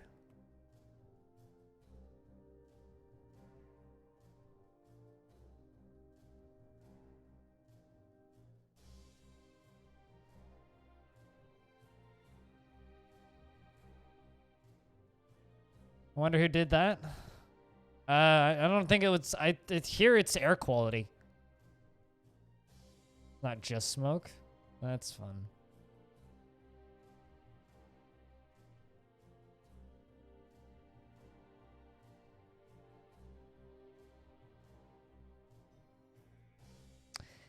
I don't trust the government. But, you know. Well, actually, I don't trust my neighbor's government. Mine's pretty aight most of the time.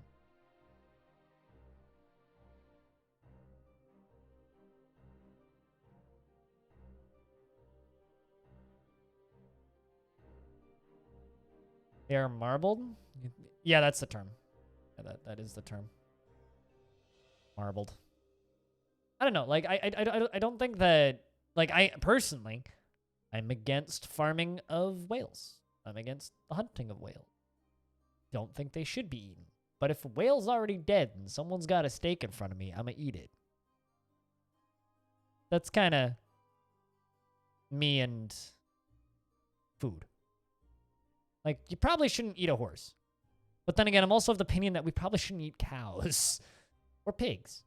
But, like, if it's already dead, I can let good meat go to waste. Still gonna eat it. I'd rather just eat fish all day, but, like, fish gets expensive in the winter. Spring has arrived. And I say that with beef in my fridge. So. And chicken I'm eating tonight. Looking forward to it. Yeah, exactly, Gledo. It's like, I'm not going to go whaling.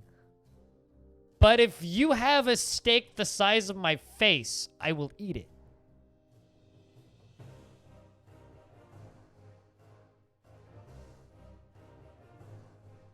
Yeah, you're also true there, Morden. How about this? Let's eat corn, beans, wheat, rice, plants, fruit.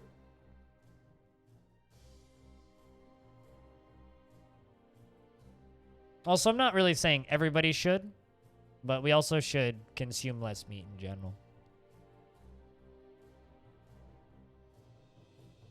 I'm just enjoying watching these dwarves dance right now as they... How many more spikes do we make? 77?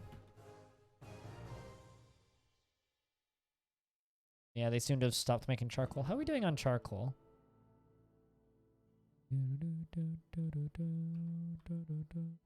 We're out of charcoal.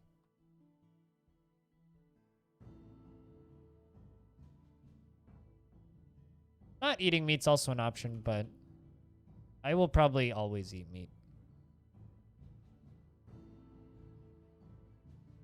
Just less meat. Like, I eat meat maybe 3 days a week. The only reason I'm eating as much meat as I am right now is because I'm trying to gain weight. So I'm eating a lot of potatoes, meat, and beans, and stuff like that. A lot of fatty foods. 'Cause I'm trying to get up to 140 pounds, okay? Need to get back up to a healthy weight.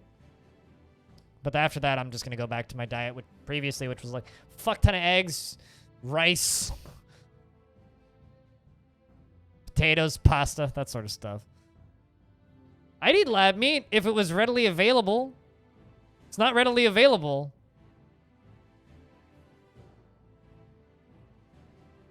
Dude, real talk. Have you ever heard an elk scream? Fucking scary banshees in the night, goddamn. Terrifying sounding.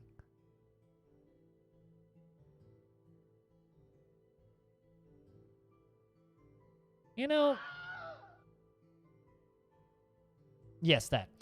Let's interrogate that goblin. I just want to know. Because you know my humans. I just want to know. Nothing against you personally, but I would like to interrogate that gobbo. Why did I go from the bottom up? Yeah, eat more elk, because they're scary sounding.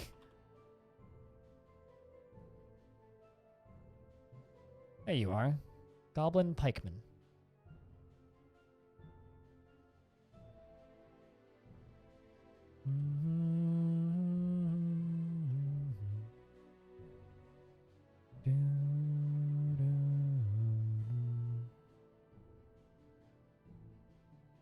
All right, Astra.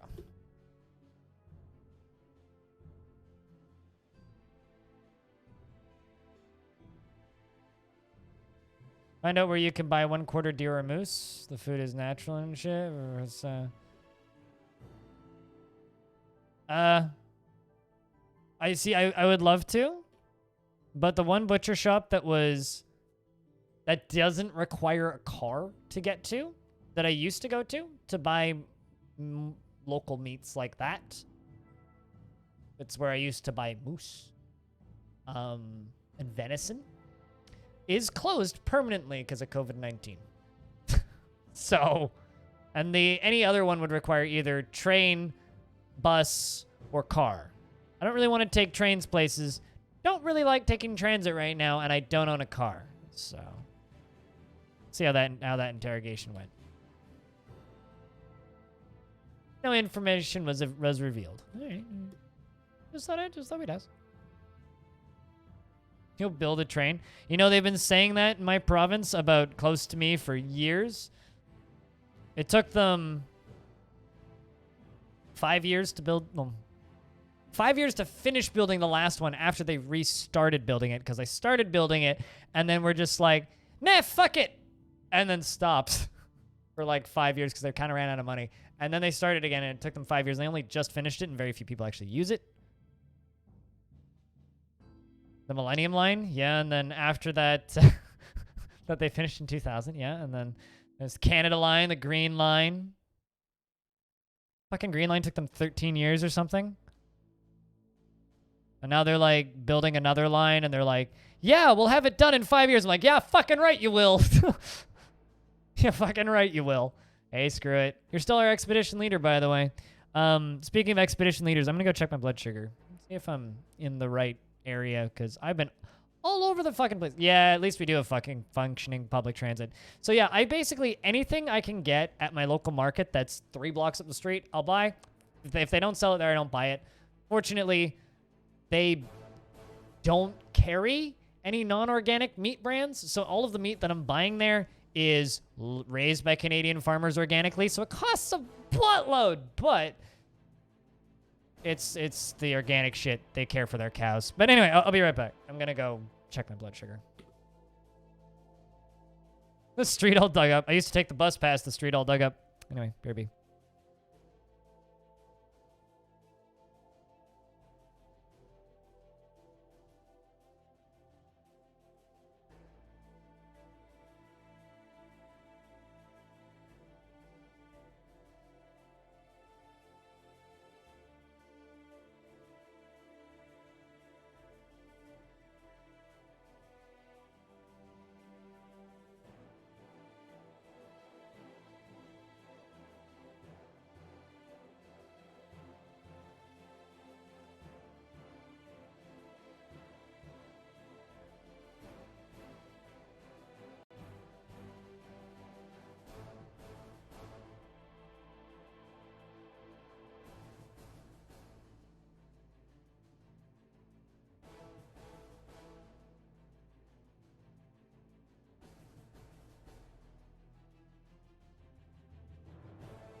All right, I'm back.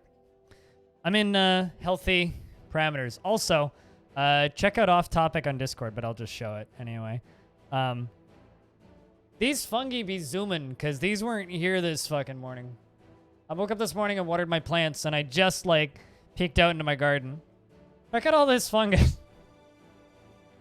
Like, they're giving my kale a run for their money.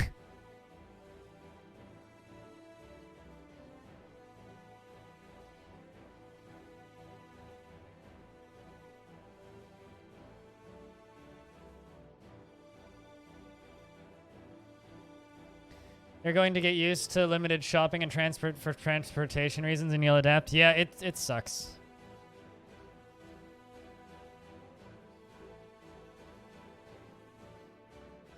Ew, are you saying ew at mushrooms? Mushrooms just mean that your ground is healthy. Mushrooms are good. Are they fun? Mushrooms? God, I wish. You know it's legal for me to grow my own here. I could Why are they still... They always bring feather tree egg yolk. What the fuck?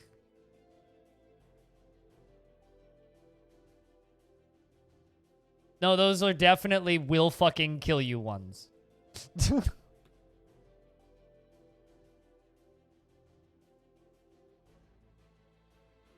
B Sears can. It's perfectly legal to grow your own. It's just illegal to sell them in quantities above 1 dose.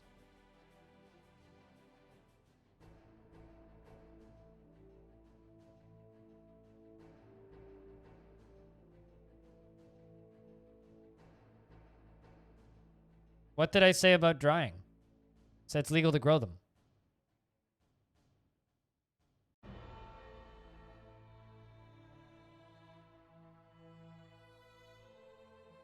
Probably not kill you, but damage your liver band. Yeah, I'm never going to eat them, but I love having them. Having mushrooms in my garden is cool.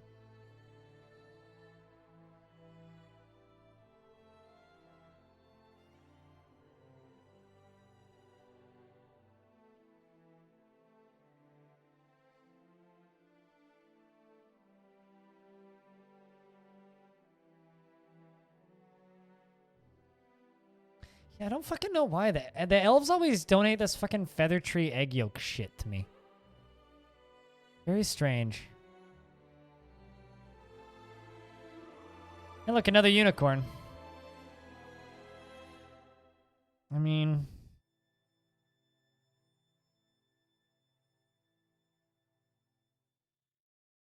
It's picking, pressing, and eating and selling that's tricky. There is a store in downtown Vancouver that is an arcade with 2 pool tables and a lot of snacks and a bunch of TVs and a conspicuous counter at the corner where you can buy doses of magic mushrooms. I know exactly where it is. I think they're still open too.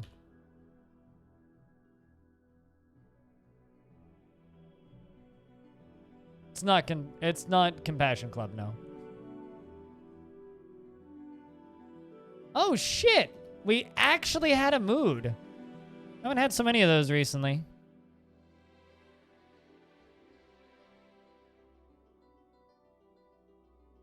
Basically, yeah. Actually a fucking mood. I wouldn't quite say it's safe, but sure.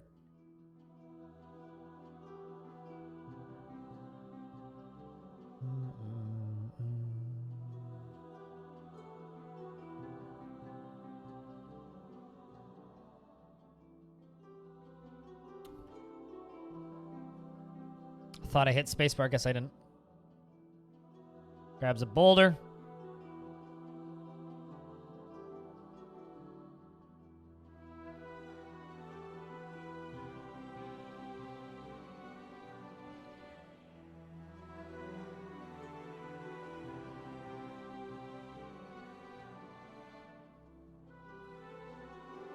Isn't that all psychedelics though, Brian?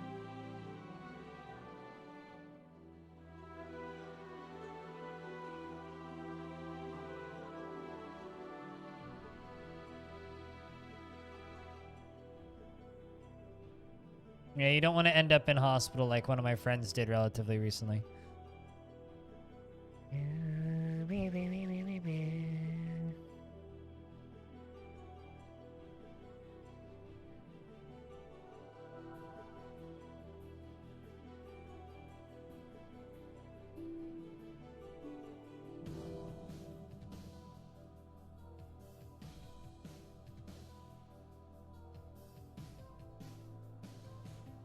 So they just let it go entirely? Yes.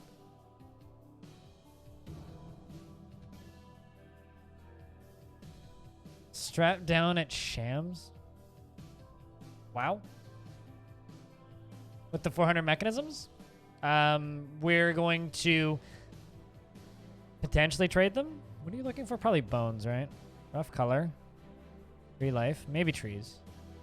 Stone rock. Got it. Gem shining. Got it. Cloth, got it. Tree life. Yeah, you need tree.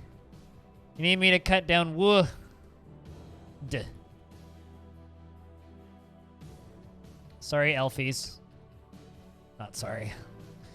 Yeah, I'm going to use them to turn all of these spikes into a up-down stabby field. But I need one for every single spike, so... Well, for every set of spikes, rather.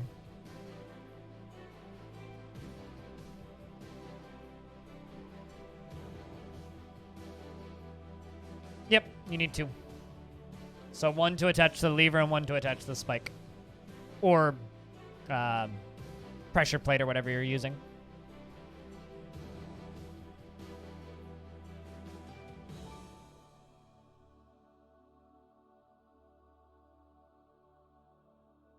You can't do anything stupid. Wow. Yeah, I avoid that style of festival. Kind of have no interest. We have kind of a lot of them around here. Not for me. I like metal festivals. They have a weed tent.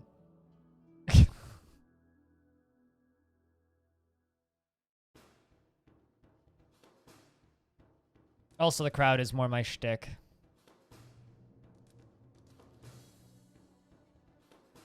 Just bridges? Bridges are too strong, man.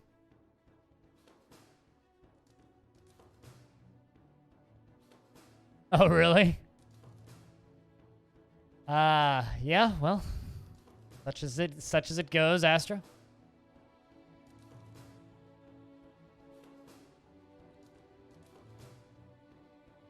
Backyard party atmosphere.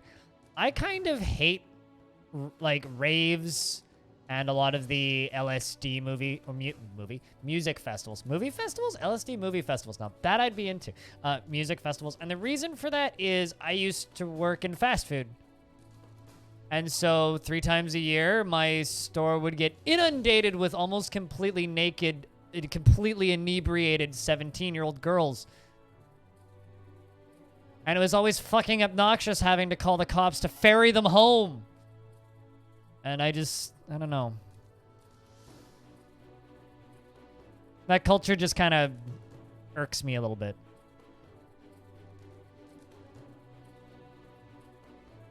Yeah, I understand, Astro. Reading the wiki is important.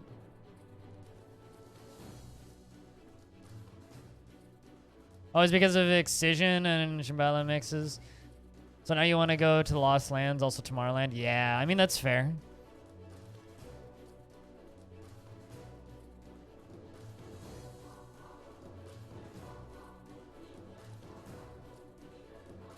How much of the weirdness is just because it's dark, uneven, and you're tired? No, I understand that.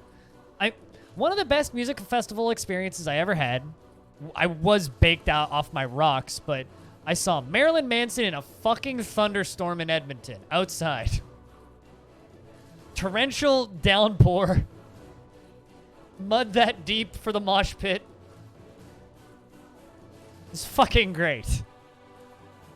But, like, it's also a bunch of metalheads at that, so it's a very different kind of crowd vibe.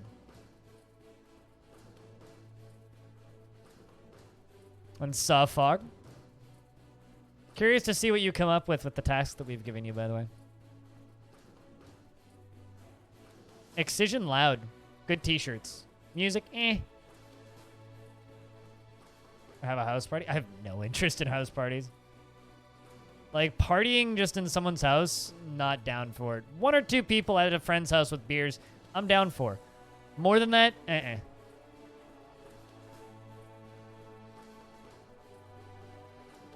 What part of the world are you in, Brian?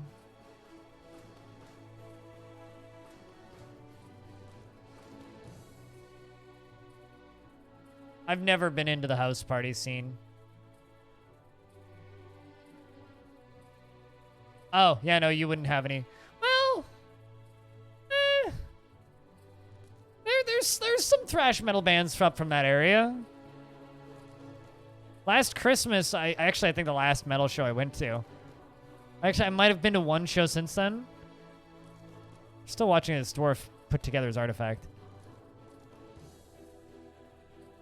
What the fuck do you want now?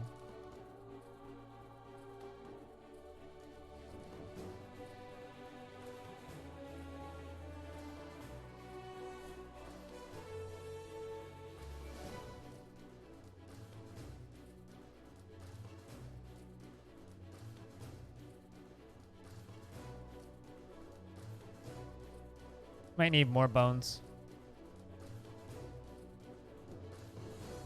Or more wood, which is already all gone.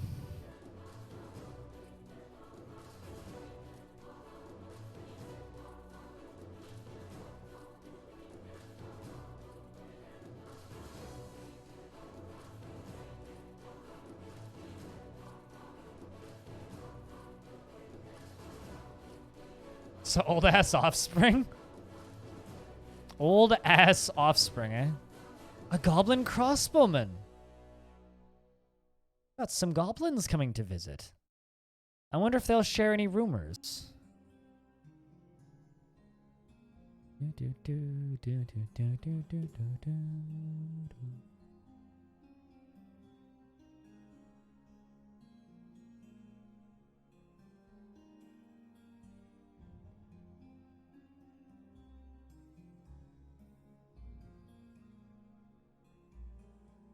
I mean, so are most of the bands from that era. Ryan? I don't know if I'd necessarily call them old ass, but they're middle-aged men, for sure.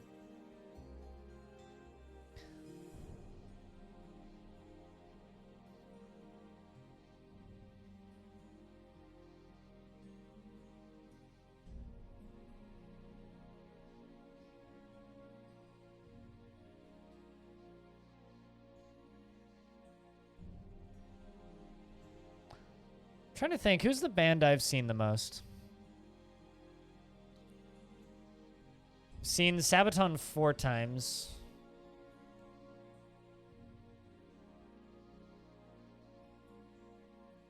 Havoc more times than I can count. I've seen Prong like 6 times, which is a little random.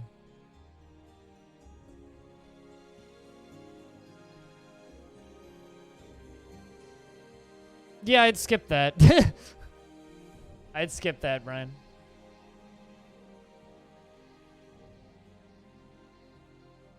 Yeah, I don't know. Vancouver's lucky. We have an incredibly active homegrown thrash metal scene. There you go. Aegis was beginning his mysterious construction. An incredibly active homegrown thrash metal scene, as well as a couple local black metal bands that are all fucking at the least, they're passable. Oh, that's why I was dropping frames earlier. Fucking Ninja's streaming. Cool. Welcome back, brah. Thrash metal, yes. I'm trying to think. Who have I seen the most, though? I've seen Unleash the Archers like a dozen times. Because they're also a Vancouverite band. I wish I'd seen some bands more. Seen Death Angel twice. I don't like Death Angel.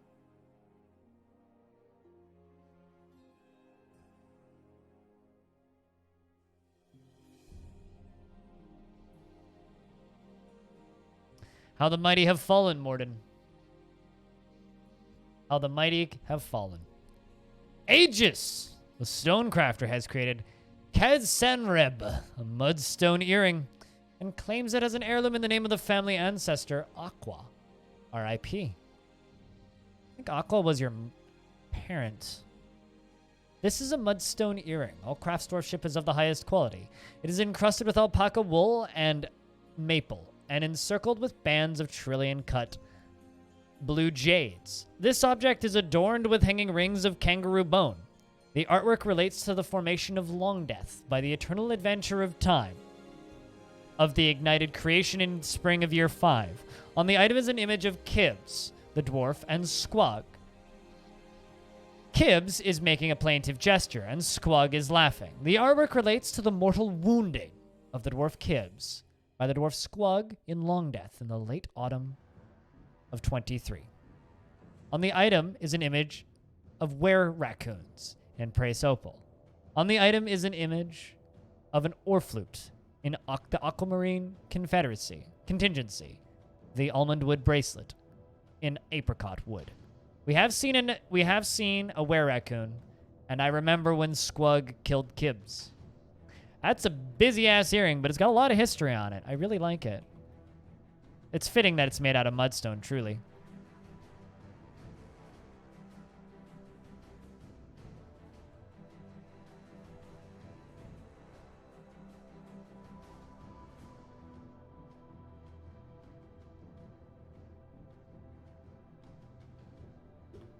It's okay, chat. You know, Ninja right now is the 4th largest stream on Twitch. One day we will be the 857th largest stream on Twitch. Actually, I'm pretty sure I've been in like the top 3 or 4 streams on Twitch before. Because I did have 14,000 viewers at one point. That is my all-time highest view count, 14,000. It lasted for all of like 7 seconds, but I was famous once for a minute. Fucking Kit Boga raided me.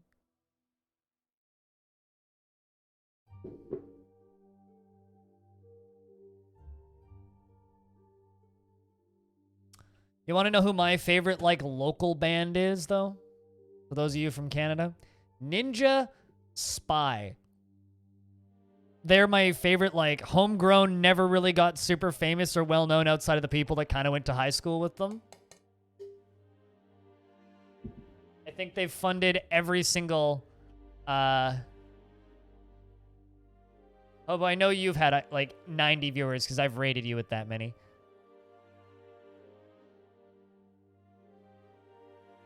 That still only counts as one, right?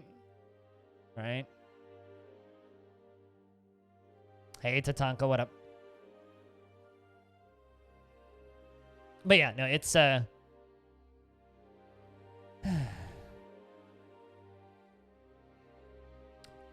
right, dwarves. What jobs are we actually doing right now? Stop making spikes. Stop processing plants. You guys can sleep. And we're just gonna let everybody go in here and relax for a little bit, all right? It's early summer.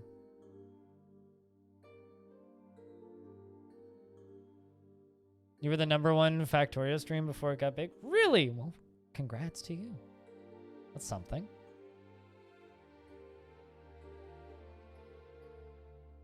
I wouldn't know, because I like bluegrass music, and I've listened to bluegrass before. There probably is, but I'm not involved in it at all. I'm primarily involved in, like, the heavy metal and underground, like, independent music scenes out here. Those are the ones that I follow heavily. Like, I like me some bluegrass, but I don't go out of my way to find it, if that makes sense. Bluegrass just kind of happens to me occasionally, and I enjoy it.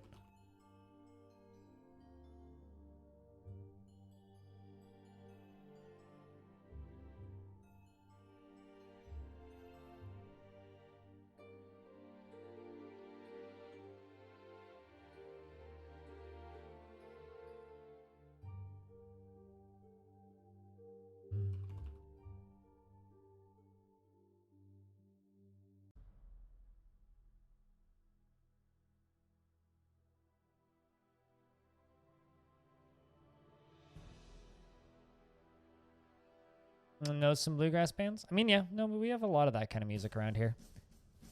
But the music that I primarily follow is, like, the heavy metal and thrash metal scenes.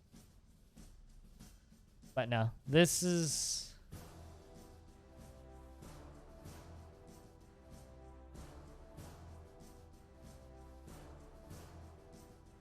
Like, yeah, of course, Vancouver has some very well-known, bigger artists, and... This is my favorite one.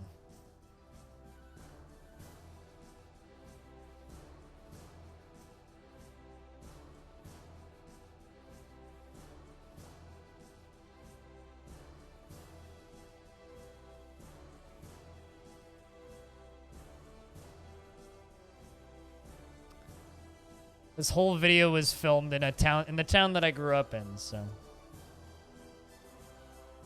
Even the bar that they're in, I know exactly where that shit is.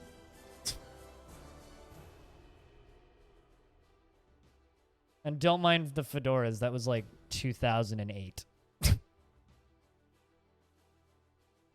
Am I in the crowd? No, I was a child. No, they were like graduating right when I was in grade 7.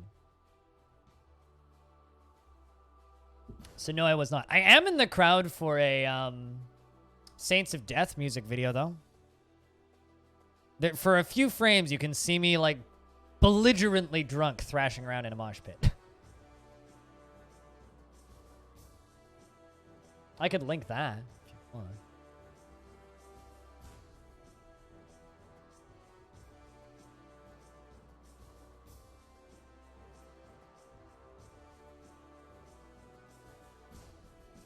But it's like their older stuff. It's...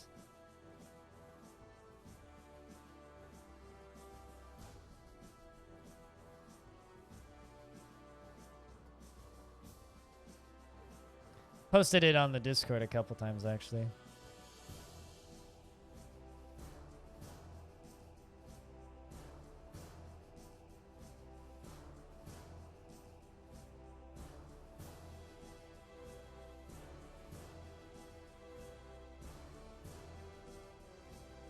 That's it.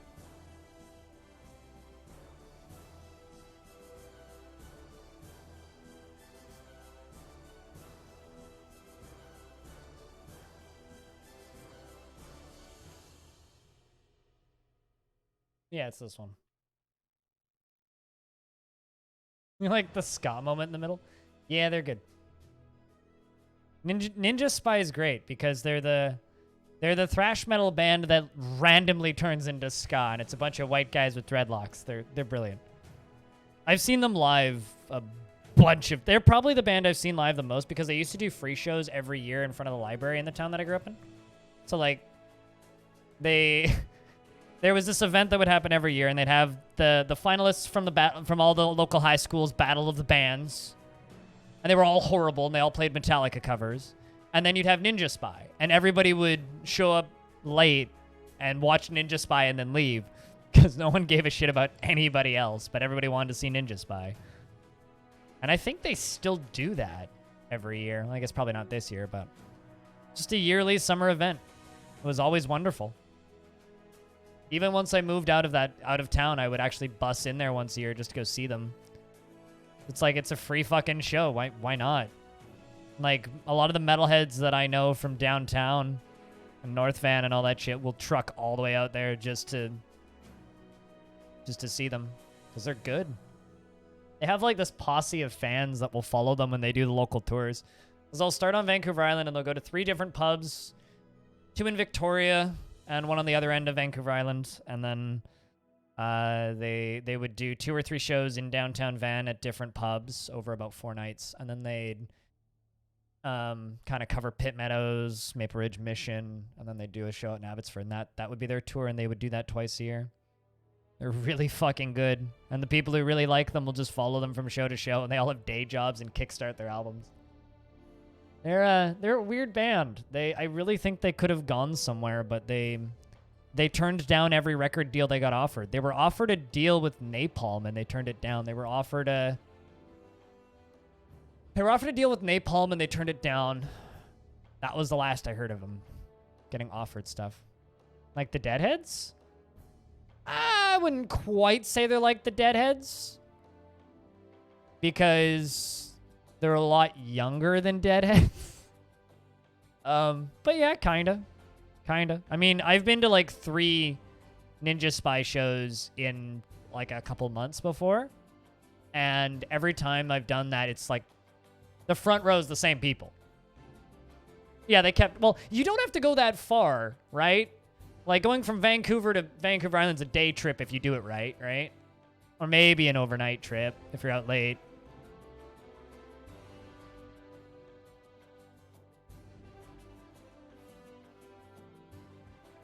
It's Dwarven mental health. Let's check on some of this dwarves that I know were a little bit more stressed out.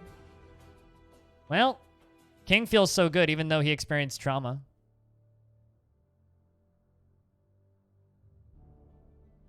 Great. Well, I've got these gray langurs that are just... Let's try and catch them. See if I can even do that.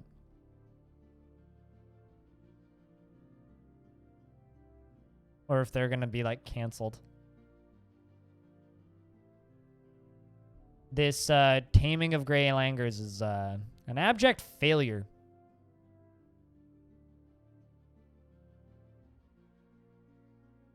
Although the child just fucking ran away.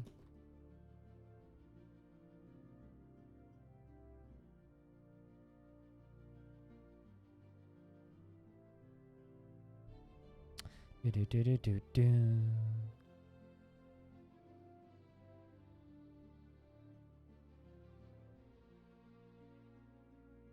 Ready, goblin crossbowman. Keeping a very close eye on my visitors. We got a human hammerman who's visiting. Wonder if you know our human. Do you?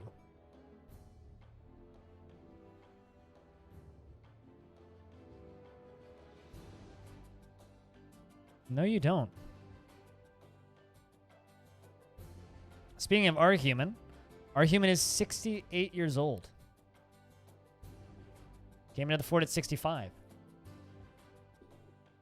What's the upper limit of human lifespan in DF? It's like 60 something, isn't it?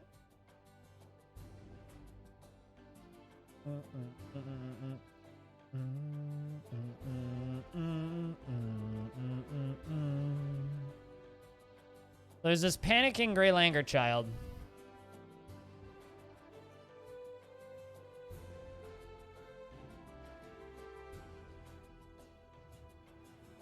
I might just need a dedicated taming dwarf. Sorry, Grey Langur child.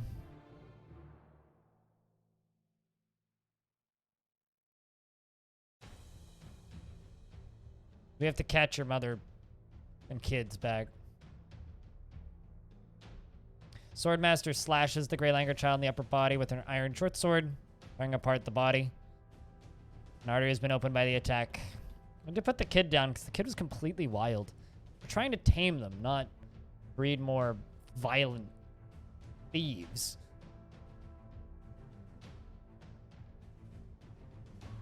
Also, Akia stole another history of beliefs.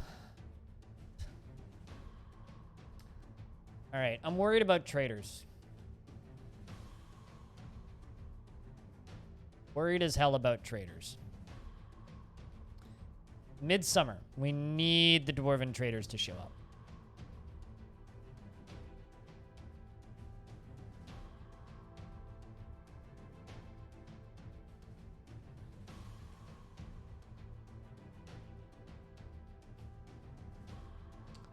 Akia's fighting. I'm going to forbid passage up here. I have these floor hatches, right?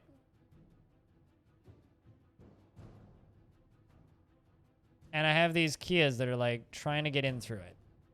And they keep flying in and stealing my books. So maybe if I lock that, I'll stop doing that.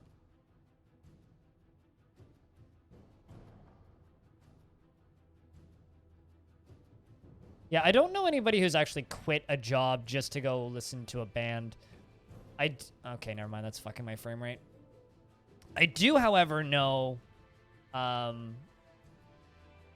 I do, however, know some people who have taken, like, a month off work to go follow a band.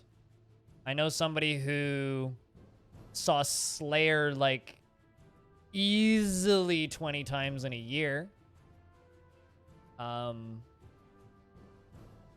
only saw them once that year. They were okay. I will never fully understand people's obsession with Slayer. Because I've always kind of thought that the band is a little bit...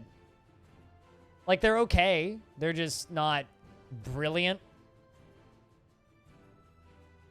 Like, has there ever been, like, a band that is... Or a musical group that is absurdly popular and you've never quite figured out why.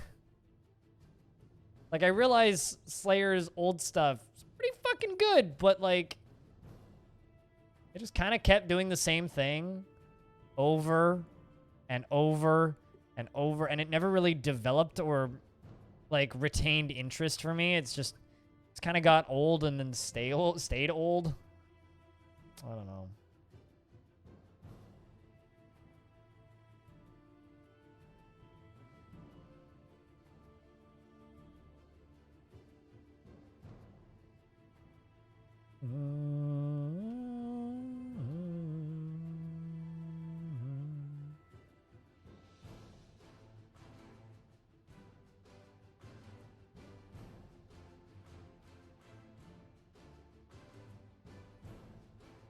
Is a Radio Disney parody of Angel of Death?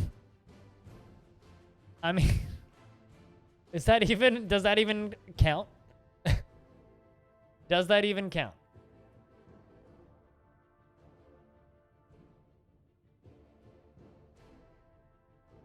I love Grateful Dead. I've listened to Grateful Dead most of my life. Well, what makes you think I haven't? I don't think there's ever really been a point in my life where I haven't really listened to Grateful Dead. Great. Dwarf puss again. A very pussy fort.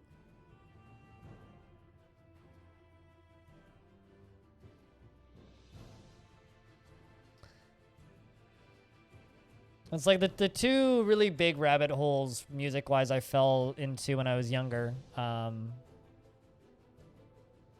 were Grateful Dead and Frank Zappa. Were the two kind of really big music rabbit holes I fell down when I was younger.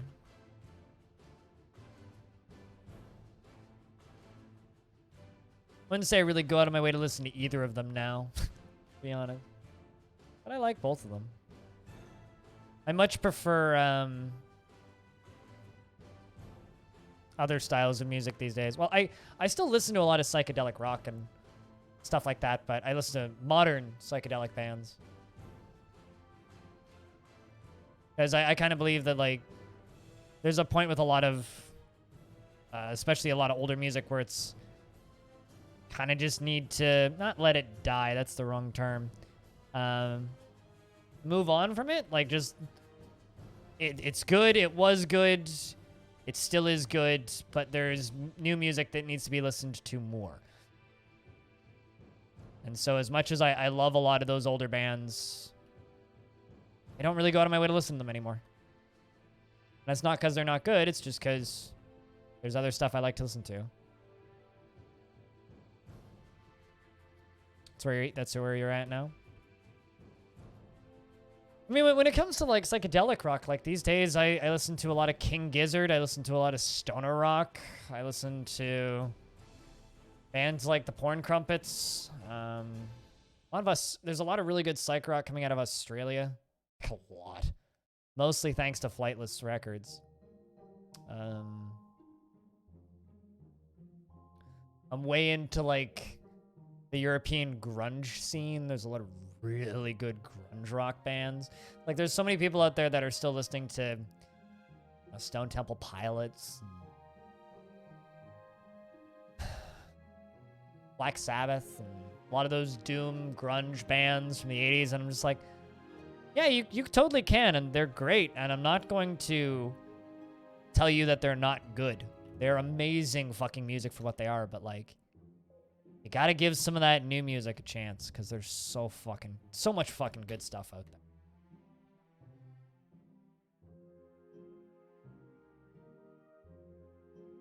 Like, we are blessed to live in an era where there is more music than we have time.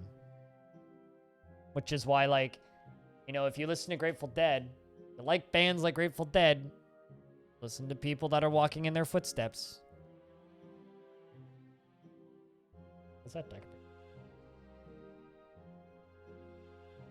Listen to people that are walking in their footsteps.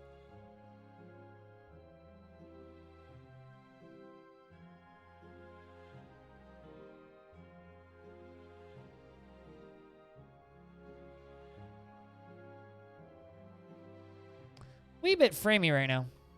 Not sure why.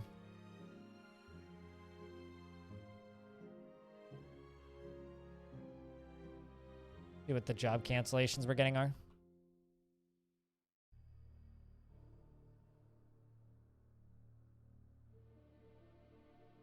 That's kind of what I thought. Okay,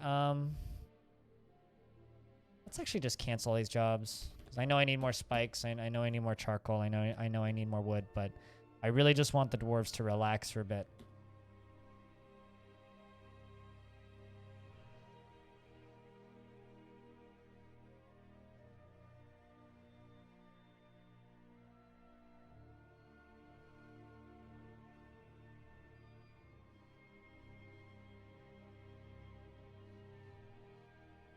What are the statues for? Disposing of lead.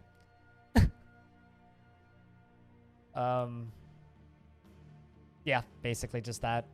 I have a buttload of lead. I mean, down here I have 636 iron. Which lead am I at now? 141 lead? If you have a better use for lead, please do tell me. Except for maybe like making it into jewelry and selling it to the elves, but then you have to keep your dwarves from wearing it so they don't go get super duper slow. Also extremely strong.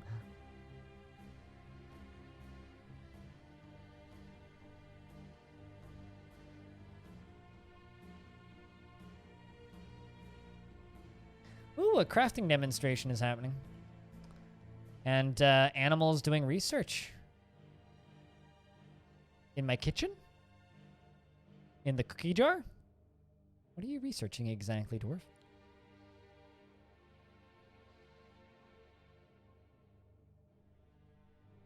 There you go.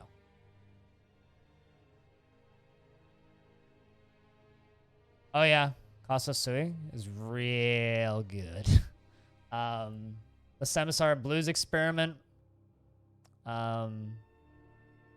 Actually, Astro, one that you might like, Endless Boogie.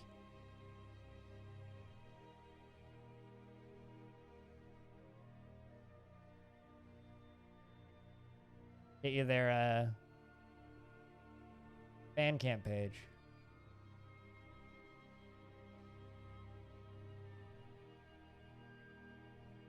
$13 lead crowns, 17 lead bracelets, 14 lead earrings in each ear. I'd recommend Vibe Killer, but or Long Island, either or out of that discography right there. Endless Boogie is fun. They're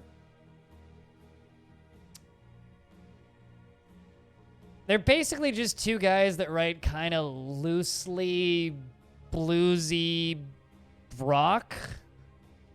And then they just mumble about drugs that they did in the 80s.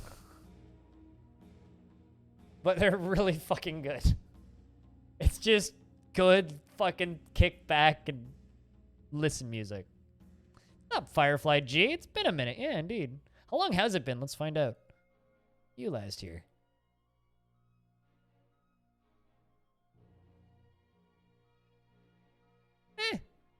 Couple months. Not too long. But what have you been up to, friend? Isla Fortuna. I feel like I've heard that one before. Log. I feel like I've heard that one before.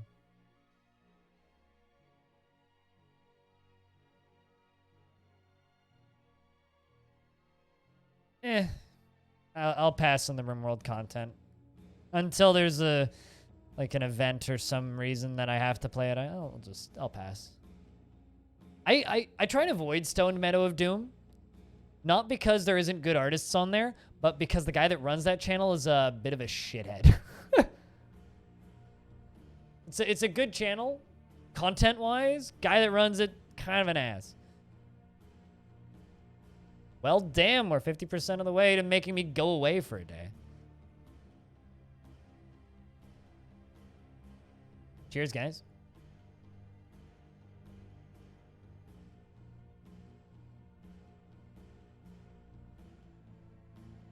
Well, cheers, Firefly.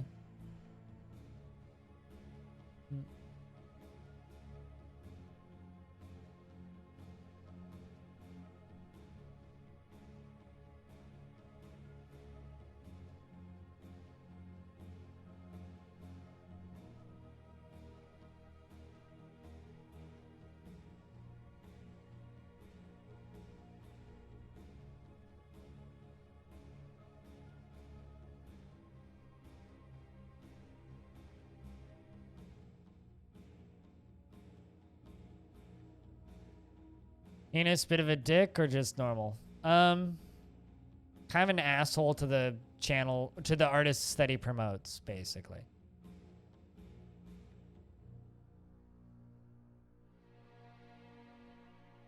Like, the guy makes quite a bit of money literally posting incredibly low effort videos of other people's work, right?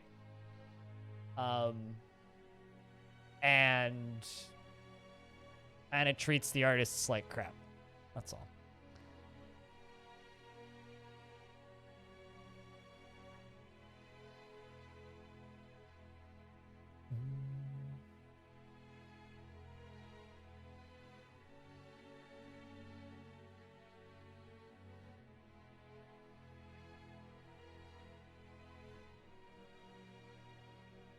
Now I'm curious about if Astro's seen that or not, Brown.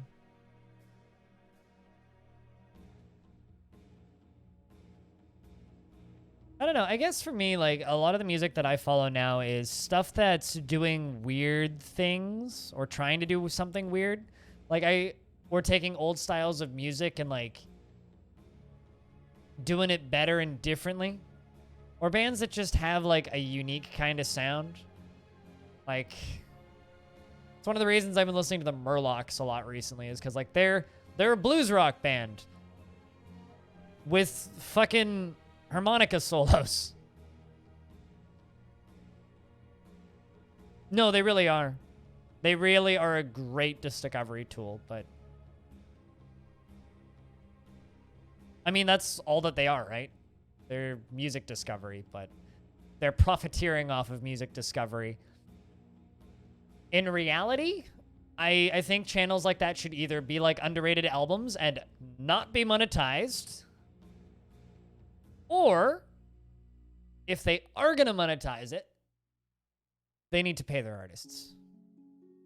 Once they get as big as channels like that, they need to at least pay a one-time fee. And some of those channels do, but the vast majority of them are like, hey, artists, yeah, pay me.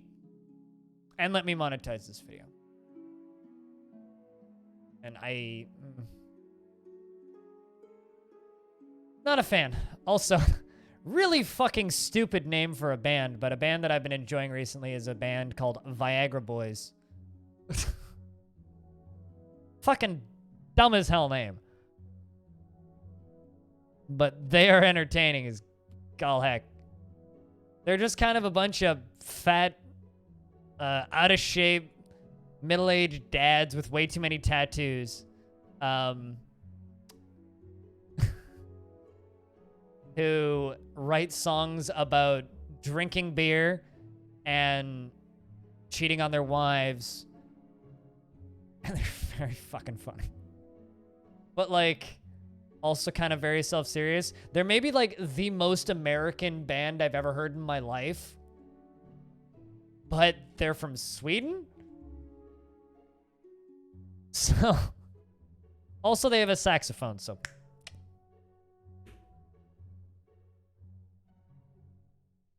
Hold on, I'll find you a good Viagra Boys song.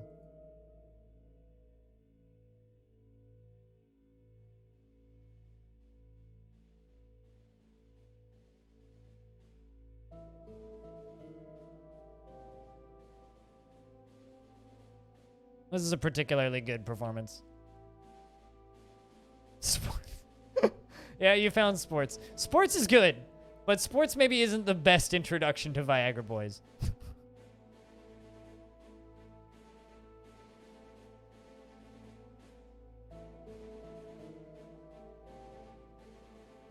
You're laughing your ass off? Excellent. Then you're in the right place. It's up there with We Like Sports and We Don't Care Who Knows. From Shooting Hoops to Super Bowl. We like sports and we don't care who knows. You're discussing hardness. Excellent. We've started discussing hardness. I swear to God, my dwarves are going to make all the discoveries that there are to make by, like, within a few years.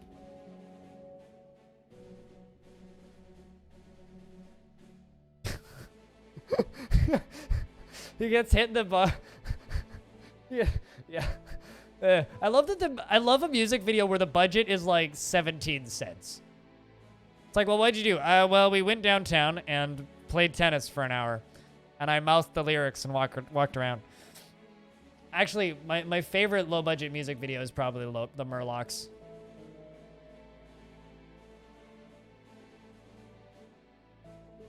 This is my favorite low-budget music video ever. The best comment describes it is Australian man trespasses for 3 minutes and 44 seconds.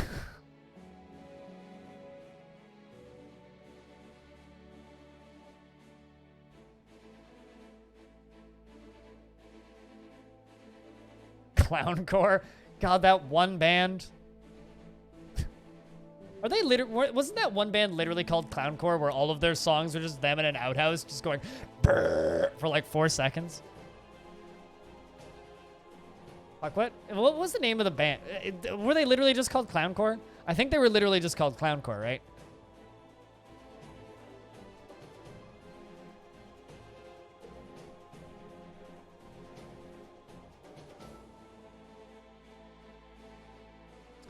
Astro was a little depressed a while ago, but seems to have come back. Was that Adult Swim? I don't even.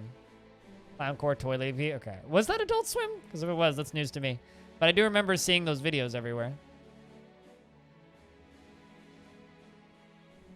I wouldn't be shocked if it was Adult Swim now that you mention it.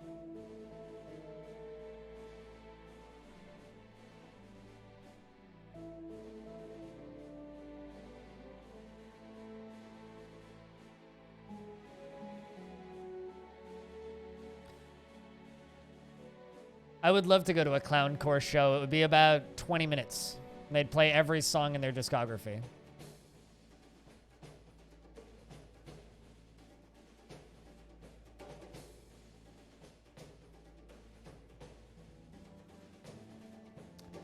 Mid-Autumn 44.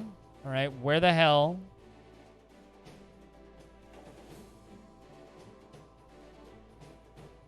are my trade caravans?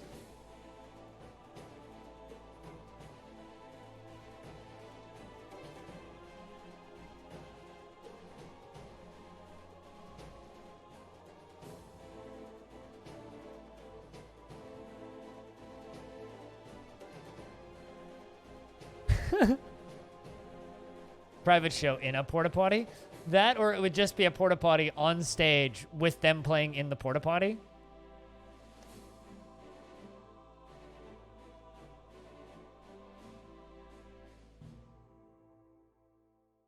So what do you guys think of my dumb YouTube music links?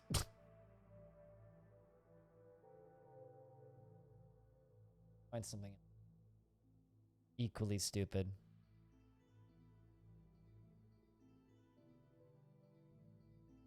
Isn't there a pop-up for no caravan this year? I mean, they still have a couple more weeks to arrive.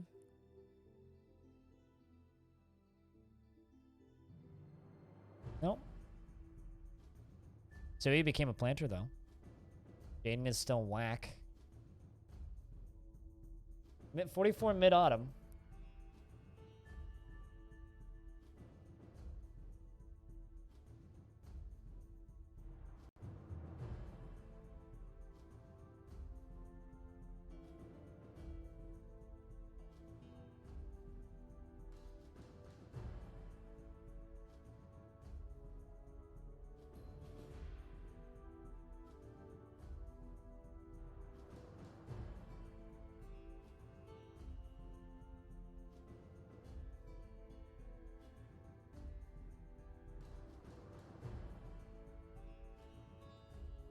I mean, the one band that I keep returning to right now, though, is this one. I think Fog knows this one. It's just so fucking good. There's a lot of really good recorded performances of them too. They're one of the beautiful bands that's come out of King Gizzard and the Lizard Wizard's own record label, Flightless Records. Basically everything on Flightless is good that I've seen. There's some stuff that's a bit not my shtick, but somebody's vomiting everywhere. You guys mind not doing that? Really, dwarves.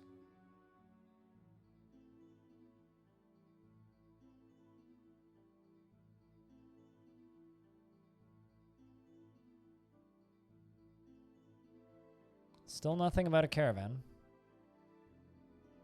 This goblin is performing a dance. Wonder what dance that they're performing. The Umber Sweetness is a social group dance originating in the Fragrant Bear. We're fucking doing elf dance?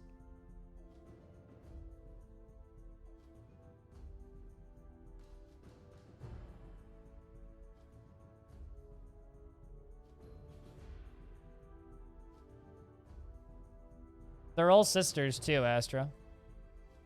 Like, it's a family band. 2 of them are twins.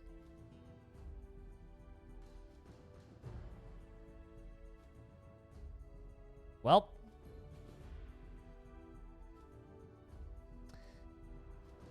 The form guides the dancers through improvised performances, and the dance is accompanied by the composition of the mirth of tresses. The dancers perform a loosely mingled turning, counterclockwise moving, and the music's labaise rhythm in the understated dance is punctuated by a passive movement along the line of dance and sinuous leftward bends.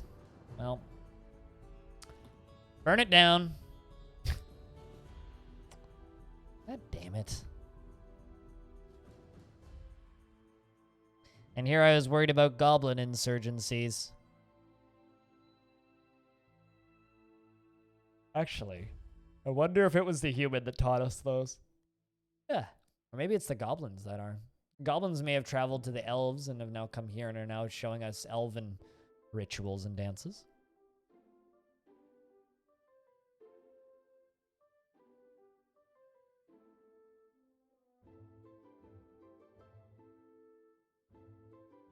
Like I was saying, though, like, the Australian music scene is, especially, like, the psych rock Australian scene is so fucking...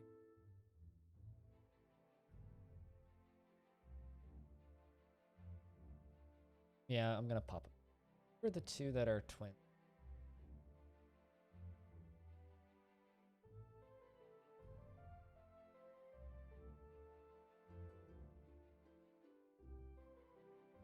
Yeah, it's the 2 brunettes that are twins.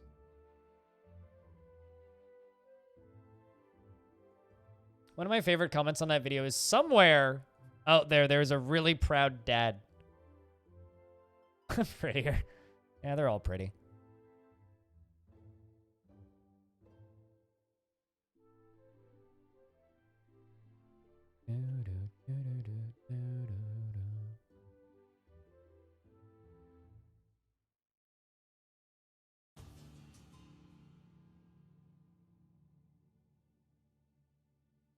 God, I can't get over that one dwarf with all of the crowns. That's just too funny. All of the crowns and all of the prepared food. Like, Ray Padinsky's like not fucking around and bringing food home. Like, what do you have in here?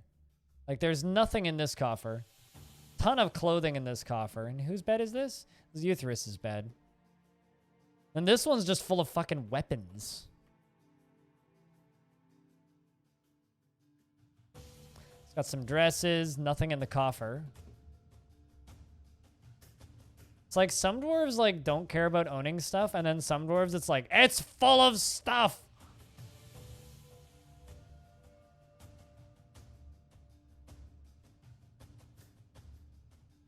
Pretty much, Morden, right? I guess I never realized that dwarves bring food. And yeah, like this is owned by Bastet. I guess like she'll eat it later? Like, when are you gonna go get that? Thanks, Cheap Anta. When are you gonna go get that? Like, what?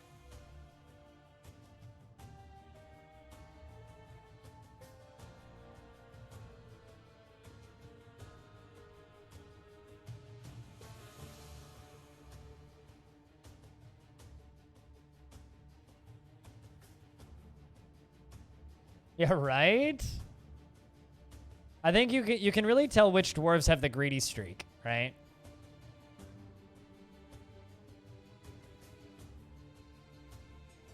I do remember I was watching a stream once and somebody found a dwarf that had 75 socks in their cupboard. Well, cabinet. Which I'm very impressed by.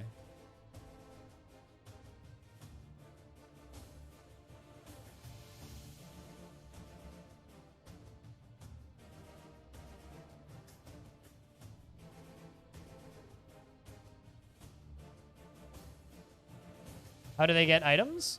If they haul an item that's claimable, so clothing or jewelry, they can opt to claim it. And if they opt to claim it, they just take it back to their bedroom and keep it there because it's theirs.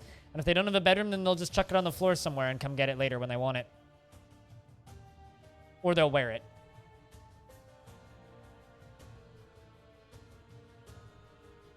Only 6? Pfft, fucking casual. Allow me to show you rhinestone. Okay. Bracelet, cap, amulet, earring, ring, bracelet, bracelet, bracelet, earring, amulet, ring, ring, amulet, earring, crown. Crown, crown, amulet, crown, crown, crown, crown, crown, bracelet, earring, amulet, crown, amulet, earring, bracelet. Amulet, ring, earring, amulet, crown, crown, crown, amulet. Yeah, that's it.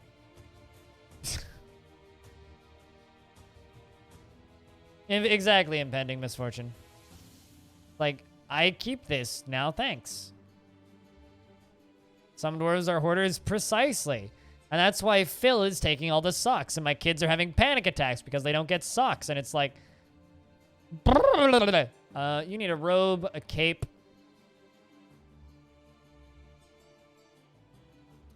Cloth. Cloak. The size human. Vest. The size human. Hood. The size human. What else can we do? Socks. The... Oopsies. Did I just move to the wrong area? Yeah, I did. The size human.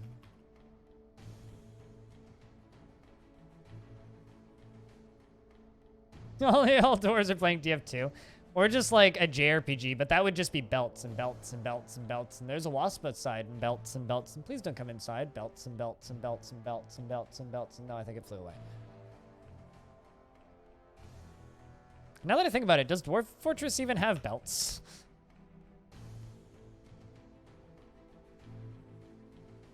Okay, let's follow our human.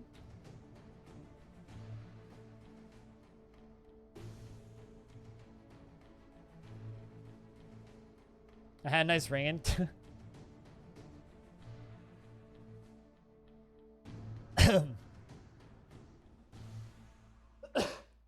Why shouldn't it be mine? No, totally. Well, obviously Bilbo was a vampire, you know?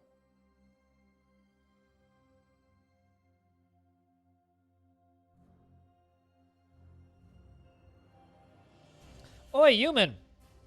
Go get your big shoe! We made shoes for you. Go get them.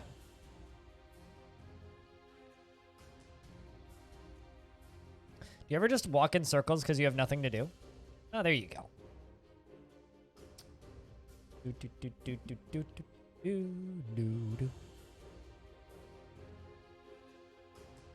By the way, to anybody who is tuning in for the first time, we are going about the goal of keeping this fort alive for 1,000 years in-game. A little exasperated stuck in the rain, but you did feel pleasure after putting on an exceptional item, and you felt pleasure after putting on a truly splendid item made by one of the original 7 dwarves who settled here. Eriptrus, who I hope will die one day of old age.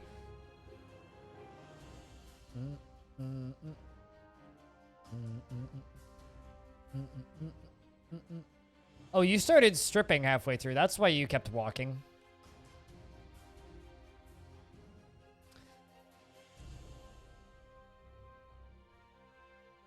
Mittens, sandals.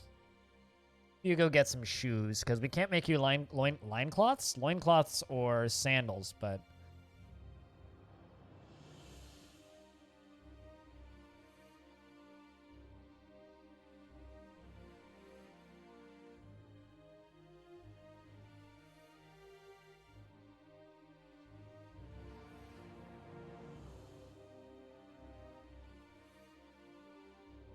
I'm going to make this a temple to a god. I'm not sure what god. I haven't decided yet. I need to look, actually. But this area... This seems like something the dwarves would use to worship the god of the earth, right? You know what I mean? It just needs some tables and chairs made of proper precious metals.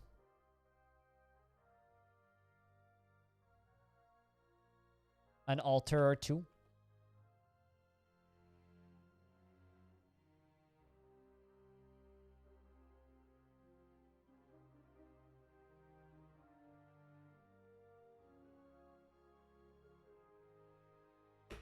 Make a nice altar.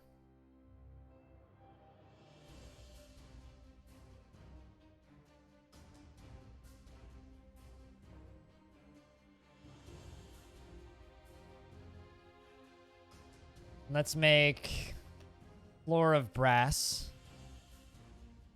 I don't know what this symbol is, but I'm making a symbol that I'm going to call, like, this religion's symbol. It looks like the Patreon symbol. Wasn't really intending to do that. Let's make that look a little different. Bronze.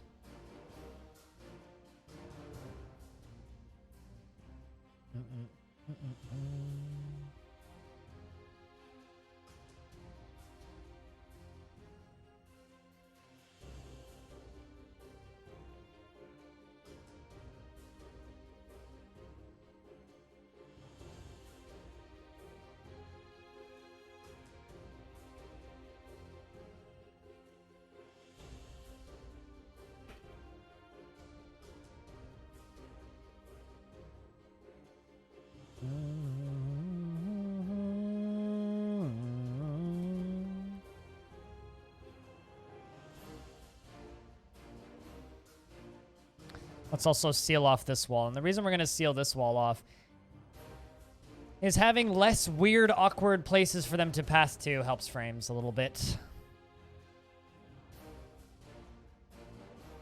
Just hope nobody gets stuck back there.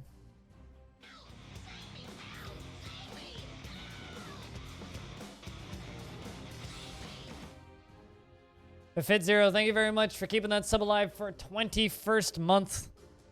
Welcome back. It's been a very quiet, chill stream today. It's good to see you. Hope you're doing well. And thank you so much for keeping that sub alive. And keeping me here. And eating groceries. As most people should probably do.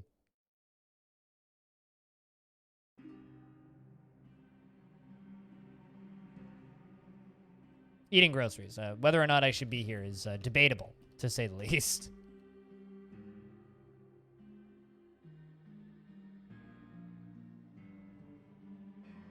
Well, they need takeouts, you know, but then you need more subs. Can I get a proper round of beers in chat for Befit Zero, keeping that sub alive? For 21 months! You guys can do better than that. I know that there's some of you out there lurking.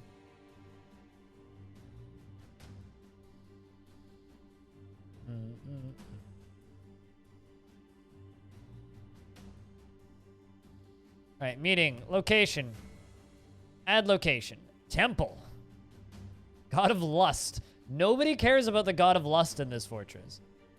The god of speech and persuasion has 6 worshippers. The god Shishak, the god of death and disease, is 1 worshipper. Shin, the russet red rock, has 7 worshippers. 13 dwarves worship the god of the earth. This seems like a temple to the god of the earth, you know? It's kind of in the side of a fucking mountain, yeah? What do you guys think? Temple to the god of the earth? That's what I'm leaning. The Shrine of Copper. That's a terrible name.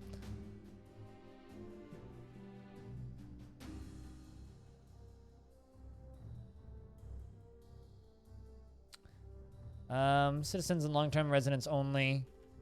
The Shrine of Earth. Shrine of Earth. Seems much better.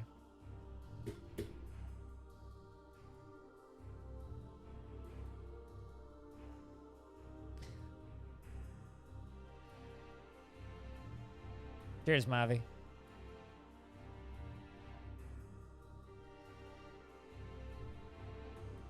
Thanks for the lurks, by the way. Goes a long way.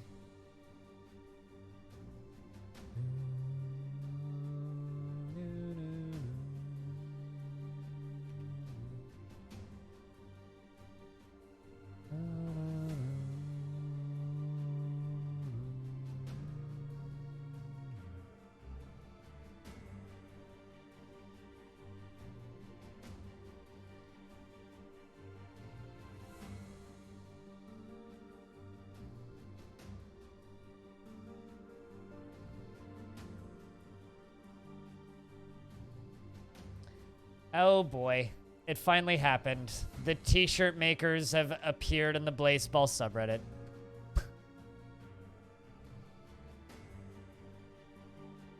So something that's really popular way of making money on Reddit is you find a small niche community that's underappreciated, and then you make cheap t-shirts and sell them.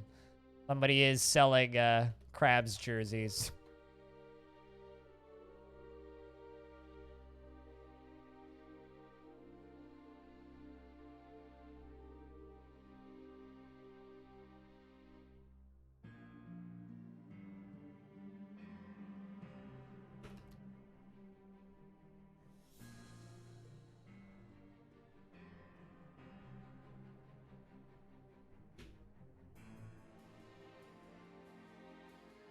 Oh, there's a few people that shoutcast Blaseball. Way better than I ever could.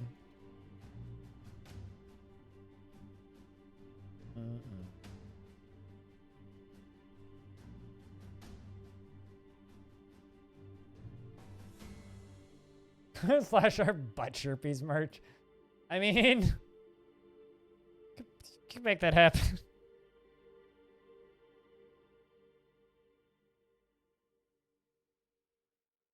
Generally, you'll also steal artwork. Yep. Wow.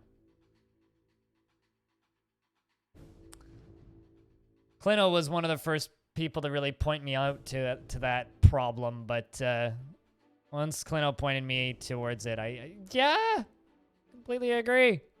Big fucking problem. It used to happen on the Roller Coaster Tycoon subreddit as well, and I never really thought about it. And they never really cared either, which always kind of confused me. Like, there's a lot of t-shirts for sale on the internet that are just like, it's a screenshot from... No, it's eSplorts. Get it right. It's like, it's a screenshot of Roller Coaster Tycoon on a white t-shirt on Redbubble. Hey, check out this awesome t-shirt I found. Yee!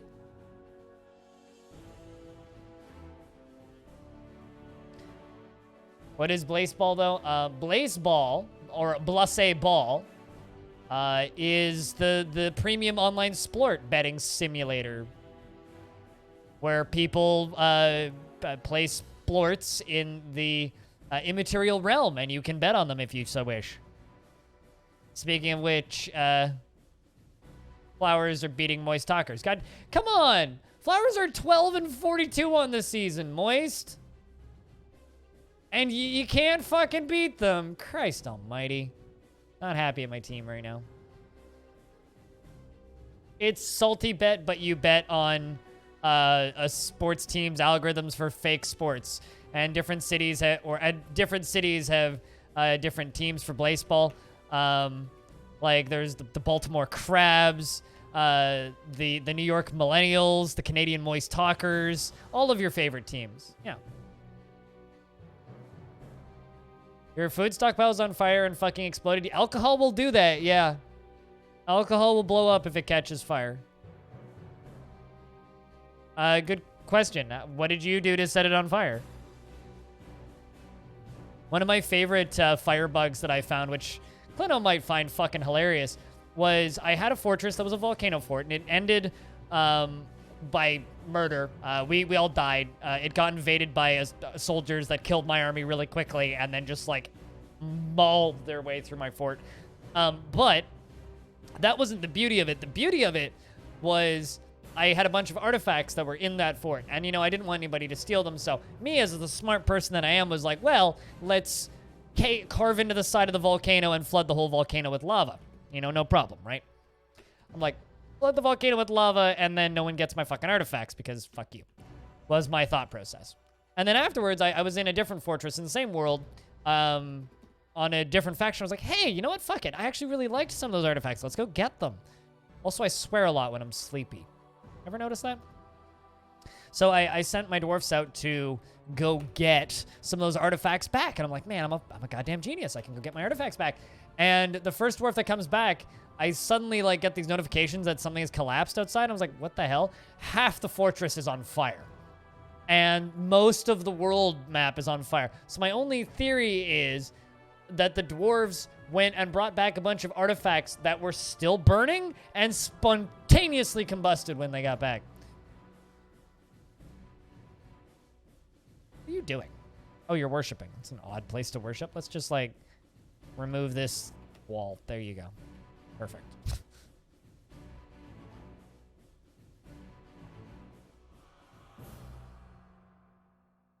Flood the volcano fortress with lava, you know? You have literally 150 dwarves and all your food is ash. Yeah, I don't know, man.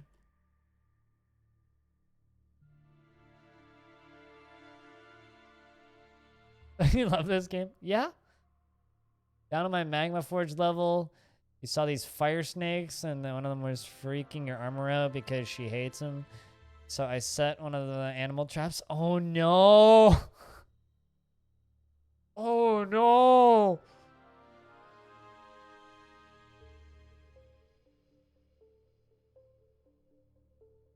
Oh no. Yep.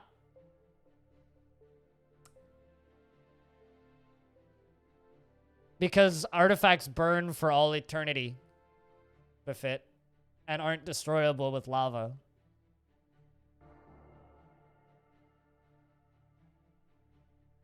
Well, hopefully there wasn't too many casualties. Disco.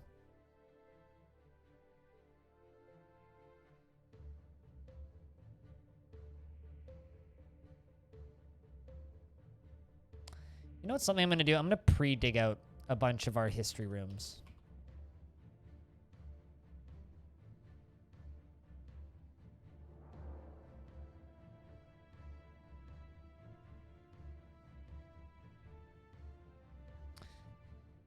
Also, no traders have shown up yet. What time of year are we in? Midwinter.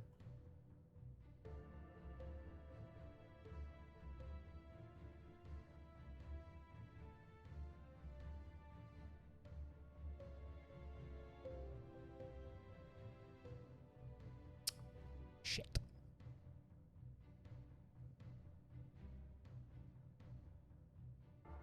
Hope that they're okay out there. No news.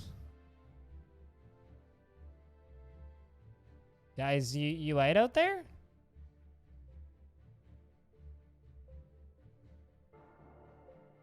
Well, the healing rim. Dwarves are still okay with us.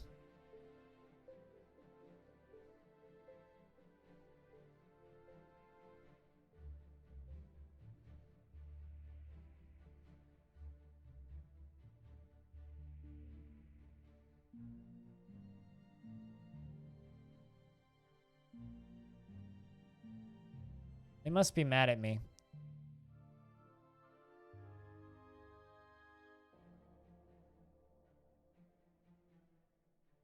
Yeah, but not if a dwarf comes back carrying it. I'm very worried about the fact that we haven't had a trade caravan in a while. No, that would be the enemy have come and are laying siege to the fortress, not a vile force of darkness has arrived. If my own faction attacks me, which I hope they won't do. I'm not actually sure why they left. But something startled them away.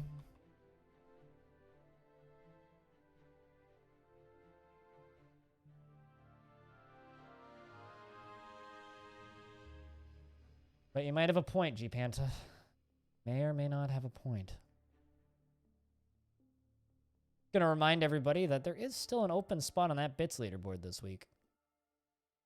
If you want to get that number 3 badge, it's easy to do. It costs you 1 penny. The gift subs leaderboard is completely open. Doesn't reset till Sunday. Streamers gotta eat.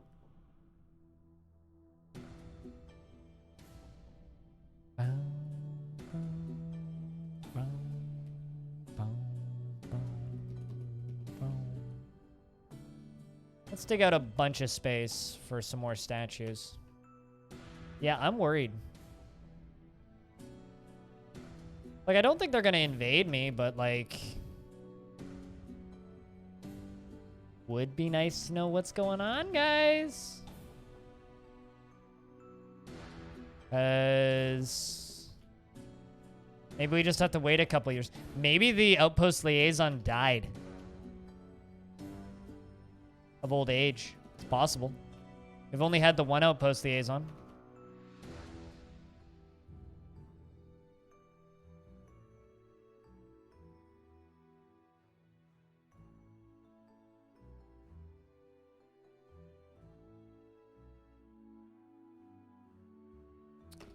The only people that we're trading with now are the elves. That or they're just, like, seriously under siege.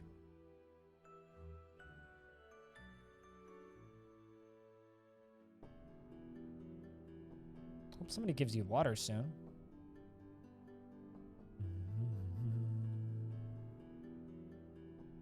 Yeah, but sometimes one won't show up for a couple of years. I've had that happen. I've had, like, caravans arrive with no liaison. I've also had the dwarves skip years in the past.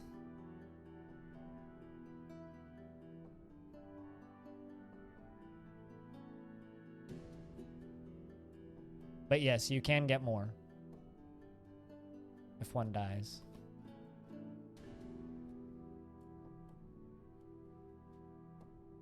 That can be a tomb.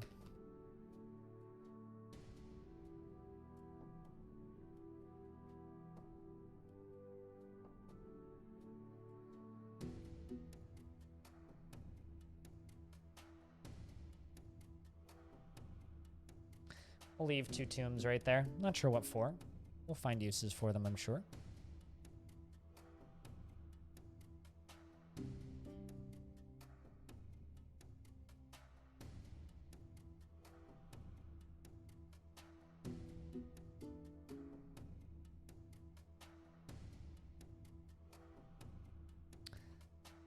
So I'm thinking about bringing back my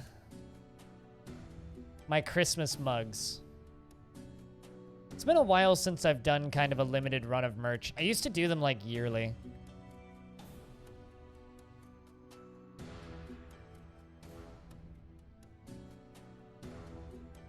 I kind of miss it.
What do my mugs look like? Go grab it.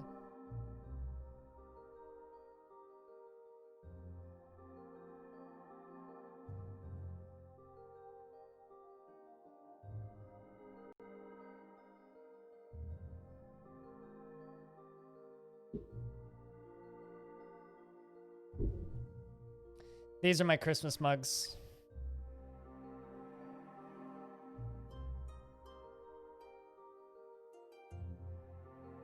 But I think if I were to bring them back,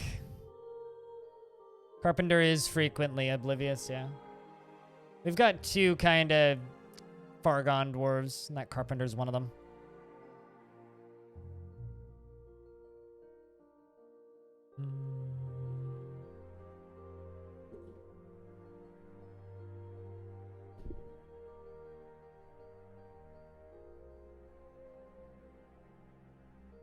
It is a pretty great mug, yeah. Wheeler did a good job. Kind of just looking for more silver ore down here. Doo-doo-doo.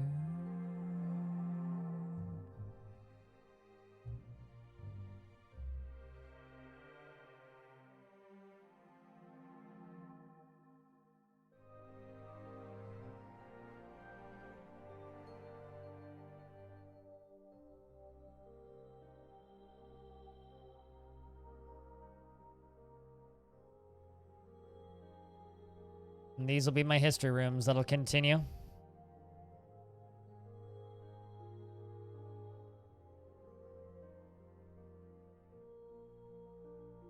So you know what? Let's dig out. Funnel kind of going this way. Then do another big open area down here. I'll make look a little bit more natural by doing this.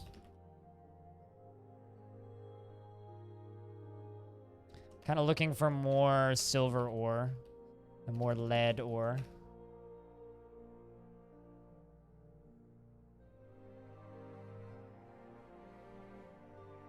This is kind of my mining, the way we're going to be getting boulders to keep the fortress alive for the rest of days. Maybe put a big rock stockpile down here. Some mason tables down here. Kind of move masonry into the basement for a bit.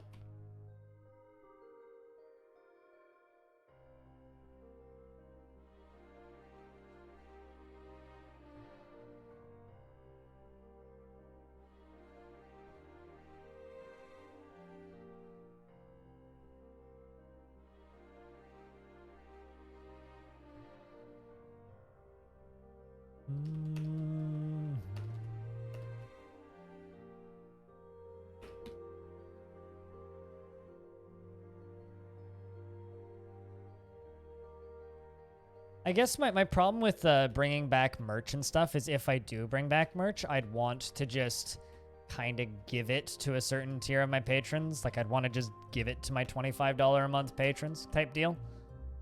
Then I have to charge them fucking tax. Get shipping addresses, so I don't know. I guess if I were to bring... There is a service that I know about where they make merch, and it's basically just you give the person a link, and then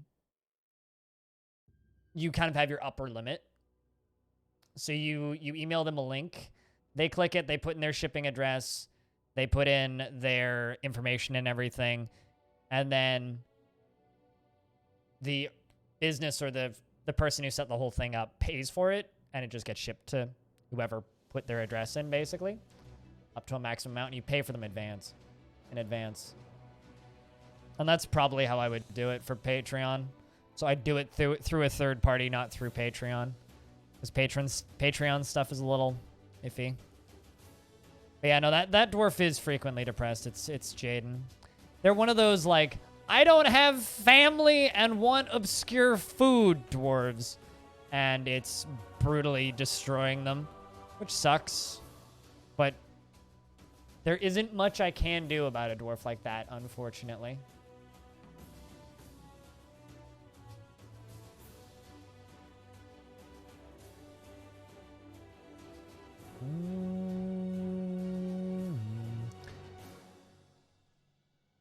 So yeah, I don't... You know what, guys? I'm really fucking tired. And I feel like my commentary isn't so hot because I'm really fucking tired. And I've done a lot of really long streams recently. Put out a lot of fucking content recently. I'm not actually going to get a day off this week because I am going to be doing that bonus stream and then doing some stuff with my little sister. So I think I'm just going to call it. 50% done for another day off. Yep, G-Pant, that is true. So, hey, Omnivore, what's up? Yo, Omnivore, did you happen to be in Cody's stream the other night when one of his, like, bigger gift subs got banned for trying to put somebody into the guillotine and then getting stockaded himself? Anyway, and then chat stoned him to death.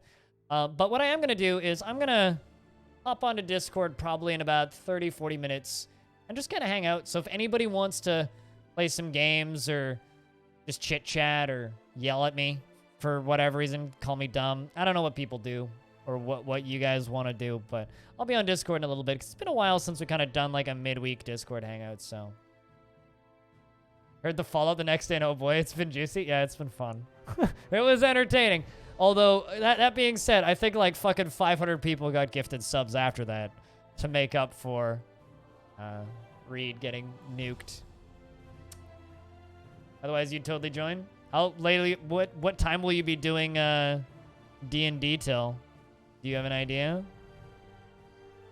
But yeah, my blood sugar's been all over the place all day today, and I've just been feeling all over the place all day today, and I didn't sleep well last night. So we're gonna call it a little early today. 7 hours into the stream. That's like almost a full-length stream or almost a full work day. Oh, how long have I, for a normal person, how long have I streamed the past few days anyway? Like, let's fucking look. Because I don't even fucking know.